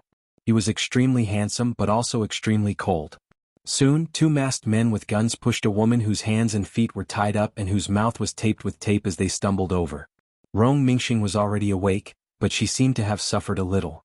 Her hair was a little messy, and there was a hint of redness and swelling on her face where there was no tape. She must have been beaten. Gunyenji quickly glanced at Rong Mingxing without batting an eyelid. Fortunately, although her clothes were a little dirty, she was still neatly dressed. She probably hadn't been violated. When she looked at Rong Mingxing's eyes again, there was only anger and fear. There was no pain or sadness. Gunyenji was a little relieved and turned to look at Reinitz. "Are you using her to threaten me? Don't use such a bad word as threat." Reinitz bowed slightly and resumed his usual angel face, devil heart behavior. "I just hope that Lawyer Gu can give us a chance to help us solve our problem and find the long-lost thing. Let her go." Gunyenji gritted her teeth. Although she was extremely unwilling, she couldn't sit back and watch Rong Mingxing's personal safety. "I can promise not to hurt her." Reinitz raised his eyebrows. "When you help us find that thing, I will naturally let her go." Rong Mingxing heard this and tears immediately flowed down her face. She whimpered and shook her head desperately at Gunyenji. Gunyenji couldn't stand it anymore. She clenched her fists and bargained with Reinitz. "Let her go first. Otherwise, I'd rather die with her." Rong Mingxing's eyelids twitched, and she suddenly felt like she couldn't cry anymore. Reinitz narrowed his eyes and looked at Gunyenji. "Are you negotiating with me? If you have something you absolutely must do, you'd better agree to my conditions. Otherwise all of your hard work will go to waste." Gunyenji enunciated each word clearly. She was also very anxious. Her top priority was to get Rong Mingxing away. If Reinitz really used Rong Mingxing's life to threaten her, Gunyenji really didn't know how far she would go. "Really? What if I say no?" Reinitz slowly walked to her side and looked down at her with a cold expression. "My patience also has a limit. I won't use it on unnecessary people." Gunyenji also threw caution to the wind. "Up to you. If you really want me to help you, then let her go first. If you don't let her go, then find someone else." "Can I trust you?" Reinitz said in bewilderment, but he was also despising himself in his heart. It had already come to this, yet he still couldn't bear to hurt her. "You have to trust me because you have no other choice." Gunyenji finished speaking and walked quickly to Rong Mingxing's side with a sullen expression. She reached out to tear off the tape on her mouth. This was the second watch, Chapter 1162, "You Must Trust Me." It was the third watch today. Remind everyone of the recommendation votes. Don't vote for the monthly votes yet. Wait until the end of the month to vote for double. It was 8 o'clock in the evening. Mwah. You're tuning in to the Han Lee's Wuxia Chronicles YouTube channel. We're so grateful for your support, and don't forget to subscribe to join us on this incredible journey through captivating stories. Your generosity through donations truly makes a world of difference, as it's the primary source of revenue that allows me to expand and enhance this channel for you. Thank you from the bottom of my heart for being a part of this adventure.